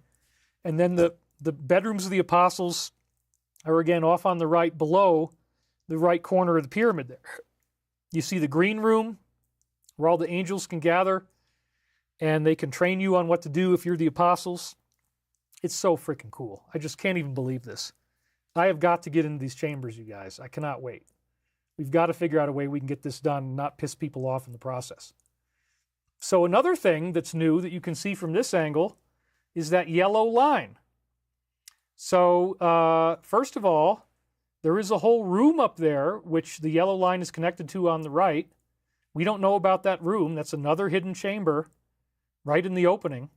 And then there's this yellow hallway. That's brand new, so that whole thing's never been discovered before. So there's different ways in, and again, it's all so fascinating to me, I can hardly stand it. Here it is from the back again, getting a look at all these new structures that we didn't know about before. You can get in to these two little rooms that I was just talking about through the Queen's Chamber or the well shaft. So now if you look to the right of the red cube, there is a diagonal line connecting to it. That's a real chamber, and it goes down into, you can see it goes through next to the number 14, below the line that's the outside of the pyramid, and now you're into the descending passage, and there's your subterranean chamber down there, and right below 14, that's the descending passage that rises up from there. It's that long, diagonal, black-gray line. So then you'll notice that next to the 14, it goes straight up. We know about that. That's called the well shaft. And then there's this little area that you see as it goes off to the right before it hits the ascending passage. There's this little thing, looks like a little notch, and it's right, it's if you look to the red cube and then you go to the right, and then you see that black splotch there below, just slightly below the red cube. That black splotch is called the grotto. So that whole line is called the well shaft. We know that it exists. Nobody likes the well shaft. It's filled with bat dung and all this stuff. We can break through the top of the well shaft before it goes diagonal, and it goes right into this tunnel that leads you to the new room. So that, to me, would be the least destructive way to break into those two rooms. That's what I would recommend doing. We clean out all the bat crap. We break through the ceiling. We get into that tunnel, and now we can access both of those rooms, and we don't need to hurt the Queen's Chamber at all. So that's how I would do that. All right. And then you can see, I'm showing you right here where that new tunnel is that we didn't know existed before to get into that room. I think that's a very small sacrifice to make to break through that ceiling. They probably used to do it. Yeah, nobody should be sad about boring through the well shaft. All right. So then there's all these cool places you can go as you get inside, as we were saying. And the main tunnels are accessible through the King's Chamber. So here again, if you look right in that little spot to the right, to the left of the King's Chamber, right there, okay, there is a little tunnel coming out of the King's Chamber, so you could break through the floor and access the whole system, which probably isn't the best way to do it. I think we're better off getting in through the front if we can. But again, there's that white cube below the King's Chamber that you can crawl into, and then you're into that little green room that they say number 13. Once you get through there, man, you're in the whole passageway system. I cannot wait to do this. This is probably going to happen to me, and we're all going to get to do it together on video, or however it happens, we'll be touring it. You can hike all the way through everything inside. I am so excited about this, you guys. This is a huge, huge discovery, and they did it all with this interesting side scan radar system. The entrance, again, is on the far side of the King's Chamber, and you could be living and working in your lower bedrooms down here behind the number 7. You crawl up the stairs. Well, how did they see all these details? What the heck is this? Well, part of what they're using is called synthetic aperture radar. So this is the last part of our show before we end for the day, where we're going to talk about this. They're analyzing the micro movements of seismic activity in a three-dimensional space with synthetic aperture radar. That's how they're able to see inside. Because if it's hollow, it doesn't move, but if there's stone there, it is going to move. So Andrew Cote wrote this thread. It got very popular. He says, first, let's start with optics. In general, if you have a larger lens, you can get more and more detail. The angular resolution is like a wavelength of diameter. This makes sense if you think about how waves get diffracted. If you have A larger opening, you have less diffraction. So again, they have a very large aperture that they now can see down to 5 centimeters of size. I'll read it this way from now on. Okay. So then in the next one, he says, but optics just uses a range of radio frequency spectrum that we call visible light. The same exact physics applies on radar systems. All the differences between visible light and radar is that it's a larger wavelength on the scale of meters versus visible light being nanometers. How do we catch the bigger wavelengths of radio frequency? Because again, light is on the radio frequency spectrum. What can we do? You make a massive aperture. And yeah, I know where you guys are going in the comments. Let's just cut it off with the massive aperture. Oh my God. I had to do it for you. The satellite can see an object A all the time as it travels from 1 to 2. The data can be processed as if the distance from 1 to 2 was the aperture of a huge radar. Okay. Can't believe I brought in Chelsea right there. That was probably inappropriate. Anyway, synthetic aperture radar. Well, that could be, the tram mob might have a synthetic aperture. You never know. My God. Enough. They do exactly this by forming an imaginary lens, sweeping the radar system across the sky, taking a succession of radar snapshots, reconstructed into a single image. So they're making a massive imaginary lens. And that's being shown right here. Scary scientific stuff. You don't need to know all this. The point is they make a massive lens so they can resolve very tiny details. The mathematical framework for this was developed in the 1950s, applied to airplanes through the 1950s and 60s. At the time, these tested the limits of radar power and computational image processing. So yeah, this was hard to do because you're creating a virtual lens and you got to calculate all your data. So this was a video that he quoted from in his thread, The History of Synthetic Aperture Radar, Optical Processing of Things Underground, in this case, using coherent holography. That means holograms. So you're holographically reconstructing the interior or underground of the pyramid using laser technology, implementing Fourier transforms, which is a basic type of mathematics.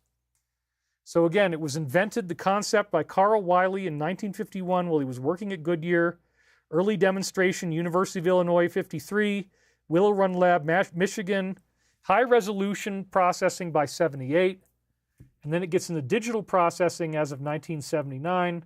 CSAT is the first satellite in 1978 that has synthetic aperture radar capability. Well, this is very interesting, and you can see there a CSAT image of sea ice in Canada. And there's basically how it's working. They create a virtual lens, and they have to calculate all the radio frequencies they're getting, which are beyond visible light. These days, the synthetic aperture radar market is exploding thanks to decreasing launch cost, higher performance computing, solid-state RF amplifiers, and the resolution for SAR systems in orbit. Now enter Capella Space, the pyramids of Giza. These systems, these satellites which they used, provide the best commercial SAR resolution in the world, actually in space. Their latest platform upgrades bring the azimuthal resolution down to 5 centimeters. Whoa! So that you can get pixels that are just 5 centimeters across, and then they can see, again, they're going to look inside the pyramid and see, is it a hollow space, which means there's no movement of the stone, or do the micro motions cause a slight movement that they can see? This is what they were doing. Radar can't penetrate pyramids. How do you image the inside and find hidden structures? And there you go. I highlighted the fact that it went down to 5 centimeters. So then he quotes from their paper. And this is the paper that showed you all this stuff inside the pyramid that I just revealed, which is so freaking amazing. This is where it gets insanely cool, at least for geeks like us, right? SAR doesn't just give pixel by pixel angular resolution. Looking at each component of frequency, they can find a Doppler shift on each pixel, which is a light shift, coming from the movement of the imaging surface relative to the wave. Wow. So David Appelgren just donated, and it's 111 SEKs. According to David Sereda, I remember him, They found new chambers in the Great Pyramid in the 1980s. We've heard that rumor. In one of them, this is from Larry Hunter, and he's actually going to show up on Sunday. In one of them, they found what they believe is Osiris in stasis, and he showed signs of waking up soon. There was also an ark. Yes.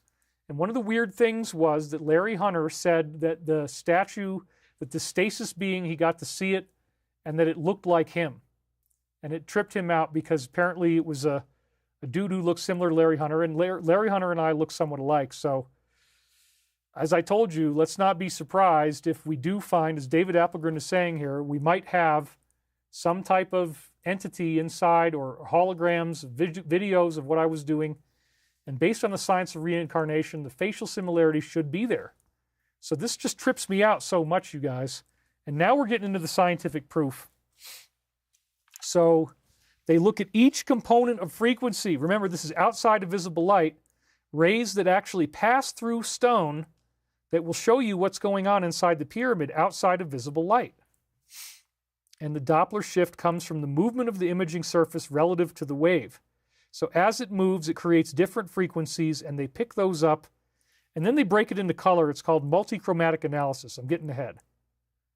So again, the spaceborne synthetic aperture radar antenna emits electromagnetic wave packets and then receives their echo signals with Doppler shift from, in this case, the mass of the water moving.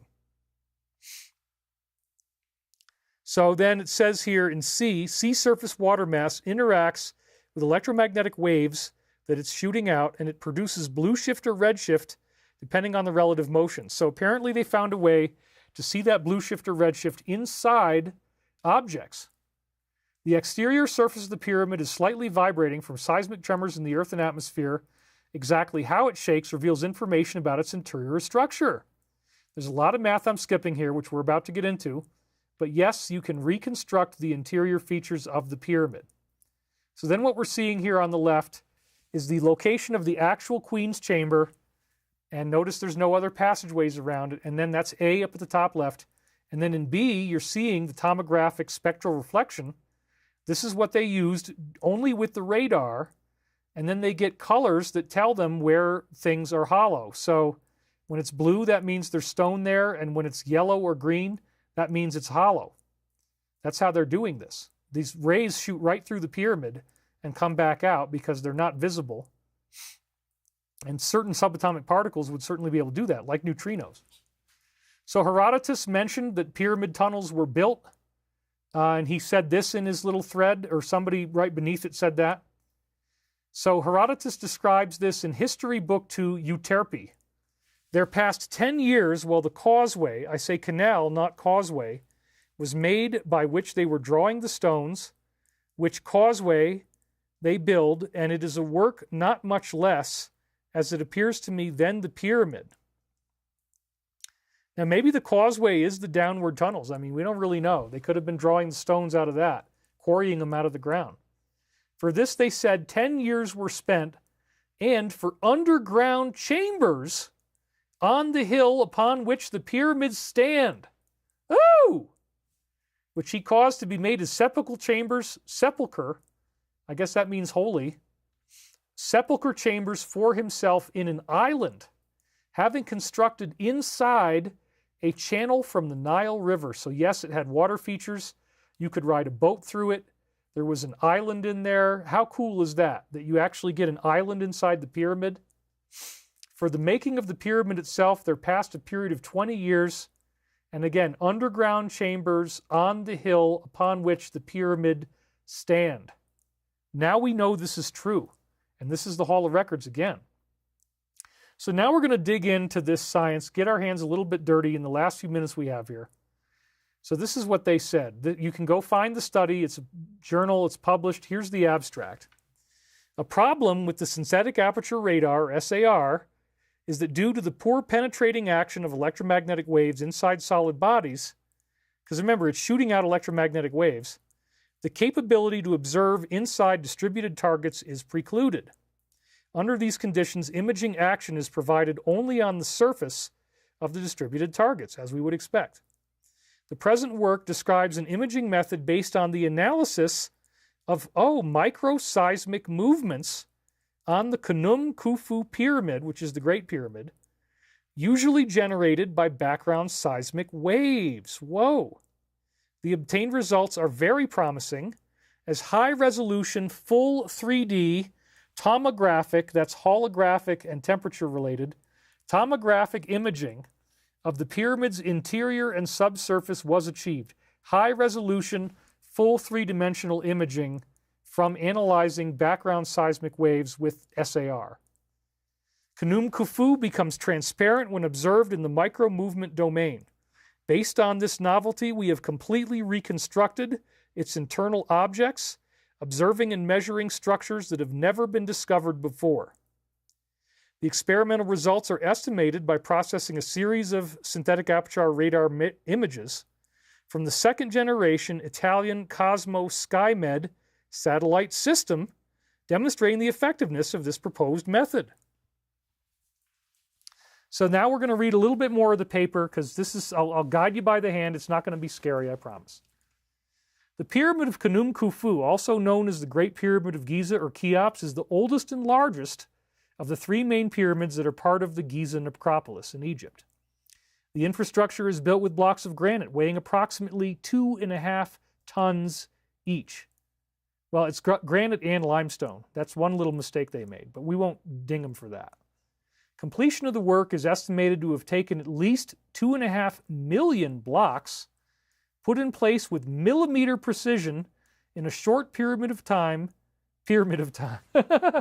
estimated at around 15 to 30 years, like we saw with Herodotus. So then he's quoting from a Mark Lehner book, Complete Pyramids, Solving the Ancient Mysteries. So sometimes I like to look up the references. So he said reference number 1. We click on that, that's what we get. And Mark Lehner is a Casey scholar, by the way, who was into the Casey readings and the story about Egypt, and then he went mainstream after that. Then we also have a book that Zahi Hawass was involved in, along with C.B. Smith, How the Great Pyramid Was Built. Smithsonian, 2018. Interesting source. So millimeter precision is in that book. The Red Sea was an important harbor facility at the time of King Khufu, where an exceptionally well-preserved harbor complex from the early Egyptian Old Kingdom at Wadi al-Jarf along the Egyptian coast of the Red Sea has been excavated. So again, they could have water going into these facilities. And then this is, again, the scientific study, Journal of American Res Scent, Egypt 2016. So there's a scientific paper. Now they're going to talk about Egyptology, engineering, and ultrasound. In studying the origin of the pyramids, we believe we should not overlook the existence of ancient mythological writings. Yay! Right? Thank God. A study concerning the myths and folklore of ancient people of the world, highlighting all the similarities between them, was made in reference number 5. Let's click on that. So this is, again, International Journal of Social Sciences, 2019, and it's by U. Bhatt, and it's the subcontinent of India, a part of the earliest and most advanced civilization of the world. So that's where they're saying all the similarities between myths and folklore of ancient people around the world. Apparently India has all of it. That's fascinating. I'd love to read that. You can if you click on it. The argument that myths are insignificant, often considered mere stories passed on through generations, has been challenged. The authors are open to the possibility that a technologically more advanced civilization existed before the known timeline, where the existence of various glacial ages prevented the passing down of history. There's that paper, Foreshadowing the Glacial Era, in Nature Science Journal. They focus on the mythical cities mentioned in ancient Indian texts, describing how that subcontinent was an integral part of this. Again, the Vimanas and their weird underground cities. So this is another study on that by Bergendorf, The Social and Cultural Order of Ancient Egypt, an Ethnographic and Regional Analysis. Okay. And we have, see if I can do this, Analyse spatiale à Saqqara des origines à la fin de l'Ancien Empire, les exemples des complexes funéraires de Netjeriket et de Sekenket. There, I just butchered the French. It's a bloodbath, but I tried. Okay, at least I tried. However, how the Egyptian pyramids were built has remained an enduring mystery. 9, 10, 11. What do they got? Okay, this is Picard diffuses La Construction de la Grande Pyramide, The Construction of the Grand Pyramid, by J.P. Houdin. So this is in France, and it's a book, The Construction of the Great Pyramid. Then we have Pygmalion, De Gezer et la Ile Dynastie, or the first, what's that, Troisième Dynastie? Yeah, 333E would be Troisième. So the third dynasty. Anyway, my French is terrible, but the Layer Pyramid of Zawiyet El Aryan, its layout and context, Journal of American Res Cent Egypt 2000. Okay, so they're quoting from scientific journals. Now, I love this because remember, Ra just said the pyramids were built by thought, like 3D printing, right? A theory that the pyramids were cast of cement-like conglomerate, sand and other pieces made directly in situ, and I added 3D printed, using granular limestone aggregates in an alkali silicate binder is proposed in study number 12, and the evidence is also discussed in 13 and 14. So here again, this is the Journal of American Ceramics Society, 2006. Holy crap, you guys. Microstructural evidence of reconstituted limestone blocks in the Great Pyramids of Egypt, that they were 3D printed. This is advanced foreign technology, nothing that they could have been able to do for the time that we would think. The Great Pyramid Debate, evidence from the Lauer sample, The Journey of Geological Education, 1993. There's a real science journal. And then good old Piazzi Smith, the book from 1877, Our Inheritance in the Great Pyramid. And this is the book that I was telling you about. Whoops. I got to go to a camera that's on. This is the book I was telling you about that actually shows you the idea that there was hair found in the limestone, that they were breaking through the limestone. They found hairs in there, which would never happen if it was actually formed of regular limestone rock that was sedimentary rock. Hair is not going to survive the sedimentary rock process, but it would survive sand and conglomerate being 3D printed. You'd have your hairs in there. So Piazzi Smith talked about that in that book from 1877, and now there's scientific studies on it, and they've said the blocks are 3D printed. So that was a big reveal for me. So exciting. We're still at 4,000 people watching. In order to obtain an accurate perception of how the pyramids were constructed, various engineering hypotheses were evaluated in 15, noting that in their current form they lay the foundations of other new theories. And this again is the proceedings of the International Student Conference of Civil Engineering in Albania. So I love this. They actually found real scientific studies to argue all of these things. 3D printing being a big part of it, I would imagine. At present, the general academic consensus is that they served as funerary monuments and burial sites for the pharaohs, the pyramids did.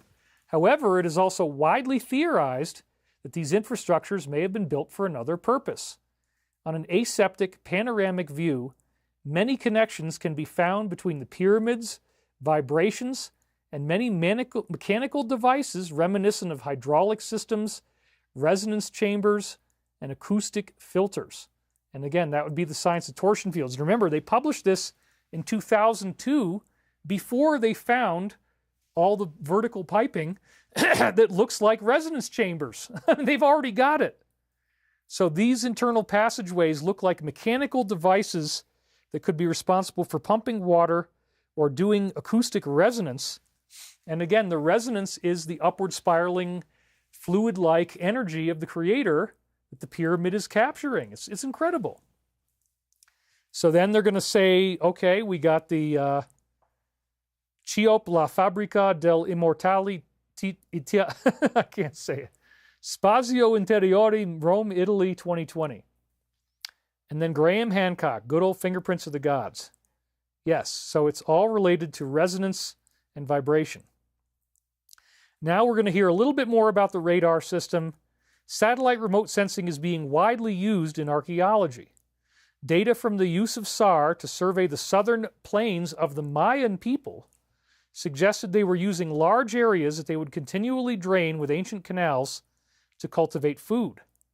In agreement with the authors of Study 47, we're not going to read them anymore, SAR remote sensing confirmed the existence of these canals. So they found the canals using this radar system, proving the theory. Through excavations and in situ ground surveys, they were able to provide sufficient comparative information. So in other words, what the radar saw underground was real. They actually dug in there. Oh my God, there's the canals. Correlating all the data, it was concluded that the Mayan civilization of the late classical period was firmly based on the intensive large-scale cultivation of marshy areas. Research 48 found an ideal model configuration associated with spiral ramps. Woo! And that's before they discovered the spirals, you guys, demonstrating how Egyptians could have built the pyramids. So maybe they were hauling stone out of those spirals and then building the pyramids with it, and they dug into the ground at the same time using advanced technology. Maybe that's what it was. Going up those little coils in the spiral. In the past, synthetic aperture radar vibrations have been very useful in estimating key vessel characteristics. Research 4950 proposed a novel strategy to estimate the micromotion of ships on the sea using these satellite images. So again, MM is micromotion. They're going to keep doing that. It's very important to remember when you see MM. It's talking about microseismic motion. The proposed approach is for the micromotion estimation of ships occupying thousands of pixels of 5 centimeters in size, because that's the smallest they get, which processes the information generated, oh, here it comes, this is a bunch of geek speak, during the co-registration of several resensitized time domain and not overlapped Dopplers. I screwed up. Doppler subapertures of the Cosmos SkyMed satellite single look complex SLC data. Woo! All right. Now this is an important one. The multi-chromatic analysis. Chromatic means color, so you get to see multiple colors. The multi-chromatic analysis, coined for the first time in 51 and performed in the range direction, allows retrieving unambiguous height information on selected pixels that are way inside the pyramid or underground. You can see their height, potentially solving the problem of spatial phase unwrapping, i.e., what are the three-dimensional positions of these pixels in space, and giving an absolute phase measurement of interferometric SAR data under the condition of a sufficient chirp bandwidth present on both co-registered master and slave SA. Woo, that's crazy. Anyway, you don't need to understand all this. The point is, they're telling you in technical detail what they're doing. The authors of 52 propose a new procedure to monitor critical infrastructure, such as the Mosul Dam, to process the satellite data. The proposed procedure is an in-depth modal assessment based on the micromotion estimation. Remember, if there's a hollow cavity or crack, it's not going to move. So you wouldn't see any motion. Using this Doppler subaperture tracking with the innovation of the 90-degree tilted Doppler domain multicolored multichromatic analysis. So they're using this Doppler shift, they're detecting micromotion, they're turning it into color pictures. The procedure described above was made available to perform a comprehensive survey of large road bridges in 53. The authors of 52, 4, and 5 successfully formulated a comprehensive procedure to perform structural health monitoring using synthetic aperture radar, so the structural health of bridges. This technique allows one to successfully estimate the position and the shape of cracks inside bridges to stop them from falling before they would. So this is very commercially useful stuff, non-destructive testing. In this paper, we use a new method based on the holographic tomographic reconstruction of micromotion with the aim of performing imaging of the principal targets to make the main internal structure of the pyramid visible. I saw a donation going by. Mark Flad, I guess you got to watch the beginning. What about the supposed room under the Sphinx's paw? Has this been found or released to the public? So we read that Edgar Casey reading already. I think one of them is 378. And the point is, it's a passageway that leads into the Great Pyramid, most likely. And these guys validated in the latest study that there's a whole entire city under Giza. It's not just the tubes. It's not just the stuff inside the pyramid. It's the right paw of the Sphinx. And it's much, much, much more. So in short, yes, Casey has been validated. That's why we're here. This is really, really incredible stuff, you guys. And I'm just so excited about it. to make the main internal structure visible. We used the similar methods already experimented in '58 to search for cracks in large infrastructure, but not for this holographic reconstruction called tomography. The physical principle we are using is to estimate the vibrations captured, this would be seismic vibrations, micromotion, captured by the Great Pyramid during the time that we are observing it with synthetic aperture radar. The vibration estimation is completed by evaluating Doppler centroid anomalies, which is an indispensable parameter used during the SAR's azimuth focusing process. Again, you don't need to understand this. You just stick with me. We use Doppler subapertures to estimate the vibrations present on the pyramid. The vibration energy is generated from many sources such as wind. Great contribution in terms of vibration energy is also generated by the city of Cairo, which is closely located to the Pyramid of Khnum-Khufu, the Great Pyramid, and by the presence of the Nile River. So just the Nile River is creating vibrations that they can read as full-color 3D holographic images. Considering the experience gathered in the field of mechanical vibration estimation using radar, taking into account the imaging results addressed in volcanoes, that's cool. Considering all the calibration, validation, and performance estimation experiments extensively described in ... we processed several synthetic aperture radar images observed in the vertical polarization, and our estimated micromotion allows us to visualize the principal internal components in the pyramid. We can state that the experimental results we propose definitively solve one of the oldest mysteries of human existence, the complete solution of the internal structure of the Great Pyramid. My God. To this end, in order to provide a more complete contribution to our work, we firstly investigated the details of the external structure of all the pyramids belonging to the Giza Plateau, Khufu, Chephren, and Menkaure. Then we concentrate on studying the internal structure of the Pyramid of Khnum-Khufu alone, providing a complete, detailed, three-dimensional reconstruction of all of its known and unknown chambers, based on tomographic SAR measurements. In the paper, we provide a complete list of the internal structures measured by tomography, each of them marked with a unique sequential number. So now they say that if you ever show equations in talk that you lose half of your money for each equation. I don't really care. You don't have to understand this, but I want to show you that they can drop the equations. So it says right here, the SAR synthesizes the electromagnetic image through a side-looking acquisition according to the observation geometry shown in Figure 3a, where, and then you don't have to know all this stuff, R is the zero Doppler distance, and then boom, you get this big scary mess. And then you scroll down a little bit farther. Look, all this is a machine telling you how to read the data and transfer it into three-dimensional information. That's all you need to know. External results. This subsection shows and discusses all the results obtained with the aim of revealing new features of the external appearance of all pyramids on the Giza Plateau. In order to achieve this goal, we employed the INSAR technique and evaluated the nature of the interferometric fringes and discovered, through the measurement of their inclination, that all the pyramids do not each consist of 4 faces, but of 8 faces. And this is something we already saw in Great Pyramid Decoded, at least for the Great Pyramid.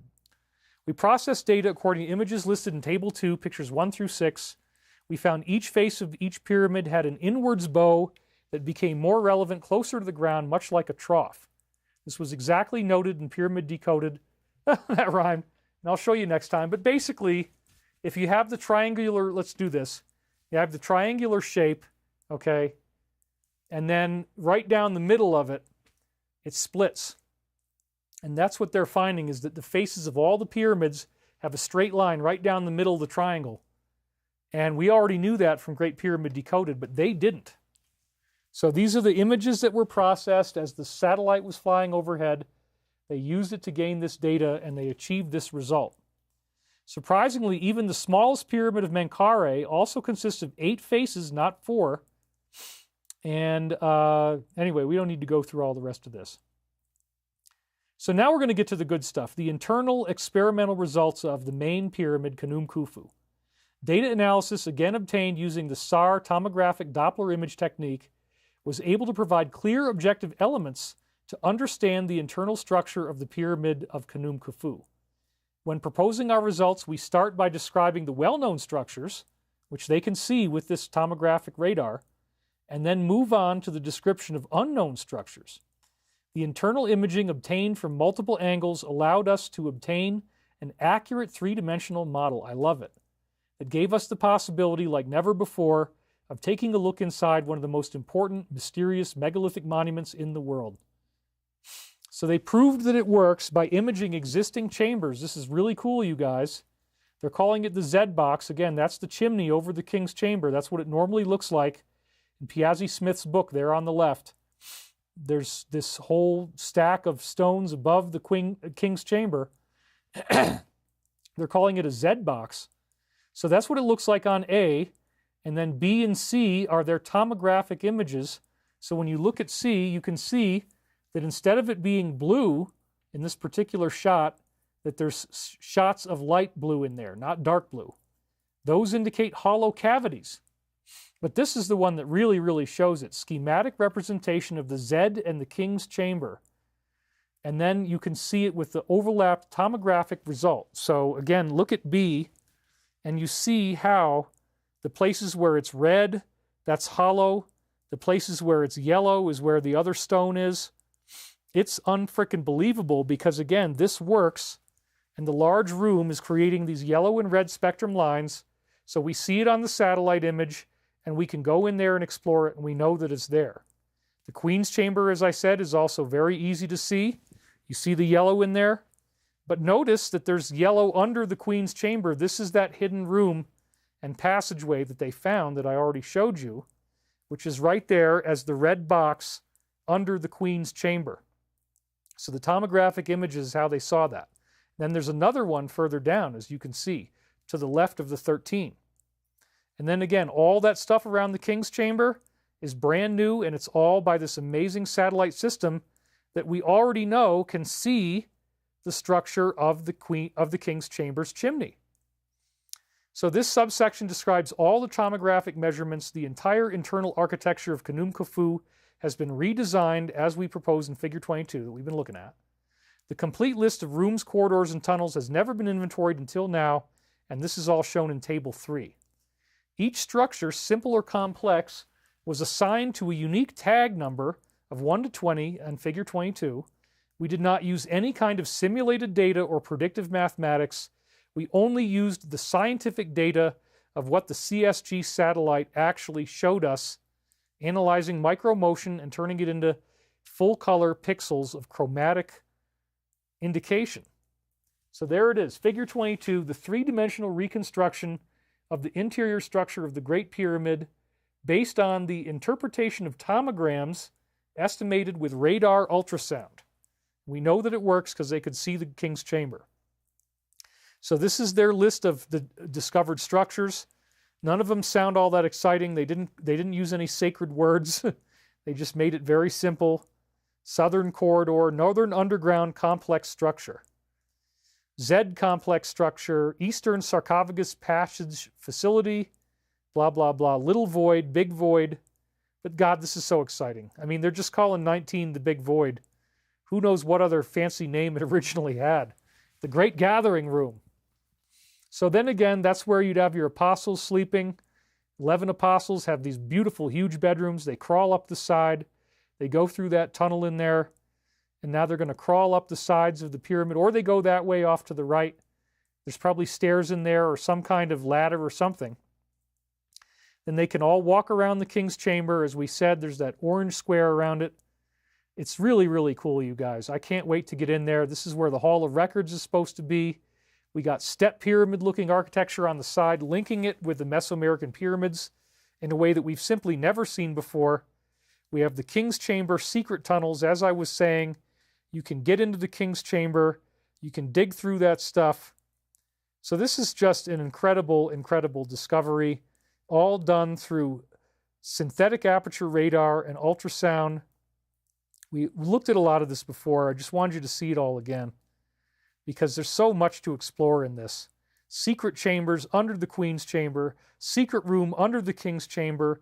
You can walk around in there. And now, with all of that same science, their new study has introduced 8 huge cylinders under the second pyramid of Chephren. And again, we saw that this is what it looks like all the way down to the bottom. I mean, it looks like you could get a lot more stone out of there than they needed to build the pyramids, frankly. There are 7 new rooms that this same technology discovered in the second pyramid. As far as I know, maybe the 2 of them are already known, the 2 rectangular ones. I don't even think that's true.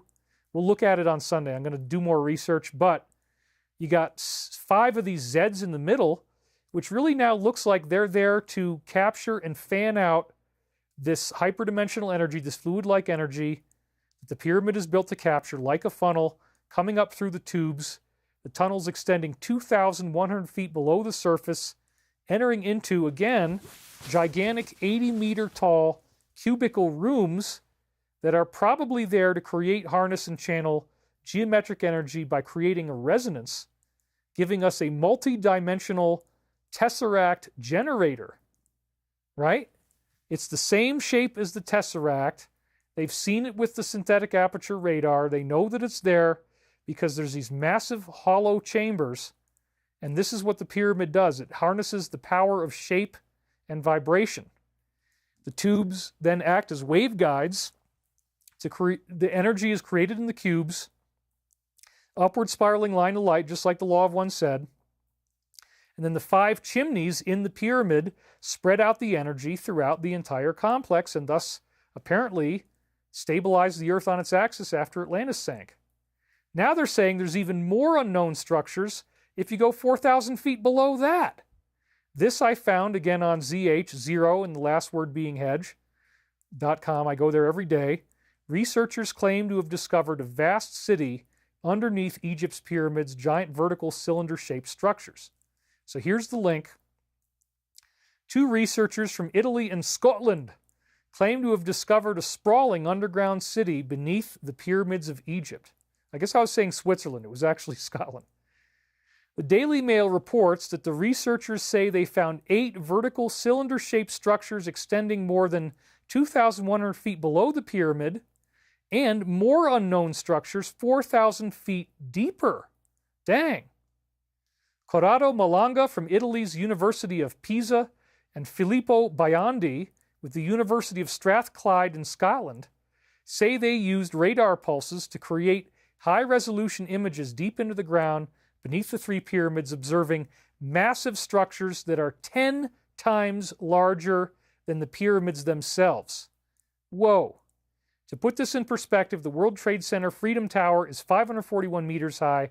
These supposed shafts are 100 meters taller than the World Trade Center. Dang. And there are 8 of them. Holy crap. They claim to have seen spiral structures on the sides of the shafts. Nicole Ciccolo, the project's spokesperson, stated the cylinder structures were found underneath each of the 3 pyramids and appeared to serve as access points to this underground system. Nicole Ciccolo, the spokesperson, stated that the cylinder structures were found under all 3 of the pyramids. That I had not heard until I read this. That is so exciting, you guys. We're into the way Twilight Zone now. This could not have been done by slaves rolling along stones with logs slathered in butter. This is what they've been trying to tell us for so long. Each one of the pyramids has these tubes underneath. This is some crazy technology. The Law of One tells us how they built it, that they communicated with infinite rockness. They can build spaceships with their mind. They can carve tunnels in the plateau with their mind. And they wanted it to look like the pyramids were built by humans, but obviously they were not. They were built by something way beyond any technology we've ever heard of. Taller than the World Trade Center, these spiral tunnels are. Whoa, much bigger than the pyramid. Unbelievable. The study has not yet been peer-reviewed or published. Predictably, already is facing ridicule from archaeologists and scientists who are, let's say, less than open to the history of their ancient world being turned upside down. That's precisely why I think the Alliance is behind this somehow.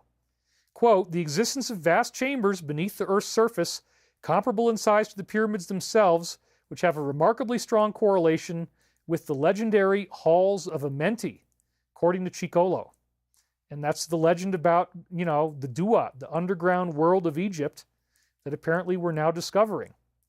These new archaeological findings could redefine our understanding of the sacred topography of ancient Egypt, providing spatial coordinates for previously unknown and unexplored subterranean structures, she added. So this is absolute biblical proof that we are not alone in the universe. No recognized civilization could have built this. And I am deeply awed, mystified, and humbled. I do believe the Michael time loops clearly predicted this. I was already showing you some of that stuff. In pyramid timeline terms, this event clearly symbolizes our ascension. And just at the last minute, the Alliance kicked in some new data that I wanted to use. Right before we went on the air, they said this, that the Ark of the Covenant was found with, apparently, company type of stuff. A declassified company document claims the Ark of the Covenant, the legendary gold-covered chest, said to house the Ten Commandments, was discovered in 1988 through secret agency tests. The document originates from Project Sunskreek, which uses remote viewing, where a psychic described a coffin-shaped object made of wood, gold, and silver, adorned with a six-winged angel. The object supposedly buried underground in the Middle East, possibly Ethiopia, and guarded by entities capable of destroying intruders. So our own intelligence agency got this information through remote viewing. Why do I mention this? Because if you read, I don't have a copy of it around here, but if you read my book, The Synchronicity Key, we find out that the Bible actually gives us exact measurements of the Ark of the Covenant. And they are literally identical in the Old Testament. Are you ready for this? This is so freaking great, dude. Just wait. The Ark of the Covenant's measurements are identical to the size of the sarcophagus in the king's chamber of the pyramid. They're identical. So the Ark of the Covenant is harnessing the same harmonics that the king's chamber in the Great Pyramid was built to harness inside all those chambers. Now, what are the odds that 2 hours before I go live, that the Alliance posted this, knowing what I know, knowing that the Ark of the Covenant and the open sarcophagus symbolizing no more death are the same exact size? I think they know that because they read my book. William Bruno just donated. Mary Chapman, thank you, William, says you are looking mighty dapper today, or maybe mighty Doppler. Ooh, that's a bad pun. I remember watching a short documentary film about an Ethiopian tribe guarding the Ark. They didn't allow the reporter to go inside their church, but they did allow the filming of the tribe. John Smith, yes. And of course, Graham Hancock had written a whole book about this, about the Ark of the Covenant being in Ethiopia. And one of the things that he said was that the guys who actually are around the Ark, they get these cataracts on their eyes, which apparently is caused by, he believes, radioactive energy coming out of the Ark of the Covenant. But if you don't know the story, the Ark of the Covenant is very fascinating because this was where Moses was given this technology, or maybe it was also used by King David, I'm not sure. But Moses used the technology, and it could, tear down the walls of Jericho. All he had to do was blow trumpets with the use of the Ark. The walls of stone just liquefied and came down. The Ark of the Covenant is a very, very serious, badass weapon that can kill hundreds and hundreds, if not thousands of people all at once just by thinking about it. You just think about it and they're dead. And it was apparently used negatively because this was when the negative Yahweh showed up. The Ark of the Covenant was a significant infringement on our free will. But the reason why this is so weird about the dimensions in the Old Testament of the Ark of the Covenant being the same as the sarcophagus, why is that so weird? It's because the sarcophagus was sealed up in the pyramid until Caliph al-Mamun drilled through it in around 800 AD. Maybe even later than that. So wait a minute, the Old Testament's before Christ. How did they know the dimensions of the Ark of the Covenant dimensions be built as the same size as the King's Chamber sarcophagus unless they were already able to go inside? So I do believe that the Egyptian priesthood could go into these secret chambers in the pyramid. They knew how to get in there, and they based the Ark of the Covenant's dimensions on that secret room with the sarcophagus. Allison Carr says, thank you, David. This is incredible. Linny Kenny says, you just can't make this stuff up. Paul Cannon, this is Indiana Jones stuff. Kiko says, this is a top show today, David. Much love to all watching. We still got 4,000 people watching. Vaca Paulo says, Corey spoke of guarded eggs in crystal caves, didn't he? Yes, he did. I think lots of different people have picked up different things about this telepathically. I'm just so excited. The powder inside is important, says Richard. The negative were the Anunnaki pretending to be God, I would agree. Bella's Patio Garden, who's a frequent contributor here, says, I'm amazed. What year did David go to Egypt? Mystifying Mark asks.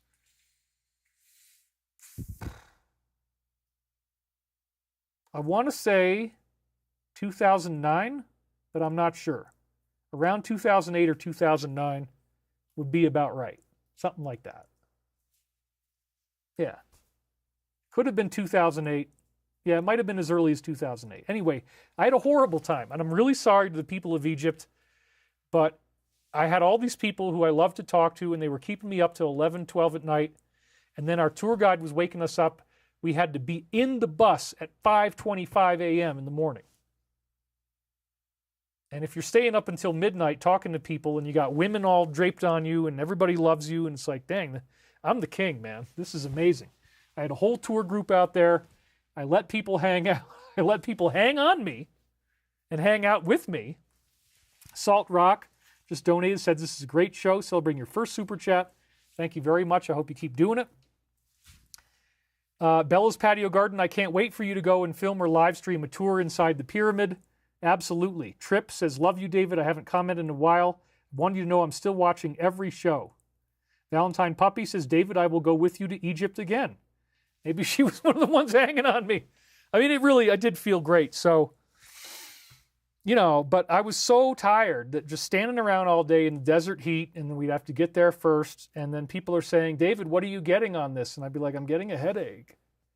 And I just got really burned out, man. It was too much lack of sleep. And we were on an American tour, which means you go to like 2 or 3 different places a day. So what does that really translate into? It means you're always on the coach, which is a freaking bus. So half of your day, you're just trying to fall asleep on the bus, but you can't because it's always moving. Oh, okay, now we're at the Aswan High Dam. Okay, great, we saw the dam. Let's get back in the bus. Okay, now we're at Karnak. Okay, now we're at Abydos. Okay, now we're at, it's like, I mean, it was horrible. So I'd love to do it again properly, and I want to get into those secret chambers. It seems pretty likely that I would be one of the 3 people who's going to be doing this. I don't know who the other 2 are. Maybe we'll get some competition in the Alliance about that. I don't know. But you're darn right, I want to get into those rooms, and I want to find out what's in there. And if Larry Hunter was right, that there's a stasis being that looks like a white Caucasian male floating in anti-gravity, that was one of the stories we heard about what's in the secret room. Wouldn't that be something? If my body is still in stasis of that other lifetime, if it just stayed there. I mean, maybe that's what it is. Maybe I can jump back in there and avatar that body. Wouldn't that be cool? It's probably a lot taller. Probably has a big, long skull. I don't know what to think about this, you guys. I mean, so the Alliance gave me a real solid here. Thank you guys for writing. By doing this whole thing on the Ark of the Covenant, I mean, my God. And I knew as soon as they posted this, well, yeah, that's the same dimensions as the sarcophagus in the King's Chamber. Dang, you guys. So then here's the document that they linked to, and it says the viewer obtained excellent sight contact, doing very well with the stage 4 structure.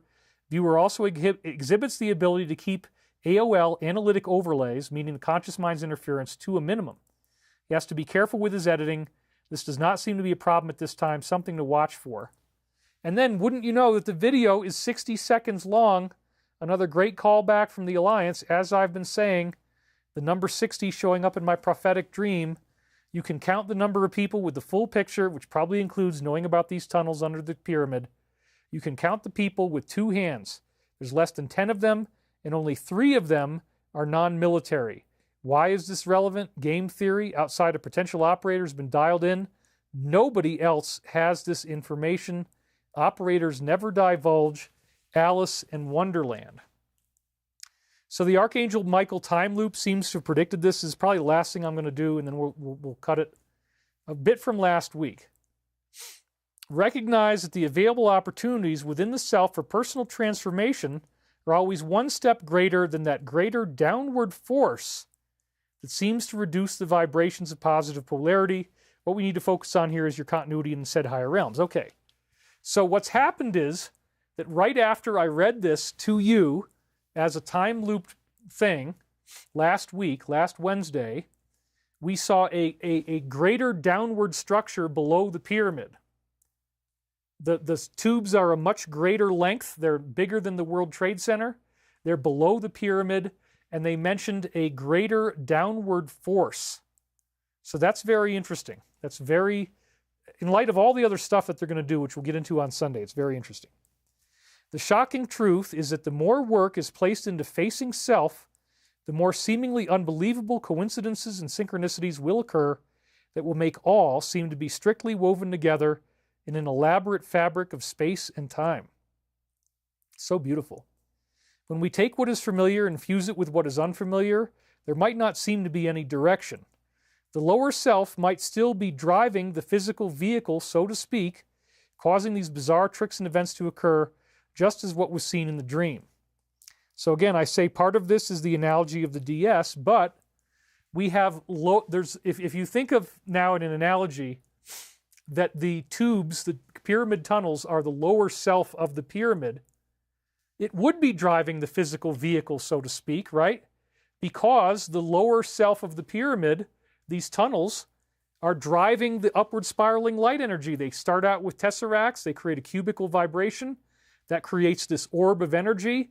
It shoots up through the tubes, it keeps on happening, it keeps making new orbs. Then you got these 5 chimneys that blow it out into the Giza plateau.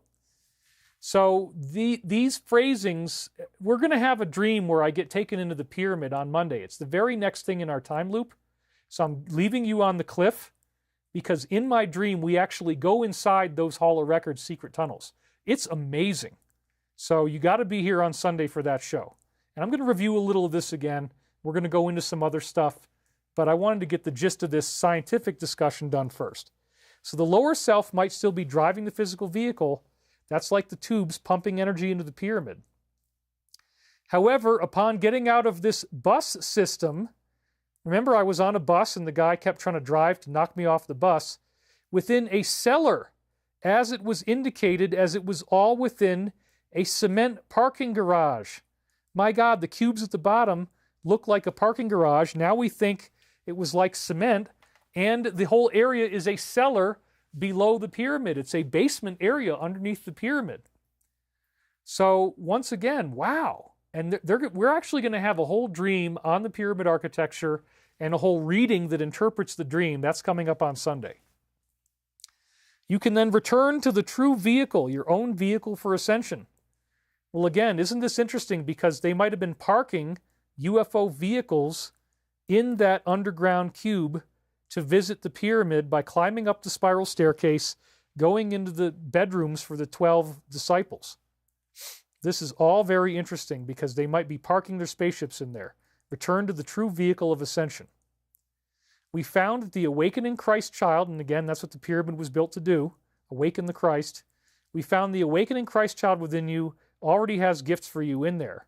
And also, you were able to open your vehicle with the appropriate car key or with your house key, which is what you did. And again, this sounds like if you have the right key, you can open the pyramid. You can get into these secret chambers. That's how I'm reading it. The house key connection merely illustrates to you that there are still going to be many other ways for you to reunite self with self and put everything on the drawing table to be assessed. Well, if I end up going in there, then I'm reuniting myself as David Wilcock with myself as Rata. This sounds very prophetic now. Many other ways for you to reunite self with self using the appropriate house key. And this was my house. I mean, apparently I built this. It's so outrageous, you know, like, wow. I mean, how did we do the tubes? I'd love to know. Maybe I'll remember someday. Draw a line between the different parts of your personality. And again, we were just showing you line art of the inside of the pyramid, so that's interesting. And then begin to try to see the connections. It is all a little bit stunning at first glance. I think I knew what we were going to be glancing at. We just got the first glance of this interior architecture of Giza. The trap is to never superimpose the self over the divine self and instead try to see these diagrams, which again, we're looking at diagrams inside the pyramid. So this is all very time-looped. From what we know of you, you have done very well in this regard. And thus we do not worry about it if you can consider the notion of worry only vaguely familiar to you in the sense that we now express it. Go then and get that rest that you need. So this was our initial Wednesday stopping point. And because of the nature of time in the human body and such, I'm going to make it our stopping point for this time as well. So let's do this. So in short, you guys, I am just so tremendously excited and pumped up as a nerd, as a geek. You can imagine that this is like the greatest thing to ever come true in my life, that I'm supposedly this incredible Rata in my past life. I've got the same face as Casey. You got the Casey readings that extensively talk about a hall of records that have all of the stuff of Atlantis and how these people crash landed on this planet. I think that's what's going to have 55,000 years ago. That's what we heard from Area 51 types. We're at 5 hours right now. David Applegren says, you are welcome to join us. I arranged trips to Egypt with the local wisdom keeper, Youssef Awiyan. Our next trip is at the end of October. We access otherwise closed-off areas. Hopefully these new rooms will be open to us. That's awesome. Chris Edmondson said, fantastic show, David, and it is your first super chat, so thank you very much. TL says, this is such incredible information, how everything comes together. I'm excited for you. Go back to the pyramid. We had one troll in there, so let's actually, I'll take one for the team here. We don't need that. So anyway,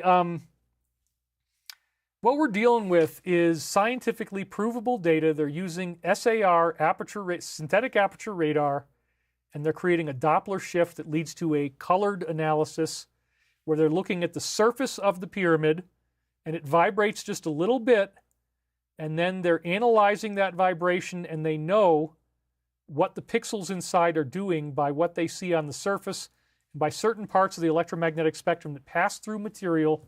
They've got these complex equations, and they can show you where the king's chamber is. I don't know why anybody would be trolling me right now. I mean, this is, we would love to have typical ancient civilization scholarship be this awesome, where they've done this much homework. They've got an advanced technology. They're using it in a new way. They pioneered the system that allowed them to see canals in the Maya. It allowed them to see the hidden rooms in the Great Pyramid. And now they're looking underneath the surface. I didn't want to believe it either. But now, after 5 hours, we're at the 5-hour mark right now, I am very confident that what I am telling you is real. And I've spent the whole show tying it into the Law of One and passages from Edgar Cayce and passages from the Aquarian Gospel of Jesus Christ. So Jesus actually ascended in the pyramid. This is what the Gospel says, the Aquarian Gospel. This is what the Cayce reading said. He completed his initiation, final stages of going through the Egyptian Brotherhood. So we are also seeing the place where Jesus became Christ. That is very exciting. If you're into that at all, I know I am. I can't wait to get inside the pyramid. I can't wait to walk around in these massive chambers. And on Sunday, I have a dream where I'm actually trapped in there with a canoe. I'm canoeing around in water. And then it turns out that there is an altar that is on this, this pedestal that's made out of lapis.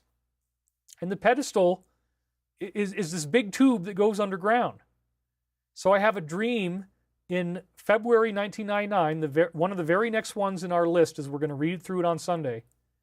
And the pyramid dream has internal passageways that look like a gigantic church cathedral of some kind. And it has this tube that goes way down into the earth with an altar that's made of lapis at the top. So that is symbolic of the tubes that we now know are under the pyramid.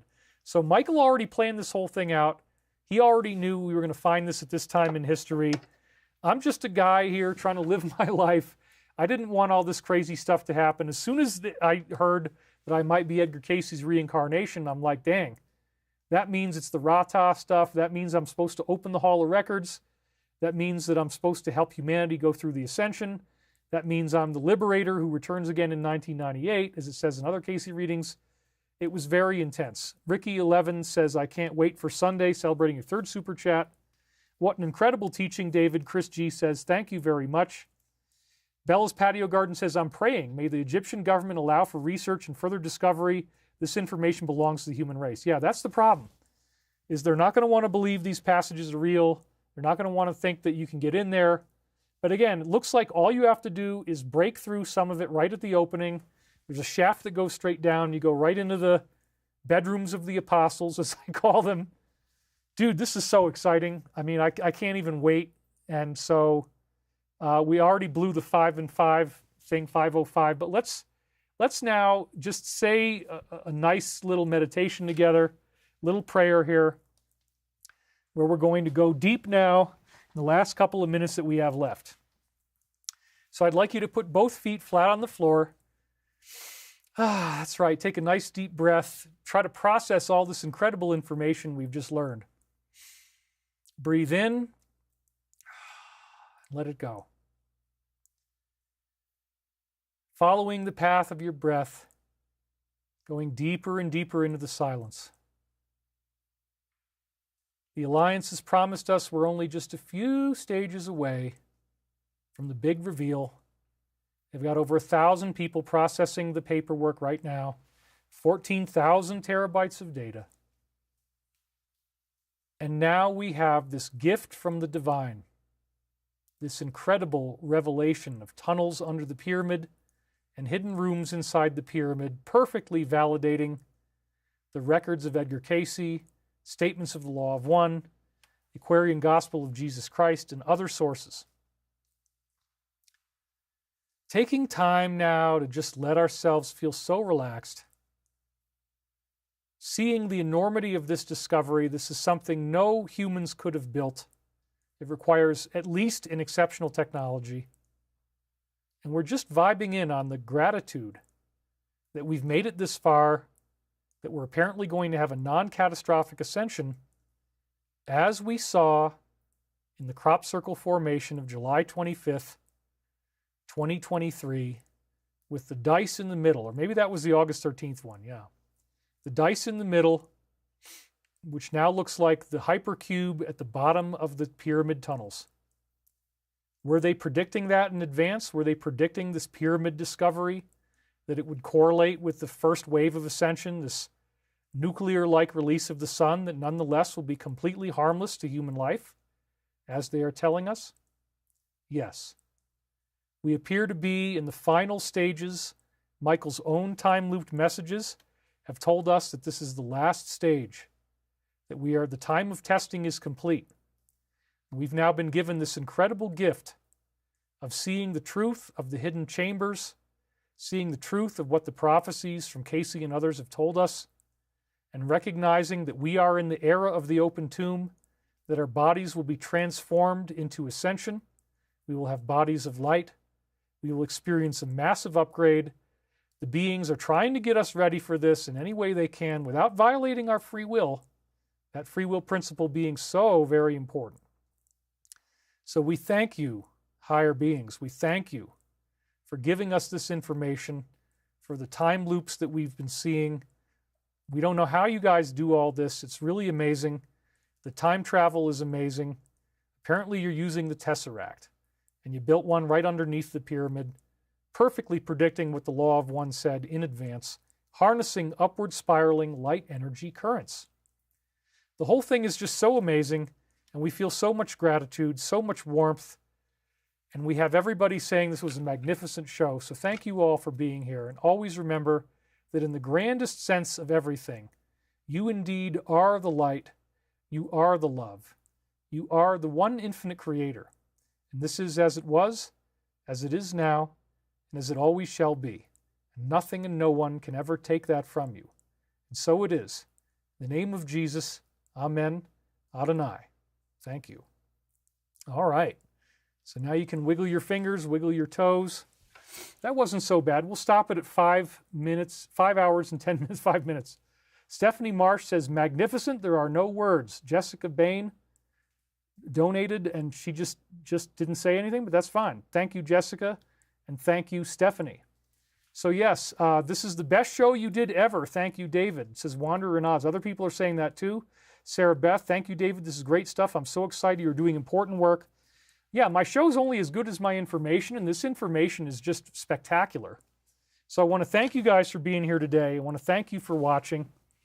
Thanks, David. Cool slideshow, says Zoichika. Winnie Hellebust says, I can't wait until Sunday. Tesseracts, yes, I pronounce it a little bit southern. It's Tesseract. But, you know, I like to flatten my T's. That's a southern thing. Maybe the key to the room is in your DNA, says Jill Warren. I absolutely believe so.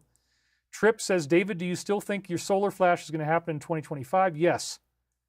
And Stavati is getting very close. Some people are asking about that. Anyway, I'm going to be back in like just a few days. And I've already got an enormous amount of unseen slides. All the time loop stuff. The dream is so amazing. So come back next Sunday. It's only, what, 4 days away or something, right? Thursday, Friday, Saturday. Yeah, 4 days away. And we're going to recap this stuff. I'm going to go into shape power. I'm going to go into the pyramid timeline a little more. But I am so excited, and I'm only as good as my information. The information has gotten fantastic. If this group releases any new scientific information or any new papers, we'll add that to the study. But I am so thrilled. I am so beyond belief humbled, mystified, and awed by what is happening. This is very life-changing. To be at the center of this is like a personal kinetic storm inside my brain like you can't imagine. I love it. Anyway, thank you guys. We'll see you again in 4 days. We're going to do the prophetic dreams where I'm inside the pyramid. We're going to go through the alliance and how all this ties into what's about to happen. So stay tuned. We'll see you in 4 days. Thanks for watching. Bye for now.